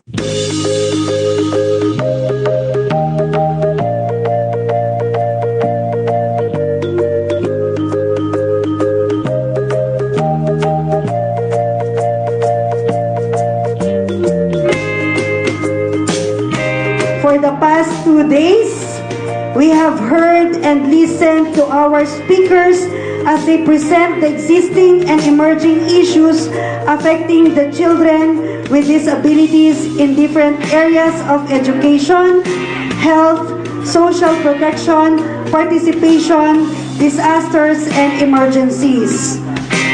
As a response, we have gathered information on the different existing programs and services for our children with disabilities that are being implemented on different agencies and institutions. So ladies and gentlemen, palakpakan po natin as we witness the signing of the Pledge of Commitment of the participants of the Conference of the State of Children with Disabilities. Let's all welcome Deputy Speaker Pia Cayetano.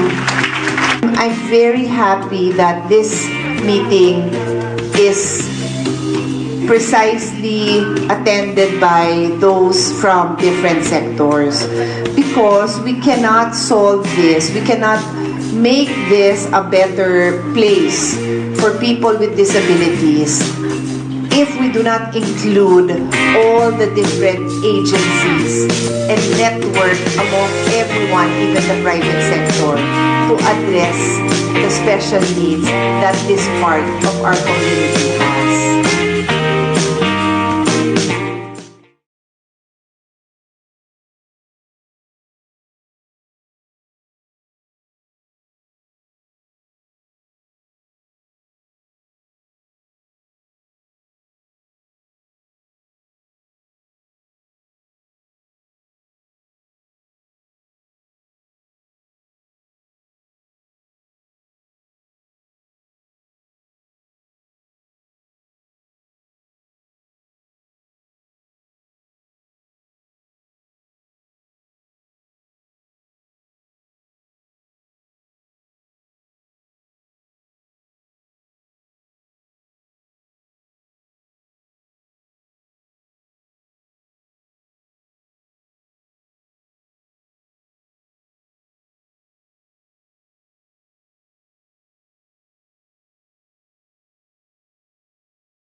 We're very happy that Leonard Sechar Philippines Foundation has partnered with Autism Society Philippines for a project dubbed as Project Chocolate. We're very happy that this partnership has yielded positive results we were able to provide opportunities for persons with autism to unleash their talents, provide a venue for their skills development, and for them to engage in socio-economic activities. Hindi naman lahat ng mga person with autism ay nakakapagtrabaho sa mga company. So, ASP created this program para matulungan sila, para kumita rin, wherein sila po yung gumagawa ng mga chocolate. They do the math in weighing the blocks and filling the molds. They beat a rhythm in melting the pieces, in shaping the candies. They are learning to love what they do, and step by step, they will learn to do what they love.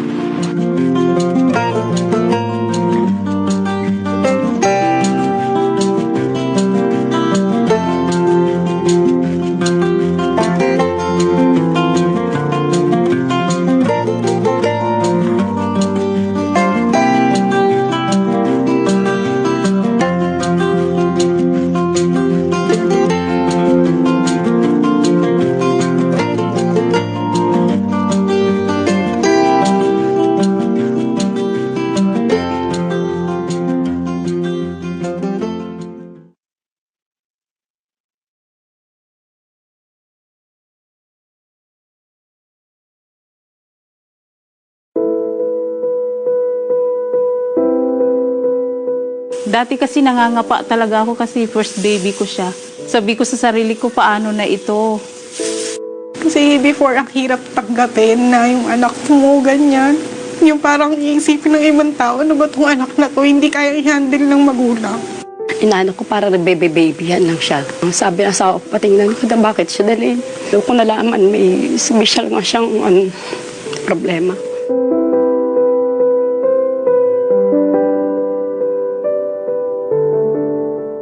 Nalaman ko po sa neurodef niya na meron siyang ASD. Lumalaki siya na walang nangyaring progress sa kanya. Sabi ko sa sarili ko, bakit ganito ang anak ko? Bakit ganyan? Upo. Oh. Niisip ko, may edad na ako, paano ko magagawa? Paano na lang yung anak ko? Kung mawala na ako, saan ko siya iiwan? Doon ko natutukan yung talagang kailangan ko talaga siyang ipa-therapy. Kahingi ng tulong sa iba anong dapat gawin kasi wala akong alam tungkol sa kanyang case. Hindi lahat ng oras, lagi kami kasama. Ang dami ko po talagang nilapitan na ahensya na pwede pong tumulong sa akin. Good thing naman po kasi nag-response po sa akin yung ASP. Handa kong lahat gagawin para sa anak ko. Kaya nagpapasalamat ako na na-disco na tanggap ako sa ASP na ganyan nga, natutulungan kami paano papalakihin, paano sila bibigyan ng kinabukasan kung ano ba sa kanila. Ngayon ko lang nalaman lalo na dito sa tulong na binigay ng home empowerment. Mabait na po siya, hindi tulad dati ng bubuli, nananakit. Ngayon, mas malapit na po siya ibang bata, mapagbigay, palakaibigan na siya. Naintindihan ko na ang anak ko ganun pala. At naiintindihan ko siya kung anong ugali niya. Mayroon akong natutunan kay Ma'am Cecil sa ASP.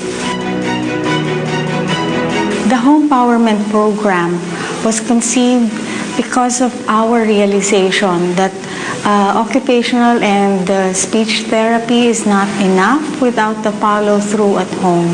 And it has been our experience that home intervention is even more powerful than all the other therapies. And it's important that the parents understand what their children need and that they're able to implement all the programs and all the strategies that they have learned at home. It's very, very, very important that the parents will carry out yung mga tinatawag natin home instruction at home, no, so that there's continuation of learning and hindi rin makakalimutan ng mga students natin. Nagpapasalamat ako nga mayroon palang home empowerment. Tinuturuan ka paano mag-handle ng isang batang mayroong ASD o iba pang mga kapansanan. Thank God po talaga na pin-provide po nila ako ng 10 session. Na sa 10 session na po yun, malaking improvement po yung nagkaroon sa anak ko. Nagpapasalamat po ako sa home empowerment kasi natulungan kami makapasok dito, nabigyan kami ng libreng therapy, nabigyan kami ng kalaman kung anong dapat sa kanyang gawin. Ngayon, nabiglang linaw yung anak ko, hindi siya simpo-simpo. Isa lang siyang, mayroon lang siyang special na pangangailangan na kailangan ma-develop. Pero ngayon hindi na ako nag-aalala. Kailangan lang silang turuan kasi may potential pala silang matuto. Maganda po sa home empowerment kasi continuous pa rin po nila kami tinutulungan. At malaking tulong po yung sensory na training sa amin kasi nalaman ko kung ano ba si Saib. Kasi para sa kanya to eh. Kasi paano na lang kapag nawala ako. Blessing talaga yung home empowerment kasi binigay siya sa akin na para tulungan po ako. Laking tulong po talaga ng home empowerment para sa akin. Ang saya-saya ko na nabago ko yung buhay ng anak ko na mayroon palang pagbabago. This program is very helpful, particularly yung mga children who were not able to avail or afford yung mga therapy services po natin. It is also very important to have practice at home din po so that there will be a transfer of learning not just only here sa center but also madadala din po nila sa kanilang bahay or let's say particularly lalo pa pag nag-aaral po sila sa school. After they're given the home program, I visit the homes to see how they can be supported and how the program can best be implemented. The home empowerment program is still in its baby stages, and yet we have seen how much help it has been to parents.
Magandang hapon po sa lahat.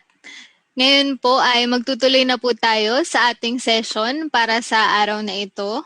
Yan. So, kanina bago tayo mag-lunch break, ni-review na ni Sir kung paano yung magiging flow natin para sa mga susunod pang mga oras. So, magkakaroon po tayo ng 3 breakout sessions. Pagkatapos po nun ay babalik po tayo para sa panel discussions po natin sa plenary uli. Ngayon po, tinatawagan ko po uli si Dr. Alexis Reyes para po mas maintindihan pa natin ano nga ba yung autism aware, autism friendly, and autism responsible. Doc Alexis? Thank you, Kai. I'll just share the screen.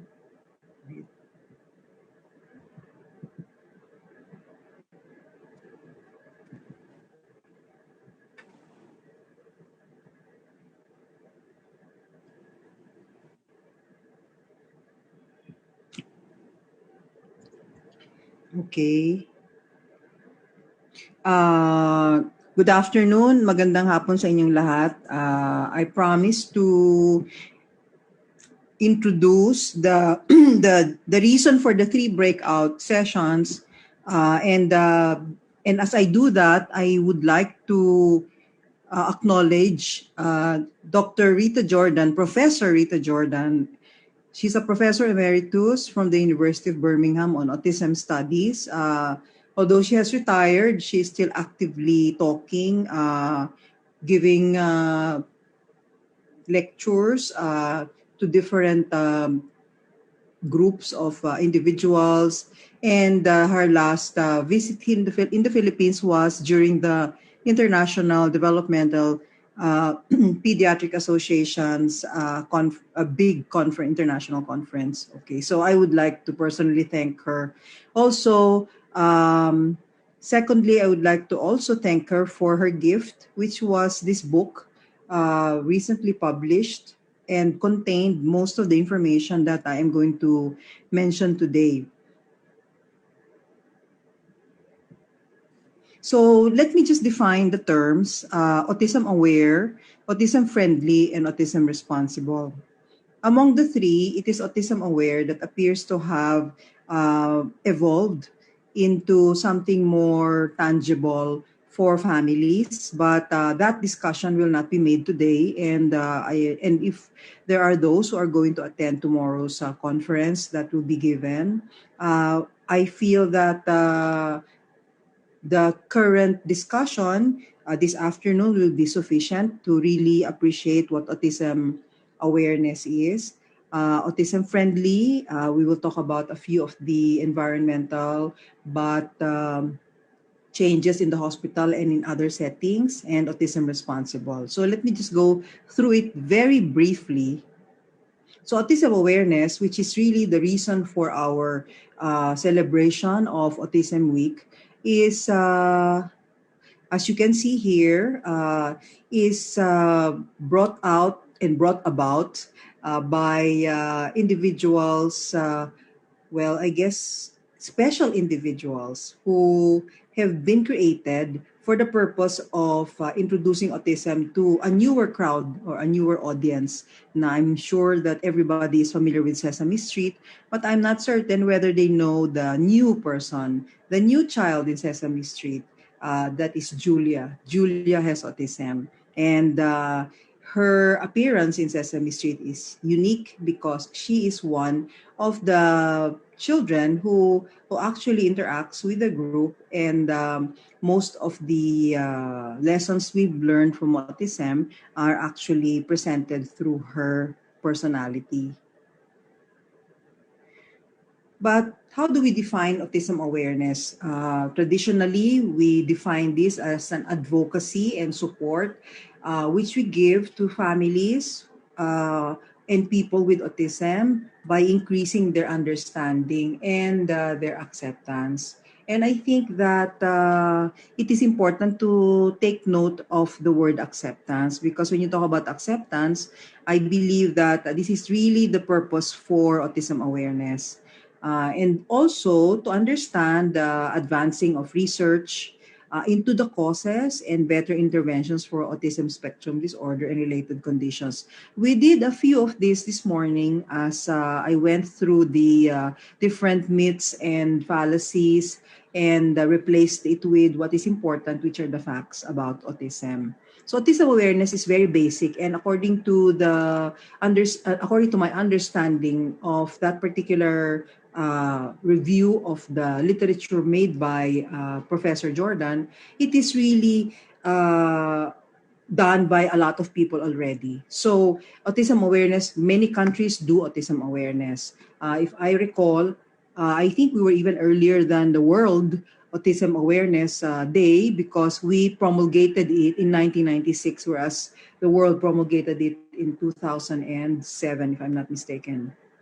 Okay. So what about autism friendly? Autism friendly means that one is aware of social engagement and environmental factors affecting people on the autism spectrum. And there are modifications to suit the communication methods and the physical space so that it would better appreciate the individual's unique and special needs. So it is largely based on some sensory concerns. And I think that it is important to remind ourselves that when you talk about an autism-friendly environment, we usually use checklists for these.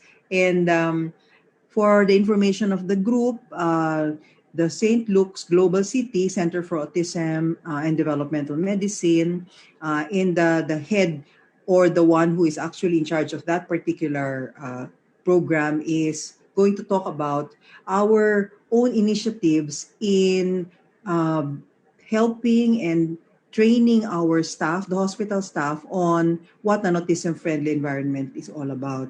Sadly, we were able to do just a few workshops, and we were planning on certifying these hospital staff regarding how they would perform in an autism, or how they would appreciate or understand what an autism-friendly environment is. They enjoyed the sessions, which were actually organized and prepared by Doctors Prudencio and Kagiwa. So sadly, the pandemic stopped us from doing that, but I think that this year we can resume the workshops and probably, hopefully, have accreditation. What does this mean, or how does it then translate practically? So when you go to the hospital setting, I'm pretty sure that many of you do not want to bring your children in the hospital because they are not aware, or they are not technically able to understand if your child who has autism is afraid of not them, but rather their ways of handling. Like when they approach the children, when they hold the hand, that many preparations have to be made before a child is going to undergo a procedure.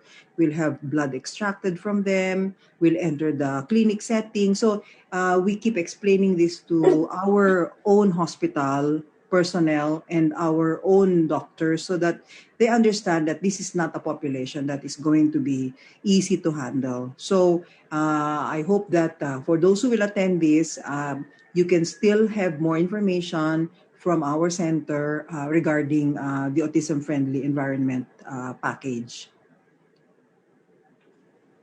The last one is the most difficult one, actually, because when Dr. Jordan was here, she did mention that, I know you seem to be talking about the autism awareness, that for her is a given. So I think people are aware, but she said that, oh, yes, autism friendly, yes. But I said to myself, so what is she looking for? So there is a level of understanding, it appears, that is much higher than the two. Okay. So we know that there are services that need to understand autism, and that's the autism aware area or aspect, have knowledge of and skills in providing supports and making adjustments, and that is the autism friendly part. But to observe and understand individuals and how this applies to our autism knowledge and skills is the important part. And for her, that is the highest level of appreciation and understanding. And when we do our programs and projects, we have to be autism responsible. It presupposes that our understanding and our accommodations are not just for knowledge, but also, as she said, as an application or an implementation of this in daily life. Okay, so this is the hardest, and it has to be fully recognized by many, perhaps not well accepted, and has to be developed further. And for this, we have chosen as two of our speakers a one whose programs have already dealt with perhaps the awareness, the friendly environment, and are already looking at how the individuals with autism or autistic individuals actually participate in society, and how we, as part of society, accept them and assimilate them. And I would like to end this brief introduction of the three aspects. I said that the breakout groups would be necessary because there will be better discussion of the three levels.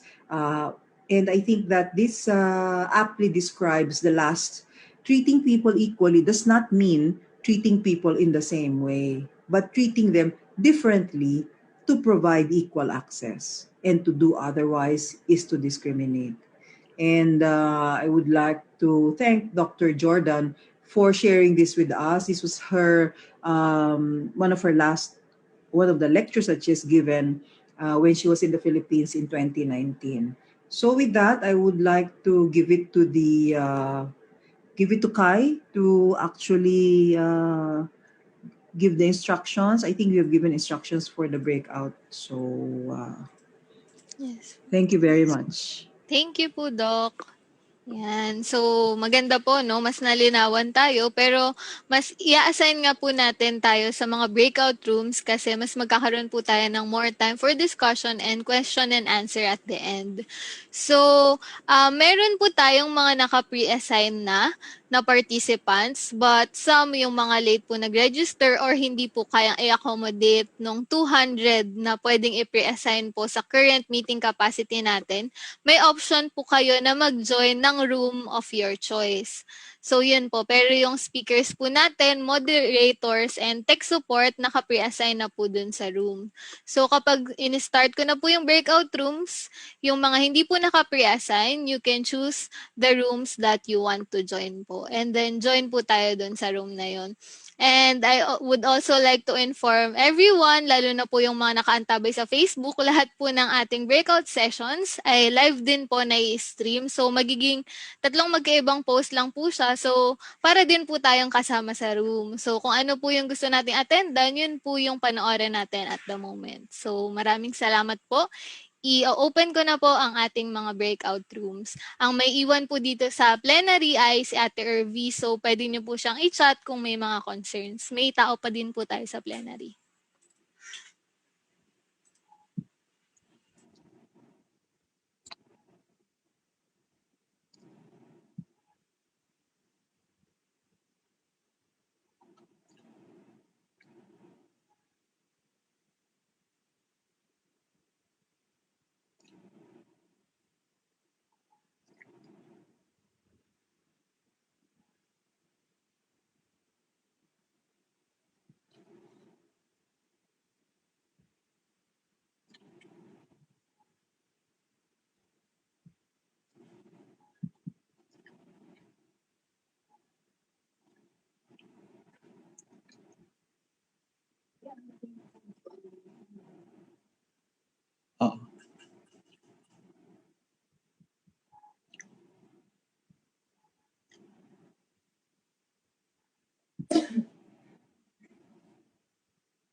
Now, can you hear me? I cannot hear you.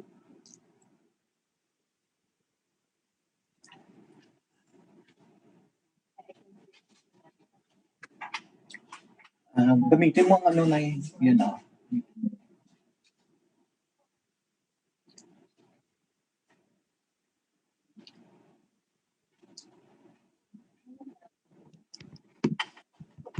Nakita mo yun ano? Balik mo.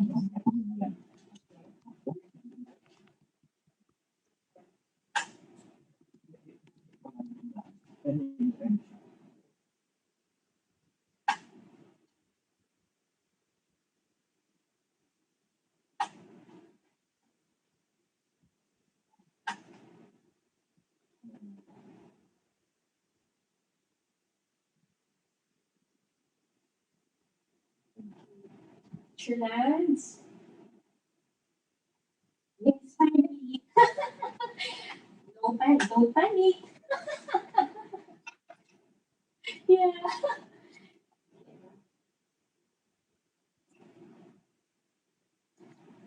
I'm not sure if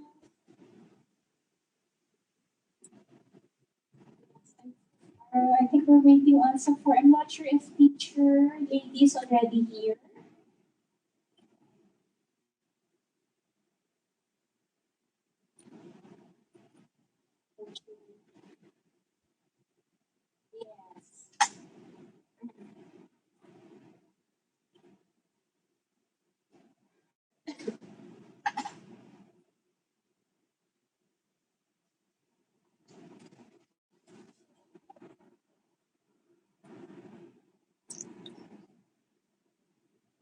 Teacher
Landa na yun, mag-decide.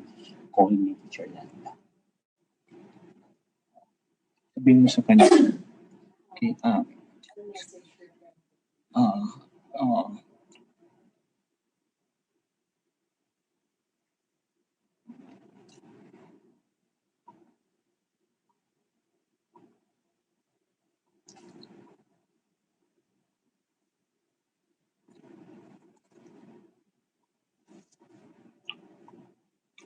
Nandiyan naman si Kai. Sa inyo? Okay.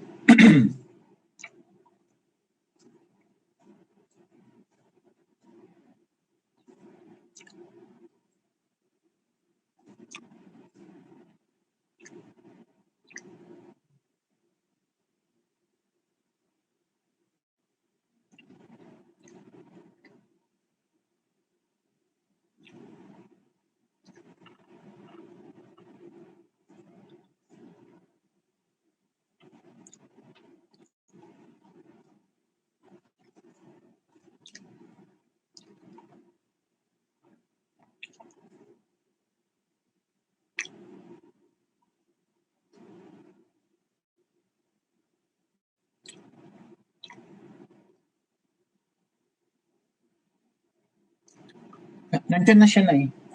Nandiyan na siya. Hanapin mo sa ano. Oh, Lady Suarez.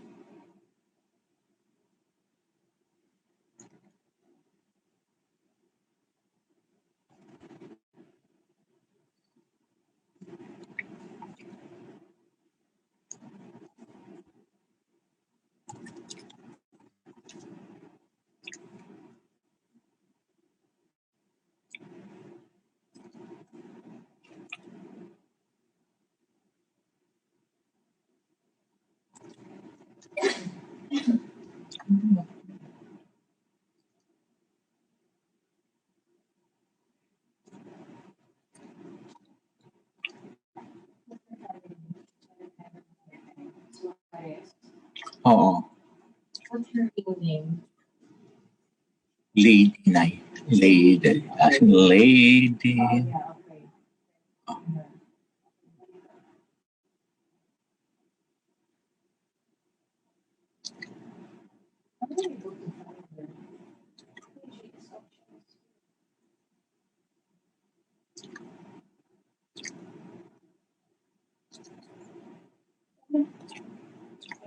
Where you found her.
Usap na kayo ni teacher.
How do you address this?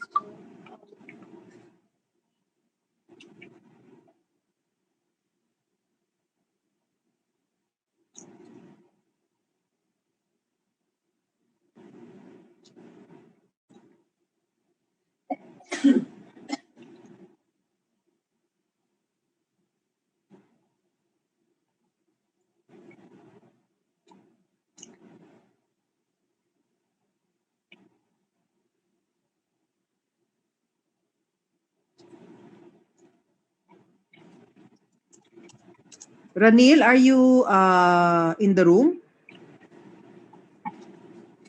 I think we should assign everyone na lang. Ako, yes, Doc. Ina-assign na, Doc, ni na Miss Irby at saka ni Kai. Oo, kasi yung kina Anthony, galing lang ako doon. Oo.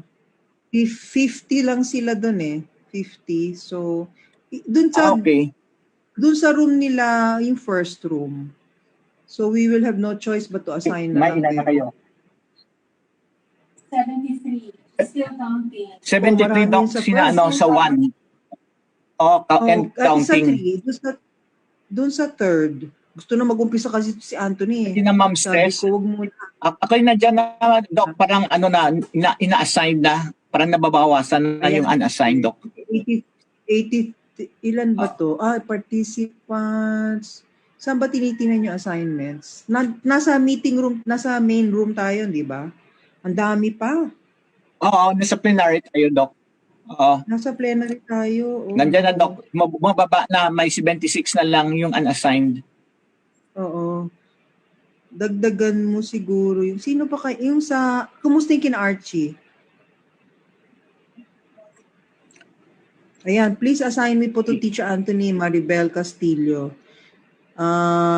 Actually, you just have to go to the room. Miss Irby, pwede mo sila i-assign sa sa breakout room 3?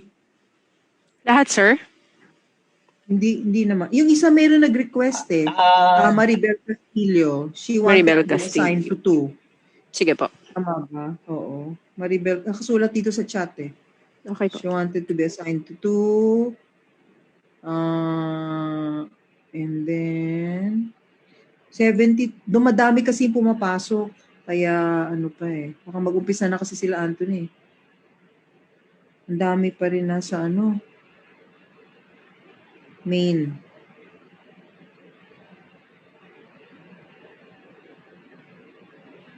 Ayan, 70. Pero main pumapasok. Okay.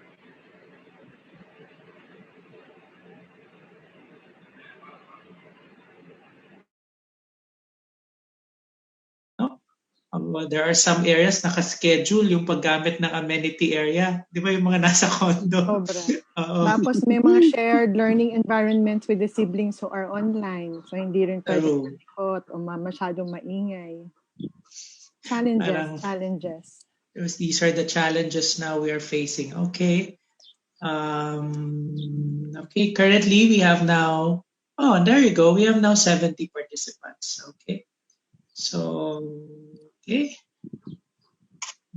So I think we could start with the 70 participants. I guess so that to have enough time also from the questions later. It's a process naman in terms of how we learn. Okay. I am Anthony Gresha. I am actually an occupational therapist, the same as Tisha. And I have a doctorate in clinical psychology. Okay. I am currently the program director of Goals, which has branches in Caloocan, Alabang, and BGC. I'm also the current and the longest serving president of the Philippine Academy of Occupational Therapy. As an OT, we are actually advocates and we are also mediators, no, to facilitate environment, no, an environment that is conducive for functioning and learning. Hence, I am actually very happy that I am invited to moderate this session. Okay. In a way, we want to learn how to promote that kind of environment. I guess both physical environment, social environment, and sensory environment for people with autism. So the first speaker, okay, I will introduce now the first speaker. Our first speaker is Natasha Palanca Veleda. She is actually a graduate from the University of the Philippines, Manila, which is now a controversial school with what's happening in our country. We are both also from UP, Tisha and I. She worked as a pediatric OT in the USA. And then probably she really loved our country. And so she came back and put up a clinic, their abilities. She is one of the very few that was first to be certified in sensory integration. She is currently the clinical coordinator of Therabilities as well as Kids in Motion Therapy Center. She is going to talk about sensory integration and autism. Specifically, she'll give us a brief discussion of sensory integration. She will also emphasize the importance of sensory integration in the care and treatment of children with autism. And she will also enumerate some selected management guidelines on terms of how we manage the sensory needs of people with autism. So, without further ado, let's learn from Tisha. Thank you. Thank you, Anthony. So Okay. I will share screen. Mm-hmm. There you go. Okay, so my topic for discussion today is sensory integration in autism. But I think for everybody to understand how it affects children with autism, I think we need first to understand the background of sensory integration. So my talk today, since I've been doing online sessions since the start of the pandemic, I try to find a way that it will be easy for you to attend to the discussion. So I think since we're talking about autism and people with autism are visual learners, my presentation will really be using more of pictures. I think that will be easier for you to understand and relate to the topic. So magpa-practice na tayo how we modify our sessions also for children with autism and for how we deal with their sensory needs. Para ma-experience nyo rin, how it is to have online sessions, online therapy sessions. Okay. So first, wait, there. So sensory integration, let's define sensory integration very briefly. So sensory integration is the ability of the brain to integrate and interpret sensory stimulation from the environment. So lahat ng sensory stimulation, everything you feel, you see, you smell, everything gets sent to the brain. Okay, so our senses pick up those stimuli, and then the brain tries to interpret the various stimuli that it accepts, so that we're able to have meaningful responses. Okay, so the most important thing in sensory integration are the receptors, or what parts of our body picks up the senses around the environment. So we have, I think when we were in school, we were taught that we have 5 major senses. Well, when you're a sensory therapist, they will tell you that you have 7 senses. Okay, so let's discuss first the basic senses. So first, we pick up stimulation using our eyes. Okay, so that's your visual system. Then we also pick up stimuli using our nose, which is the olfactory system. Then we pick up stimuli from our ears, everything that we hear. So that's your auditory system. And we also pick up stimuli from our mouth, and that anything inside our mouth, our tongue. So that's your gustatory system. So everything you taste, everything you smell, everything you see, everything you hear. So these are the higher, what we call as the higher senses. Okay, but for sensory therapists like me, we deal with the more basic senses, which is the sense of touch, which is your tactile system, the sense of movement and balance, which is your vestibular system, and the sense of the proprioceptive system, which is your body awareness, which is your proprioceptive system. These are very long terms and very how do you say it, clinical terms. So we will try to make it simple for you so that you can understand. Because I feel, and through our studies, we know that these senses are very powerful. And for sensory interventions to work, these are the 3 systems that we target or put a lot of emphasis on. Okay, so why, before we go to the systems, why is it important that we know that we understand sensory integration, or why are the sensory systems important in the life and the development of a person, not just of a child but of a person?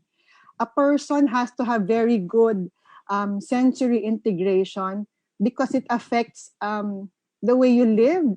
It affects your life, really affects the way you develop, the way you communicate, the way you function. Okay, so early on, sensory integration, having good sensory integration is important for motor development. Okay, it is the foundation that will help you develop the skills that you will need to function. For example, for example, crawling. Okay, so having good sensory integration will help the child learn how to crawl. It will help you learn how to walk.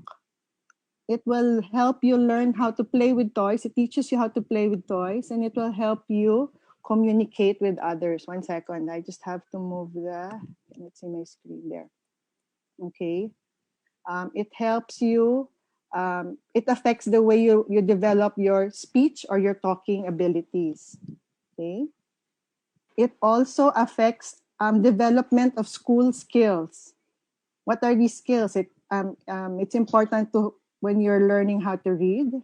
It's important when you're learning how to write, and it's important when you learn how to cut. So it's not just really all the movement or having to learn how to ride a swing or how to run. It affects even higher developmental skills like writing, cutting, and reading. It's also important that you have good sensory integration as it affects your social skills, your ability to converse with others, your ability to stay regulated or calm when you need to study or when you need to listen. it's also important when you make friends. You have to have good sensory integration so that you're able to make friends, and when you're playing together. Uh, it's also very important in developing self-care skills like dressing, brushing teeth, sleeping, and eating. So usually when we do assessments of children, we see that, and with children who have sensory dysfunction or sensory integration difficulties, we see a lot of these skills affected. We see delays in the development or the acquisition of all these skills. And as sensory therapists, we need to first address the sensory needs before we can actually teach the skills of these children. Um, uh, so because I'm a pediatric therapist, those are the things I look out for. But sensory integration is not limited. Sensory integration difficulties is not limited also to just when you're a child. It continues as you grow up. It continues into adulthood, even when you're older, because it affects your ability also to have relationships. It affects your ability to work, to hold a stable job, or to actually be part of the workforce. It affects it may affect your parenting skills like cooking or driving, or more skills but that a parent does. That's why it's really very important that you have a very good base, a very good foundation in terms of sensory integration to be able to achieve all of the skills that we just discussed. So once there's a disruption in the integration of sensory stimuli, then you will see that there's a disruption in development. Okay, so how the sensory integration happens? Sensory integration actually is a very early skill. Even before you're born, sensory integration is already sensory stimulation is already provided, and you're learning to deal already with sensory stimulation in utero. When you're pagbuntis pa yung nanay and you're in utero pa, you're inside pa, that's where it starts, as early as that. Okay, it doesn't mean that you develop your sensory systems only the minute that you're born. So in utero also, when your mom walks around, that's already the vestibular system being stimulated. So sometimes we have parents who are, or mothers who are on prolonged bed rest. When the child is born, sometimes kailangan ng extra push in terms of sensory in terms of sensory stimuli, kasi for 9 months hindi talaga sila gumalaw inside the womb of the mom. So the very first sensory system that is developed is in utero, which is your vestibular system.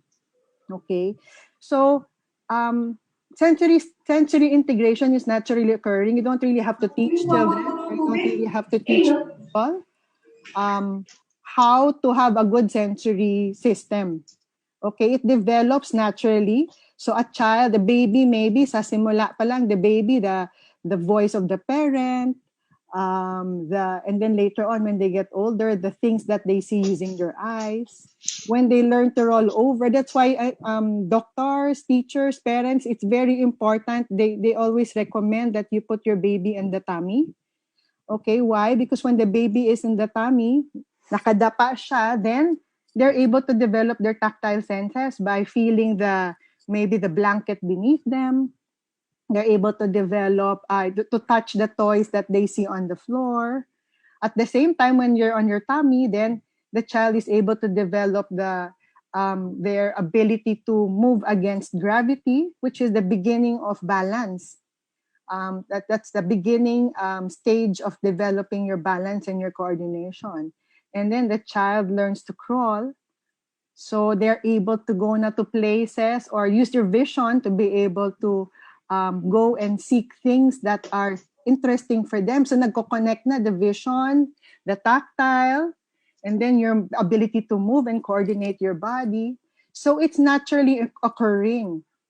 The problem is sometimes children who have dysfunctions in sensory integration, even if the environment provides them with the same opportunities as typically developing children, their brains are wired a little differently and they need a little bit more or a little bit less. We will be discussing that later. So that's why the need for intervention.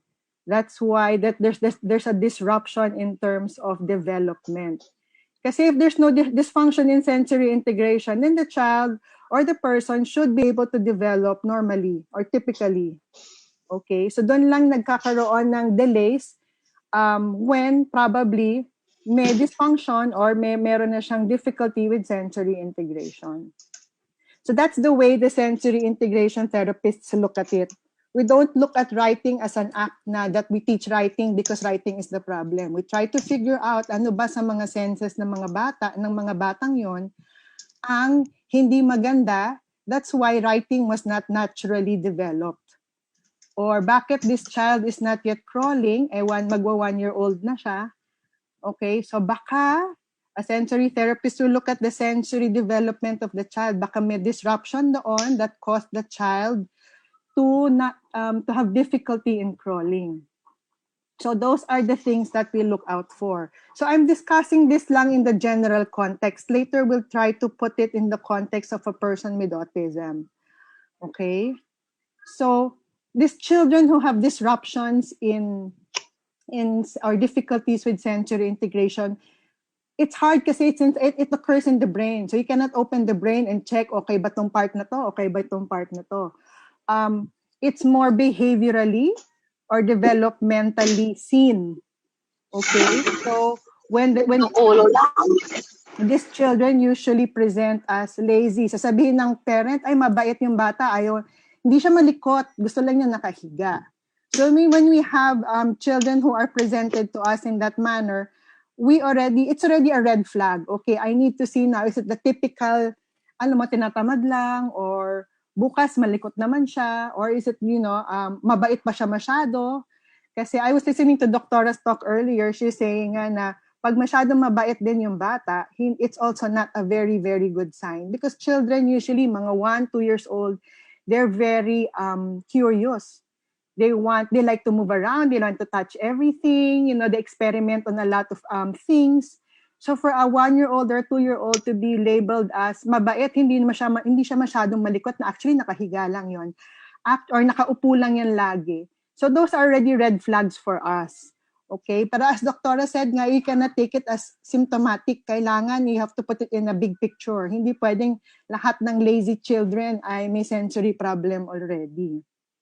Okay? So, extremes yung manifestation nila. Some of them are very lazy, may be labeled as lazy or masyadong mabait. There are some naman who are unmotivated.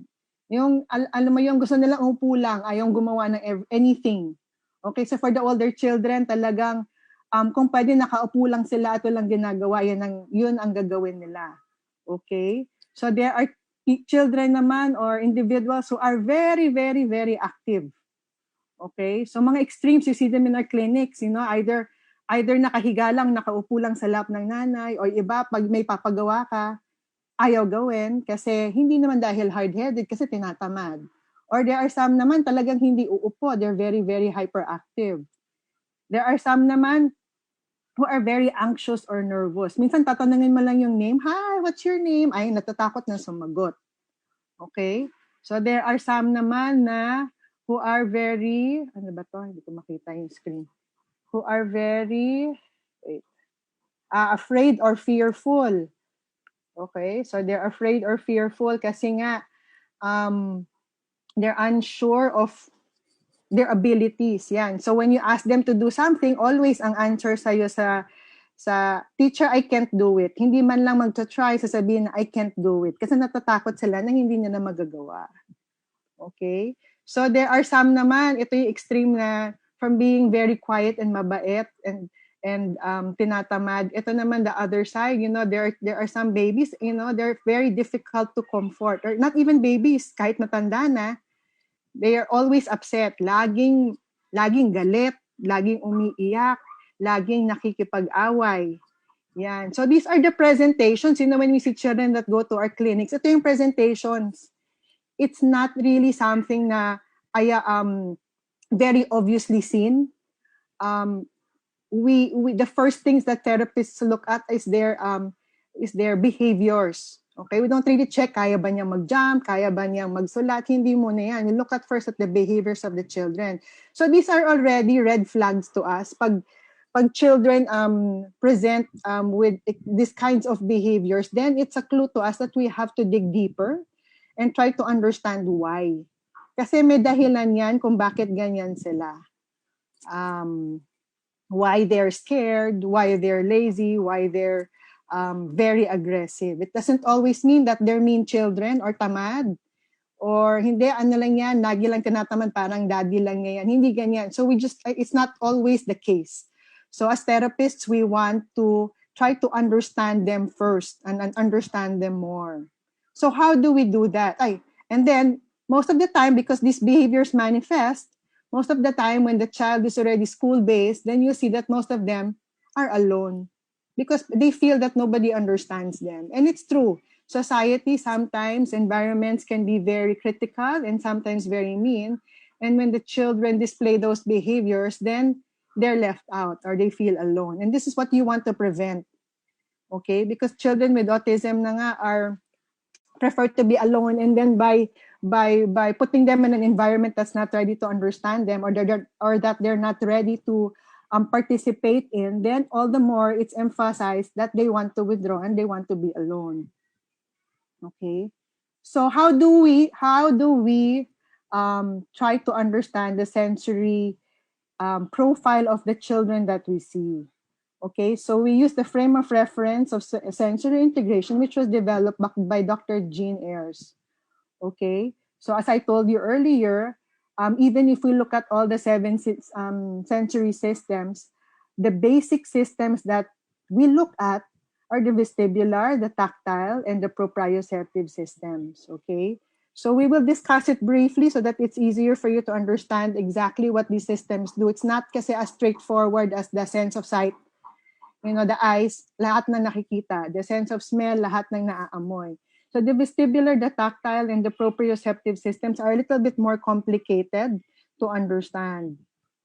Okay, so first, okay, this is when we look at, when we profile our children, we look at all their senses, okay, yung 7 senses nila.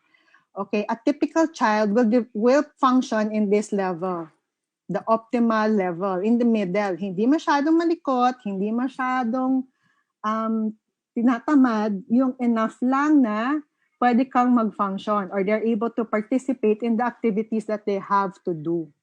Okay? But most of the time in the clinics, we see them as children who are hypersensitive or masyadong reactive sa mga stimuli, or they are hyposensitive or napakamanhid sa stimuli. This is just important for you to understand sa systems, okay? So first, let's go to the vestibular system. So the vestibular system is responsible for your movement or your balance. This controls the way your children move.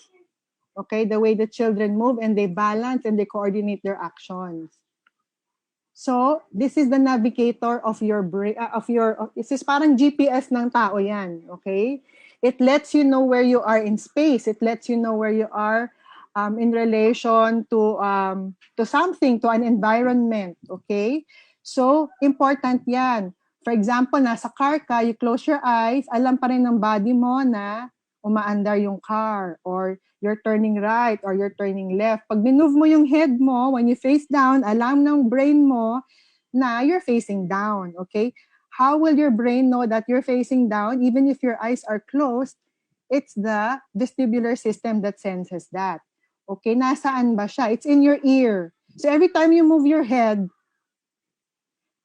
you're already stimulating your vestibular system. So when I turn my head on to face the right side, my brain knows I'm facing my right side because the fluid in the ears are telling my brain that my head is facing in one direction.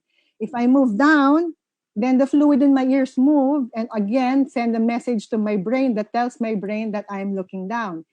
Okay? So, it's a very, very sensitive system. Kahit anong little movement, madidetect na kaagad niya yan, and it will send a message to the brain so that your body is able to respond appropriately. Okay, so every time you change your position. it is very important for balance and coordination. Okay, so yung mga children na developmentally delayed because they're unable to maybe climb upstairs or cross a bridge. So yon. So we check the vestibular system already. Okay, so earlier I told you that the optimal state is in the middle, but there are children kasi who are very sensitive to vestibular sensation. Ibig sabihin, konting move lang ng head, they're already reacting with a big response.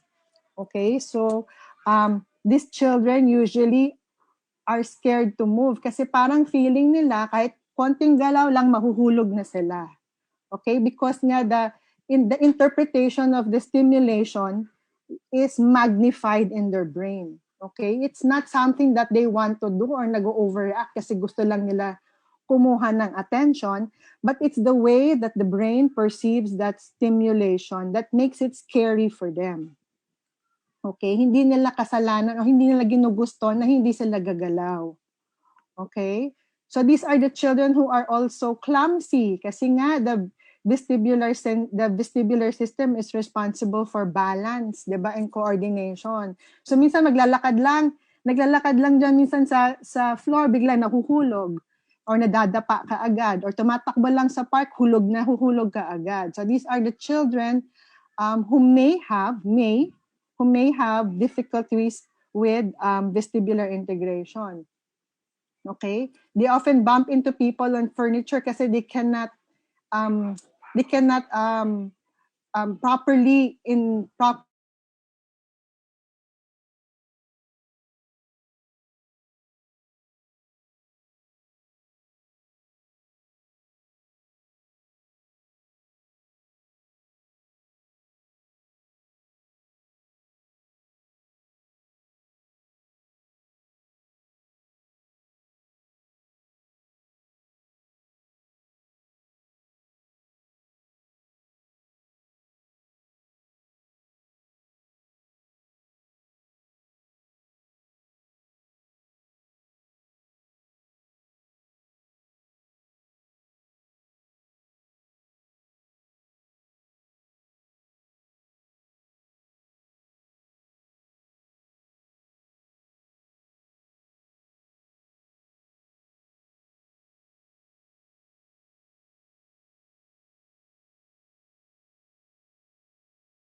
Hello, good afternoon po sa lahat.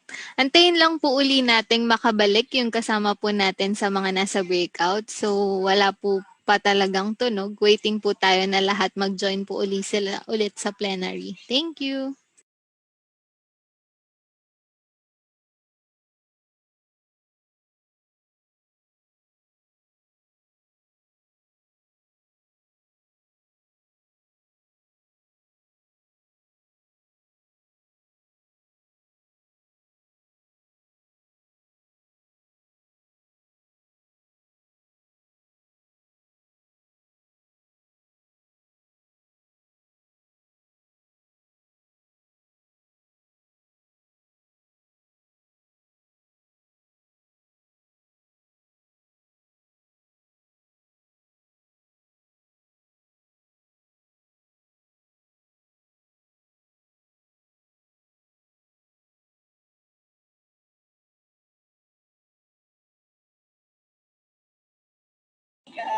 That will benefit a lot of our kids. I do hope so. Kasi nga po, like I mentioned earlier, we need to fill 89 more positions. We're looking at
Okay, good afternoon po.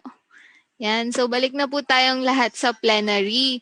So, I hope lahat po tayo ay maraming natutunan and share ko lang po uli para sa mga nanonood sa Facebook Live. Kung gusto po natin i-share, mababalikan po natin yun sa Facebook pages ng Northfield Foundation, Autism Society Philippines, and DepEd Philippines. So, magpa-proceed na po tayo sa next part. We are now proceeding to the rights and resources panel discussion. So to introduce our speaker, I am now calling Ms. Maria Teresa de la Cruz, the Program Manager of PFID Program of Northfield Foundation. Ms. Tess?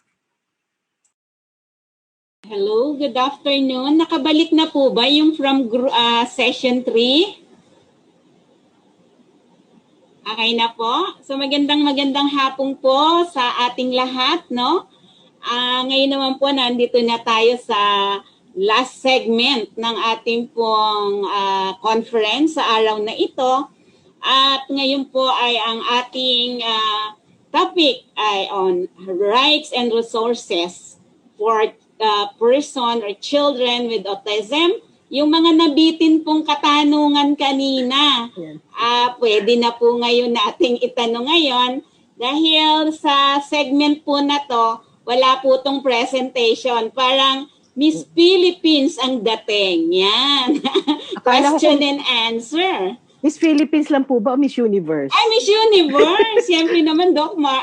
Mag-aaway pa kami tatlo, Doc Mimi, no? opo. Sige, ipapakilala ang meron po tayong 4 na resource person sa segment nating ito. Una po ay, siyempre, nang naisa sa napaka-busy pero hindi makapagpahindi. Siyempre, si Doktora Avendaño. Yan. Siya po ay isang child neurologist. Siya po ay neurodevelopmental pediatrician. Then, division chief ng Child Neuroscience Division ng PCMC. Head section din siya ng Neurodevelopmental Pediatrics, Child Neuro Division ng PCMC. Consultant din po siya ng Child Neurology Philippines sa PCMC. Currently, the President of the Philippine Society of Developmental and Behavioral Pediatrics. Good afternoon and welcome, Dr. Avendaño.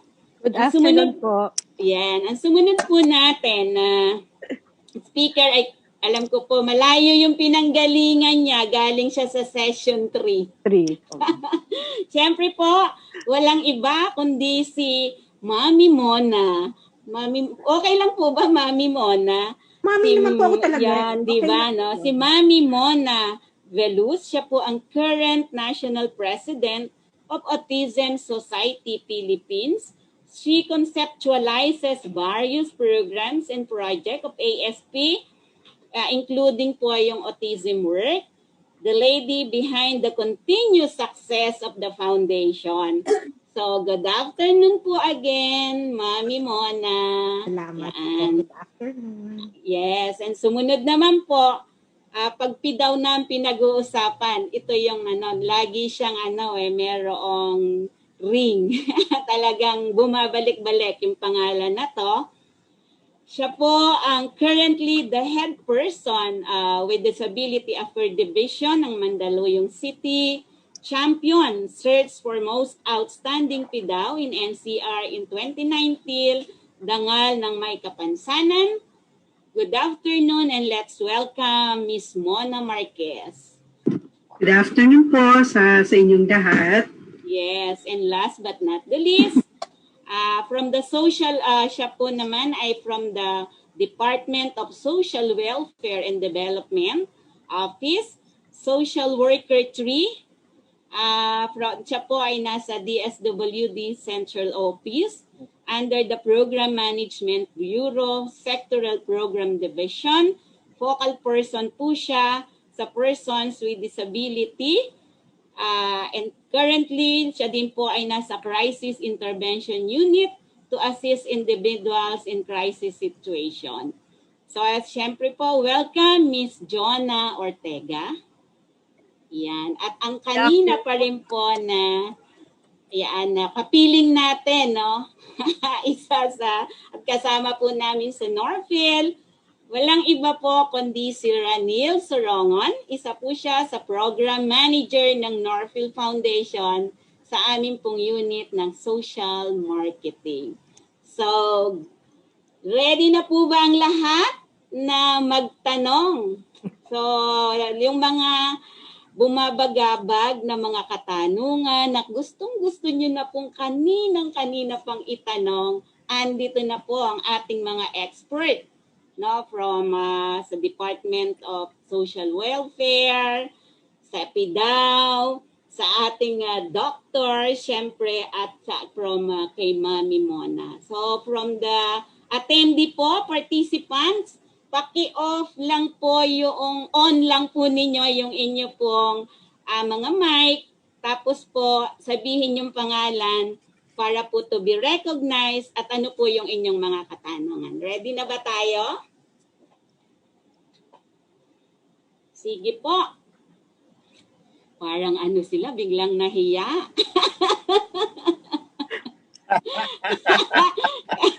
O napagod kaya? Maghapon. Siguro ano po, habang nag-iisip muna sila, ako muna yung magsimula para maano sila. Siyempre kung minsan tayo ganun nagkakahiyaan. Sige po. Akong magtatanong muna kay Dr. Avendaño. Yes po. What is the role of DepEds in the management of disability, no?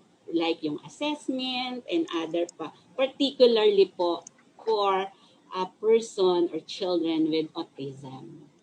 So malaki yung impact talaga ng mga doktor, di ba? Not just the developmental or the neurodevelopmental pediatrician. Primarily, ang mga doktor. Very important yan. Kasi lalo na yung mga kaibigan namin pediatrician, sila yung talagang nakakakita ng mga bata eh. And then after that, if there is a concern, inaakyat sa amin in terms of having that assessment, wherein minsan alam nila na ay baka autism ito, baka global delay ito, baka intellectual disability yon. Ang role namin talaga, number one, is for the child. So what do? Yung management. We evaluate, we assess, and then we give the diagnosis. And of course, kasama na yon, it's a lifetime di ba? Lahat ng mga bata na nakikita namin, parang gusto namin na lifetime or it's a long-term relationship ang mangyayari kasi sa management will not only take one day, will not only take a month. And then the management, hindi lang sa child yun eh. Tapos ang pinaka-importante siguro na gusto kong ipahiwatig sa mga magulang and even sa lahat ng tao, even doctors, is hindi lang namin tinitingnan yung ano hindi kaya ng bata.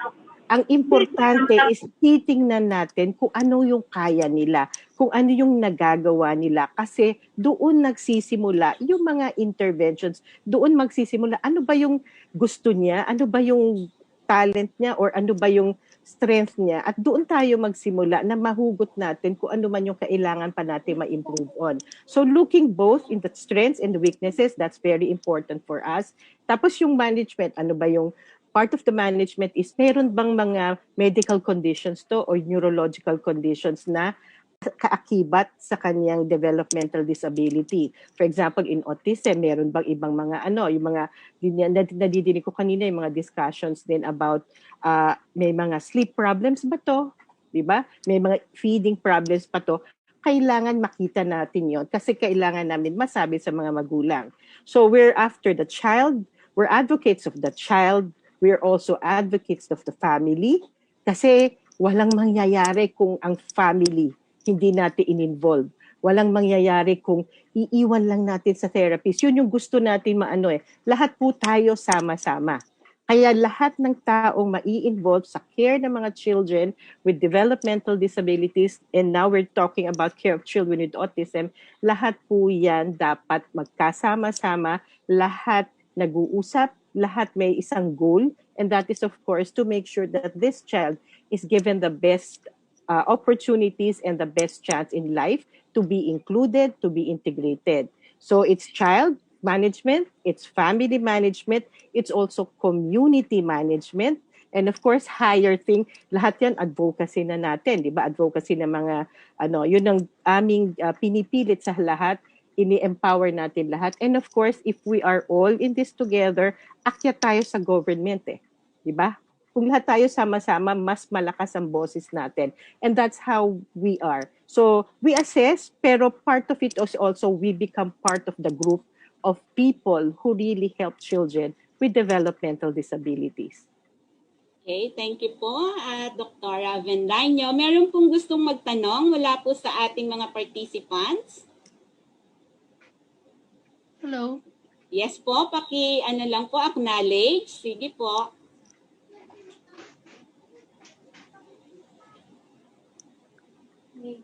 Hello, I'm Dr. Garland. Ay, hello po, Dr. Telma from Kalinga. Yan po, Dr. Telma. Go po. Kuan kasi, Sa PIDAW ito, na? Opo. Sa PIDAW. So, may plano, sorry. I'm sorry. May plano kaya ang government na mag-employ ng mga therapy specialists for community purposes, for community rehabilitation. Ang observation ko kasi, so sa years na nag-work tayo together, ang observation ko, ang parating ine-emphasize lang ay dole outs for the PWDs in general, so that hindi na napapansin itong mga children with autism kasi wala na nga silang maidodole out doon, wala na silang physically na maidodole out. So, at saka hindi nila masyadong pinapansin ang children with autism. Ngayon, sa schools, my observation is talagang at a loss yung mga public elementary schools pagka meron silang mga children na with autism and even those sa Down syndrome. Ganun. Kaya medyo matagal ko nang iniisip nun, wala kaya silang plano na maglagay ng mga items ng mga rehabilitation specialists for this purpose, para matignan naman yung mga bata, not only in schools but also in their homes, para sila na ang maglakad ng mga kagaya niyan, mga home program, mga ganon, in the national level. Okay po, thank you, Dr. Atalma. Okay. Miss Wena. Okay, good afternoon po ulit, Dr. Atalma.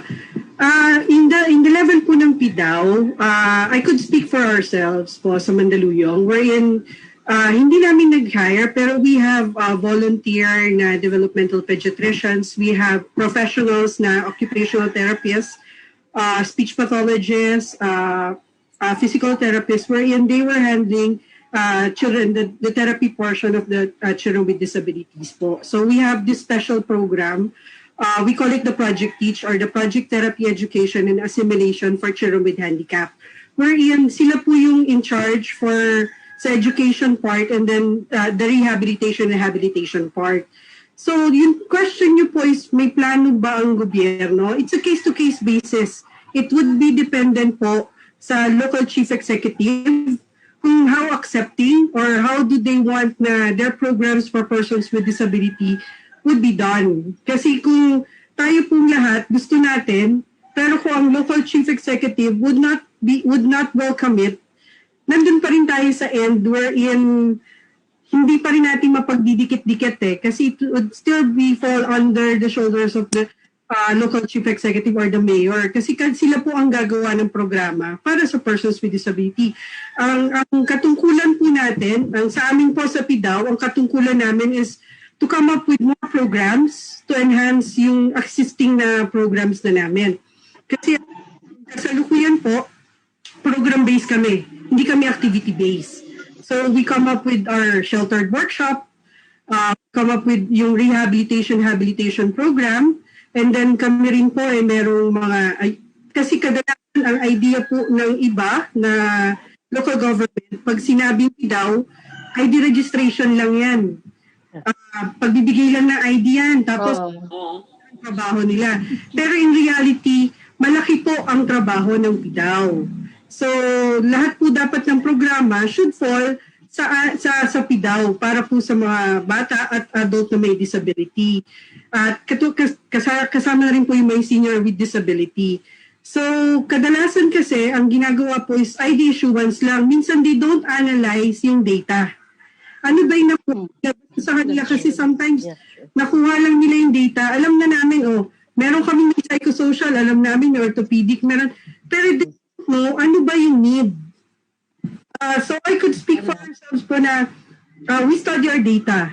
We collect the data and then we study it. So, hindi lang namin alam na ilan ba ang bata na may autism, ilan ba may Down syndrome, and then ano ba yung needs nila. So, kasi napaka-limited po ng form na binigay ng DOH.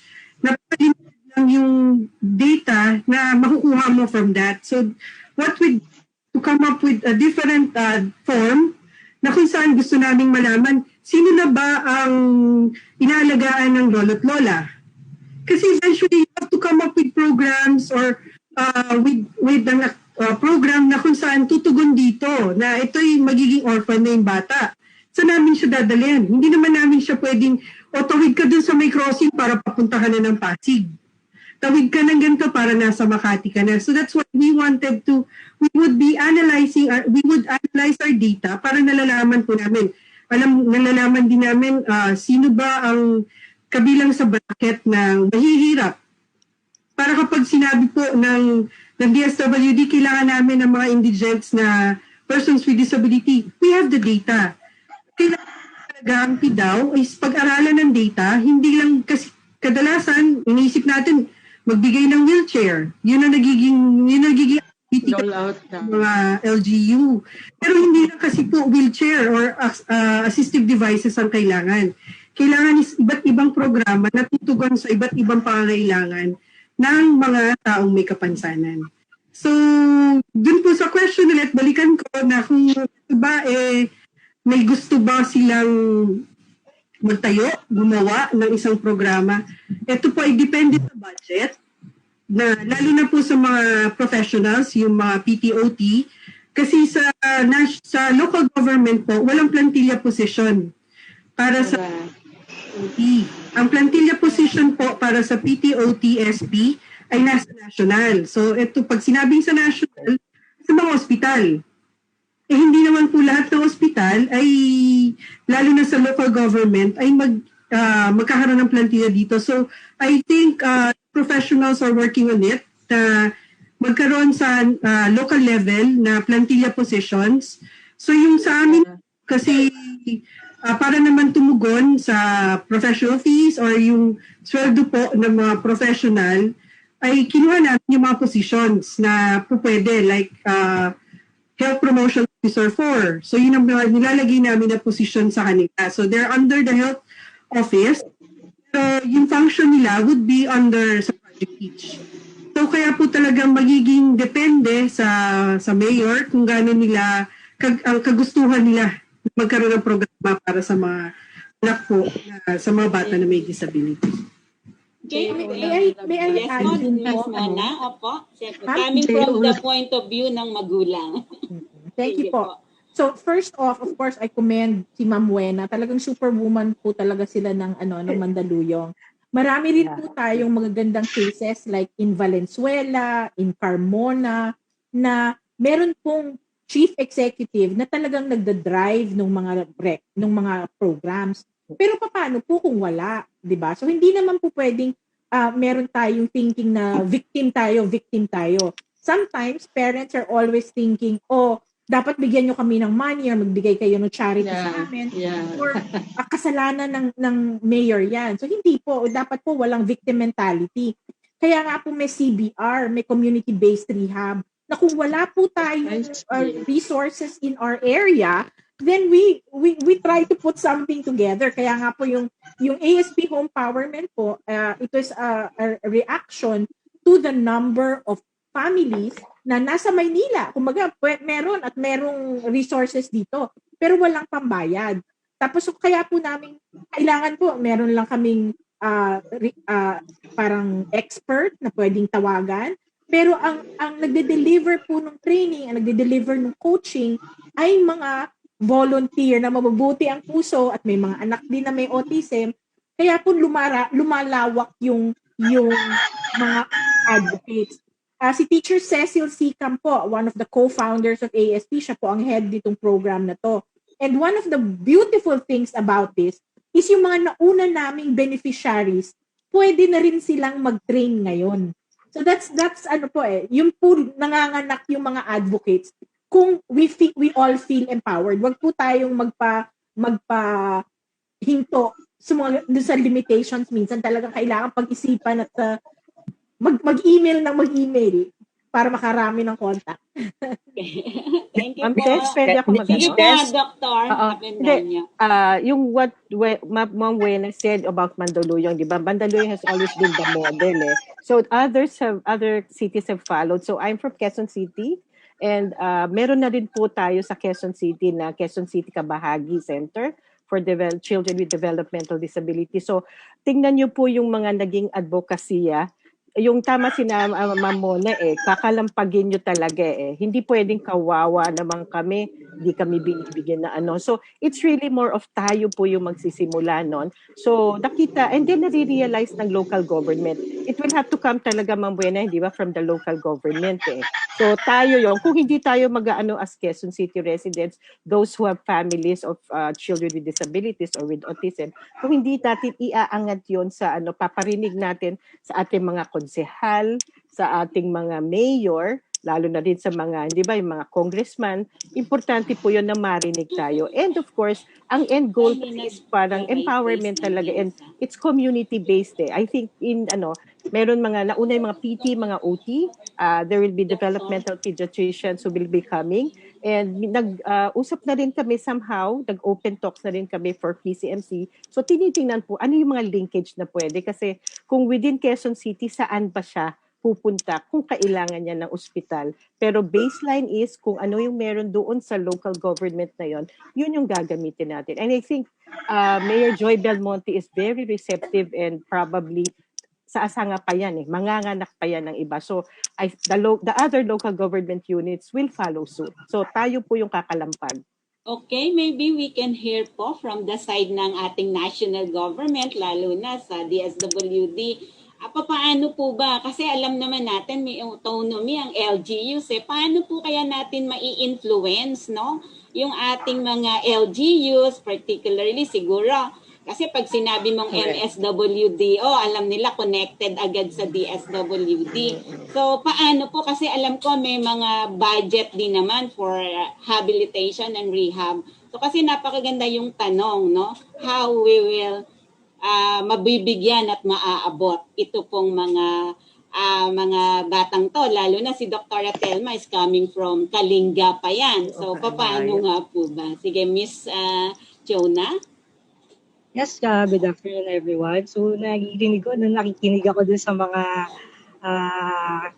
comments ng ating mga panelists na iba po. So I'm very happy po na naririnig sa kanila na very supportive talaga sila dito sa ating programs and services. And like what Ms. Wen said earlier, yun nga po, kailangan natin ng support from our local chief executives talaga para ito pong ating programa para sa mga persons with disabilities ay talagang magpatuloy o magkaroon ng mga bagong programa po at mga initiatives po. So for the DSWD Central Office po, meron po kaming existing talaga na guidelines para ang auxiliary social services natin for persons with disabilities po ay kumbaga matutunan na ating mga local government units. So para sa ating mga nanonood ng mga local government units, ito pong guidelines na to yung makakatulong din sa kanila, though ito ay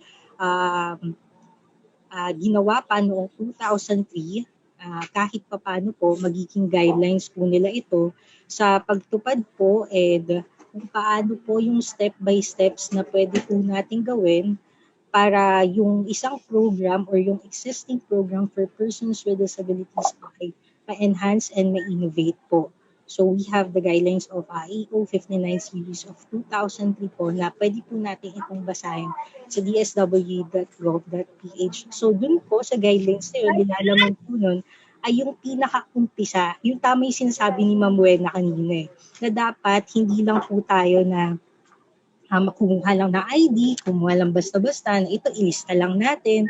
We should analyze po kung ano po yung mga existing na problema, issues and concerns po ng ating bawat community po, ng barangay po natin, para po malaman po natin kung ano po yung mga programa sa bawat disability. For example, igugrupo natin yung ating mga with physical disability, with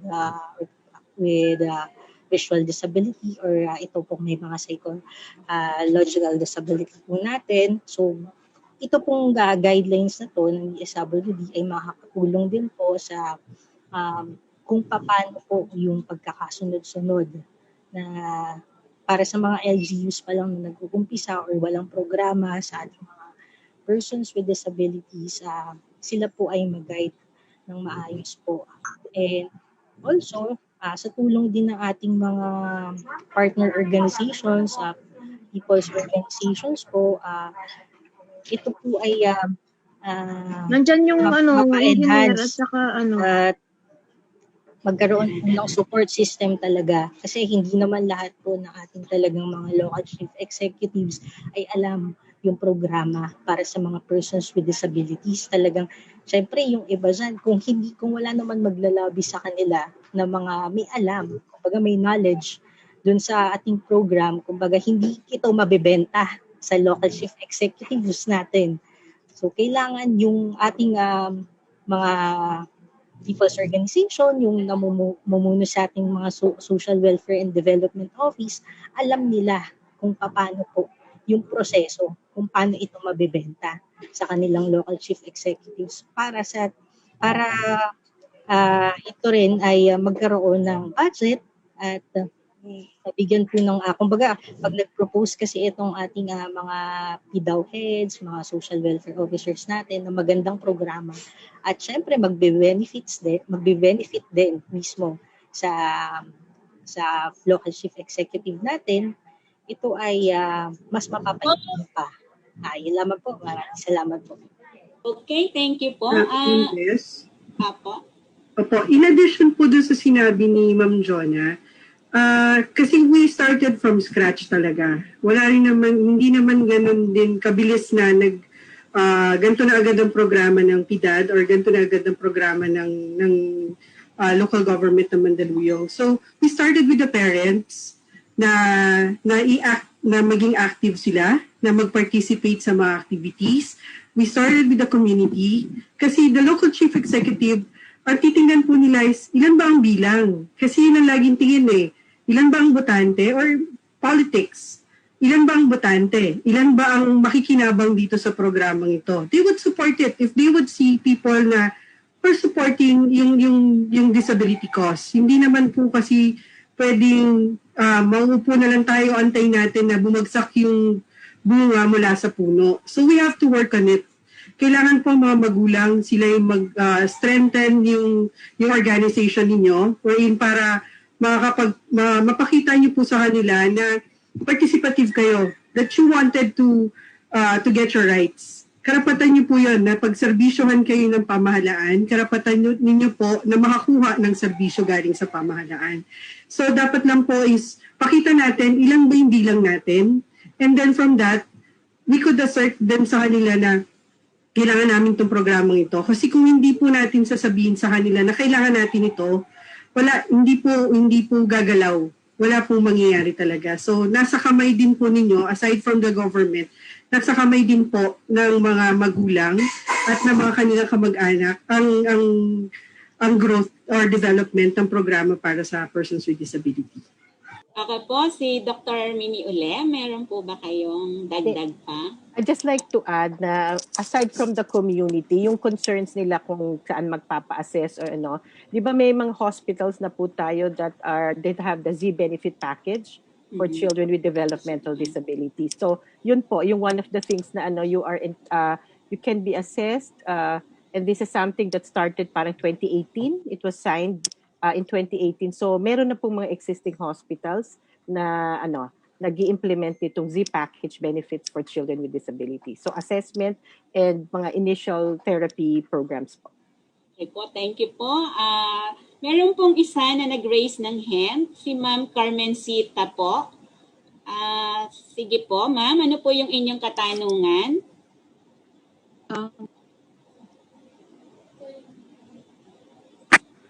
Yan po. Paki-unmute po.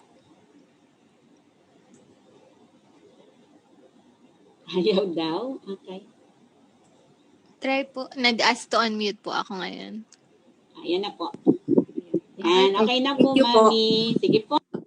Ako po ay ni anak na young adult na. He is in college po kasi level 1 siya.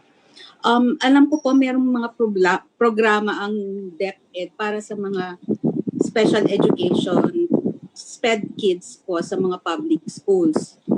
Ang tanong ko lang po kasi, meron po bang maitutulong din ang DepEd Kasi po sa mga batang nakakapasok po sa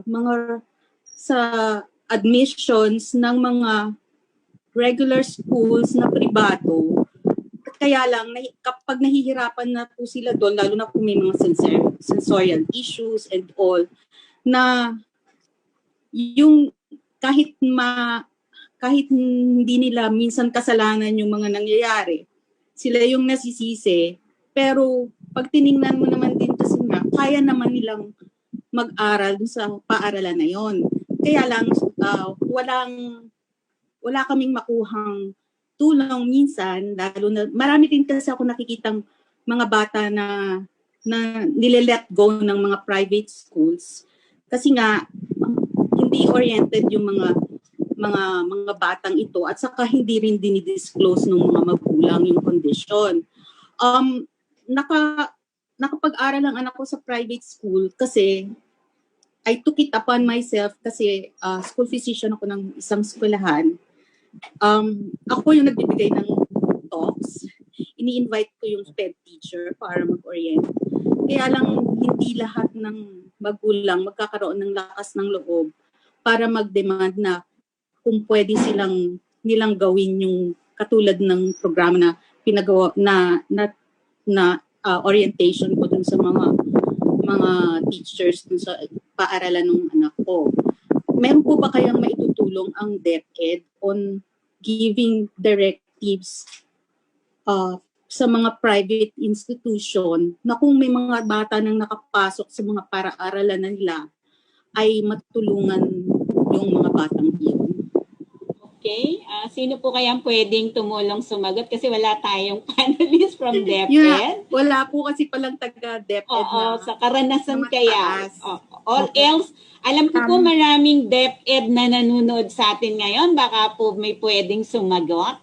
Hello ma'am, I can actually sige po, reply. Opo, no? Ako ay isang magulang din and kami, ang Autism Society Philippines ay grupo ng mga family members ng mga batang may autism. So unang-una po, mga bata nga po natin, spectrum, no? So iba-iba ang kakayahan. So kapag, ang recommendation po namin, unang-una, kung meron kayong sineselect na paaralan, ay accepted yung condition, kumaga alam ng mga guro kung paano i-handle yung bata, at merong kaalaman yung leadership para po hindi mabully or ma-isolate yung learner with special needs.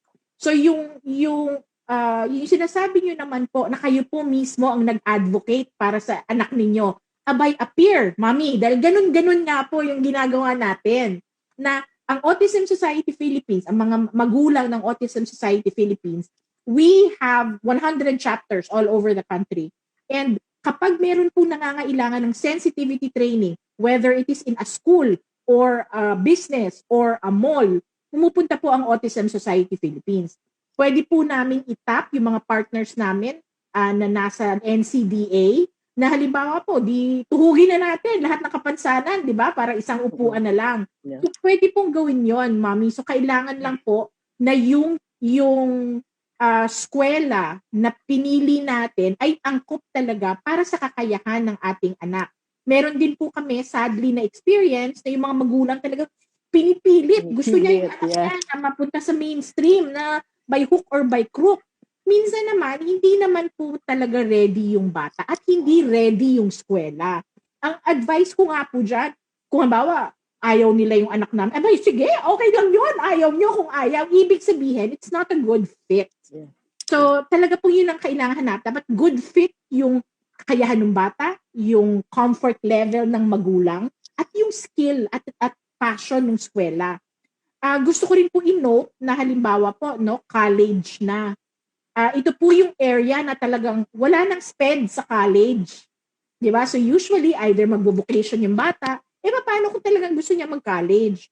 Kaya niyang mag-college. So meron pong mga college ngayon na nag-uumpisa na ng mga centers nila for inclusive learners. So for example, ang Benilde, ang College of St. Benilde, meron silang Center for Inclusive Education na yung eskwela po nagkakaroon ng learning accommodations para doon sa mga naka-enroll sa kanila na may iba't ibang kapansanan. So kung deaf yung student, parang first 2 years niya, ang gagawin lang nila ay mag-aaral sila ng sign language bago mag-academics. Pero kung may autism yung bata, meron po silang mga, halimbawa, kung kailangan niya ng more time sa exam, bibigay sa kanya yon. So in this kind of environment, hindi po magiging issue yung autism natin. Yun po yung ang kapansanan nangyayari lang kapag yung environment hindi nare-recognize yung mga kailangan niya para maging successful siya. So yun lang po So parang alisin natin yung mga issues that would make them unsuccessful. Yun po yung hahanapin natin sa eskwela. Thank you po, Mamon. Okay, baka po. Okay, so Doc Mimi? Tama si Mamona kasi importante makita natin ano ba yung kakayanan ng bata, di ba? That's why nag-a-assess din tayo. So talaga naman totoo, may mga children with autism na magaling.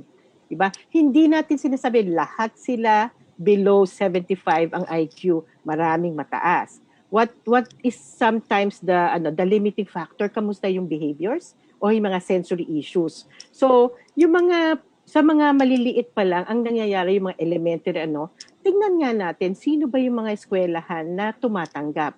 Tama si Mambona kung sinabi nilang, hindi namin kaya. O kaya, aanuhin namin, dagdagan nyo yung tuition. May mga ganyan po, di ba? Dinodoble ang tuition, pero wala din ginagawa. Sabi ko nga, bakit doblehin ang tuition? Ano yung may additional, ba? So, wala rin. So, titingnan nyo po, it's really tama, a fit. Hindi pwedeng pagpilitan natin na dito tayo sa eskwela nito kasi dito graduate ang tatay mo, dito graduate ang lolo mo. Marami din po. So it's really being realistic about things. And then, so part ng schools, hindi nyo ba na, kami ho kasi as the pediatricians, pag nag-e-enroll sa bagong school, meron kaming fini-fill upan. Maganda na yung mga ginagawa ng mga elementary, high school, and even college, like St. Benilde, a lot na, nag-fill up kami. Does this child have any developmental condition? Diba? May isang eskwelahan na wina-warningan yung parents na if you do not disclose anything that this child has ganyan, this is subject, your application will not be entertained. Lalo na po kung nalaman nila in the middle of the school year na mayroon mga developmental conditions. Kasi nakikita rin naman. So, aside from that, hindi lang po yung kung meron. Ang next na tinatanong ng mga school na to ngayon is, ano yung mga accommodations na pwede namin magawa kung tinanggap namin ang batang ito. So tama, inclusive learning na po tayo So these are schools that are very nice, very into helping children with disabilities kasi nare-realize nila na mayroon nga talagang mga kakayanan ang mga bata. Meron lalo na yung mga college. So, they will ask us, ano po yung mga i-recommend yung gagawin? What are the accommodations? Ano yung mga issues na babantayan nila para hindi rin sila mabigla? And of course, in certain elementary and even high school, hindi ba, the teacher has a very nice role. Minsan, inapa-emphasize nila or tinapa-realize nila sa klase without really pinpointing that particular student. They go through a process na, what would happen if ganito, may isa sa inyo na nagwala, tutulungan natin, ito yung gagawin natin. Same goes din sa epilepsy, tinuturo din, ano ba yung mga first aid measures. So, ganun din, partner din talaga ng school, yung parent, sasabihin ng parent, ano yung mga nangyayari sa kanya at yung mga teachers din magfi-feedback. So that's how we'll see it. A lot of schools right now, even colleges now are having the inclusive learning scheme. So maganda po yung nangyayari sa atin ngayon. They are really more kasi dahil sa siguro talaga sa exposure na at saka sa mga advocacies na mga tao, groups like Autism Society Philippines, we have been helping Northfield, lahat, etc. Pinapaalam na po, tinuturuan na po ang mga teachers to be more aware, tinuturuan na po in different sectors of society. So that's a very good program for college students already. Okay po, thank you. Meron po kasing dito sa ating chat box, sabi nila, I think from a teacher ito, na talaga daw po dapat may assessment, no? Yung mga bata, kaya lang po ang sabi niya, but the families can't afford, lalong-lalo na daw po sa province. So, paano po kaya natin sila itong issue nila na to? Paano The kaya? assessment, Apo, developmental assessment po. Opo. Okay. So yung to developmental assessment po, kasi right now we are about 74 neurodevelopmental pediatricians in the country as of last month. So medyo marami na po. Siyempre nasa Metro Manila yung bulk, pero marami na po in the different provinces. Covered na po ang Luzon, Visayas, and Mindanao. And of course, they have private clinics. They're also included or they are also part of their own government hospitals.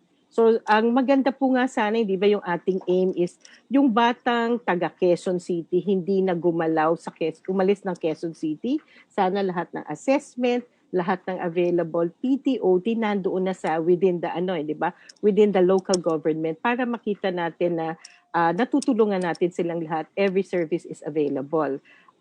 In the government hospitals, we do have the assessments that are available. In some government hospitals, it's free. In the others, there is a minimal amount based on because it's socialized medicine. So siguro yung po, tingnan natin saan po ba yung malapit na sa inyo, malapit na lugar. Even in the provinces po, meron tayong mga government hospitals and meron na rin pong mga meron na rin pong mga developmental pediatrician na tutulong. Tutulong po kami para ma-assess ang mga anak nyo and then of course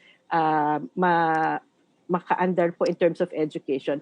Nahihirapan lang po kami kasi medyo parang inaano ng ibang schools or ibang mga centers na hindi ka makakapasok hanggang wala kang assessment. Oo, yun ang problema. I think the schools also have to understand, may pila po kasi medyo mahaba yung assessment. Diba? So siguro naman yung school po magkakaroon din ng sarili niyang educational assessment, diba? Baka in the process na medyo nakapila yung bata for a developmental assessment, baka pwede natin i-allow o tingnan nila kung kakayanin talaga nila, di ba? Because they can have their own assessments muna eh. Pero syempre, the ideal is really have both the developmental as well as the educational assessment para ano man yung mga intervention programs na kailangan, maipasok na rin po. Okay po. Sige po, salamat. Kasi sabi din, follow-up question na lang to kay Doc Mimi. Sino ba talaga ang pwedeng makapagbigay ng formal na developmental assessment? Kasi nagbibigay ng feedback ang mga magulang. May iba daw ng mga public school na yung binabayaran lang niya is 500 pesos pero isang prescription pad lang. So, nagtataka sila, sir, narinig namin 500 lang dito sa amin, pero at least, tiningnan lang niya, 30 minutes, ayos na. Kasi nire-require. So, educate us, Doc Mimi, on this, please. So, of course, if you talk about a developmental assessment, so anyone who is trained to do that particular assessment. Di ba sabi nga natin in terms of developmental disabilities, like autism, ang makaka-recognize, di ba? A lot of doctors would recognize, a lot of pediatricians would also recognize. But some pediatricians would really opt to, let's have a more formal assessment. Usually, alam naman nila, kaya lang kailangan ng formal assessment, especially the one that is needed for intervention programs and also for school. So, kung sino yung may from a pediatrician po kasi yung specialty training mga dev at saka mga neurodev pediatricians is really in terms of evaluation, assessment. So may mga tools po tayo na ginagamit para ma-determine ano po yung mga current level of functioning ng mga bata in terms of the motor, language, daily living skills, socialization, etc. But that doesn't encompass na kami lang po ang pwede. Meron din naman like neurologists can also, child neurologists can also do that provided na, are they comfortable? Yes naman. But there are certain diseases na medyo mas mahirap na they may not really feel comfortable about it. Yung mga cerebral palsy, syempre very neurologic po yan, mas alam talaga ng mga neurologists. Yung mga autism, they can be recognized also by specialists, yung neuroscience specialists, and even the general pediatricians po, pwede namang maka-recognize. It's just when you talk about the developmental assessments, yung mga hinihingi po usually, so higher na po yung yung those who have made or those who have been formally trained to do it. Sometimes we say also child psychiatry can recognize autism, which is totoo eh. Lahat naman po yan ng mga makaka-recognize. But when you're asking about the assessments evaluations, yun po yung papasok talaga. Ito po yung pinaka-niche ng we have that qualification to do the assessments and of course to do further recommendations basing on what has been seen in the assessment. Doc Mimi, what about adults?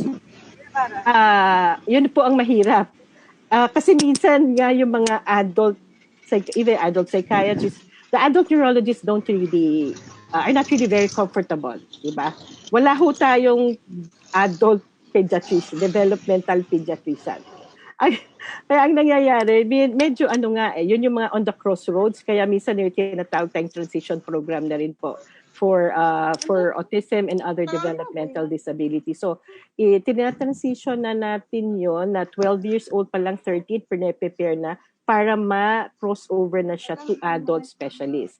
Pero more often than not, lalo na yung mga nagsimula na sa amin ng maaga pa, at saka di ba yung magkaroon na tayo ng relationship with the families, gamay na natin kung ano ang kamusta ang bata. Importante po na minsan nire-retain, ang tawag po doon minsan sa transition is nare-retain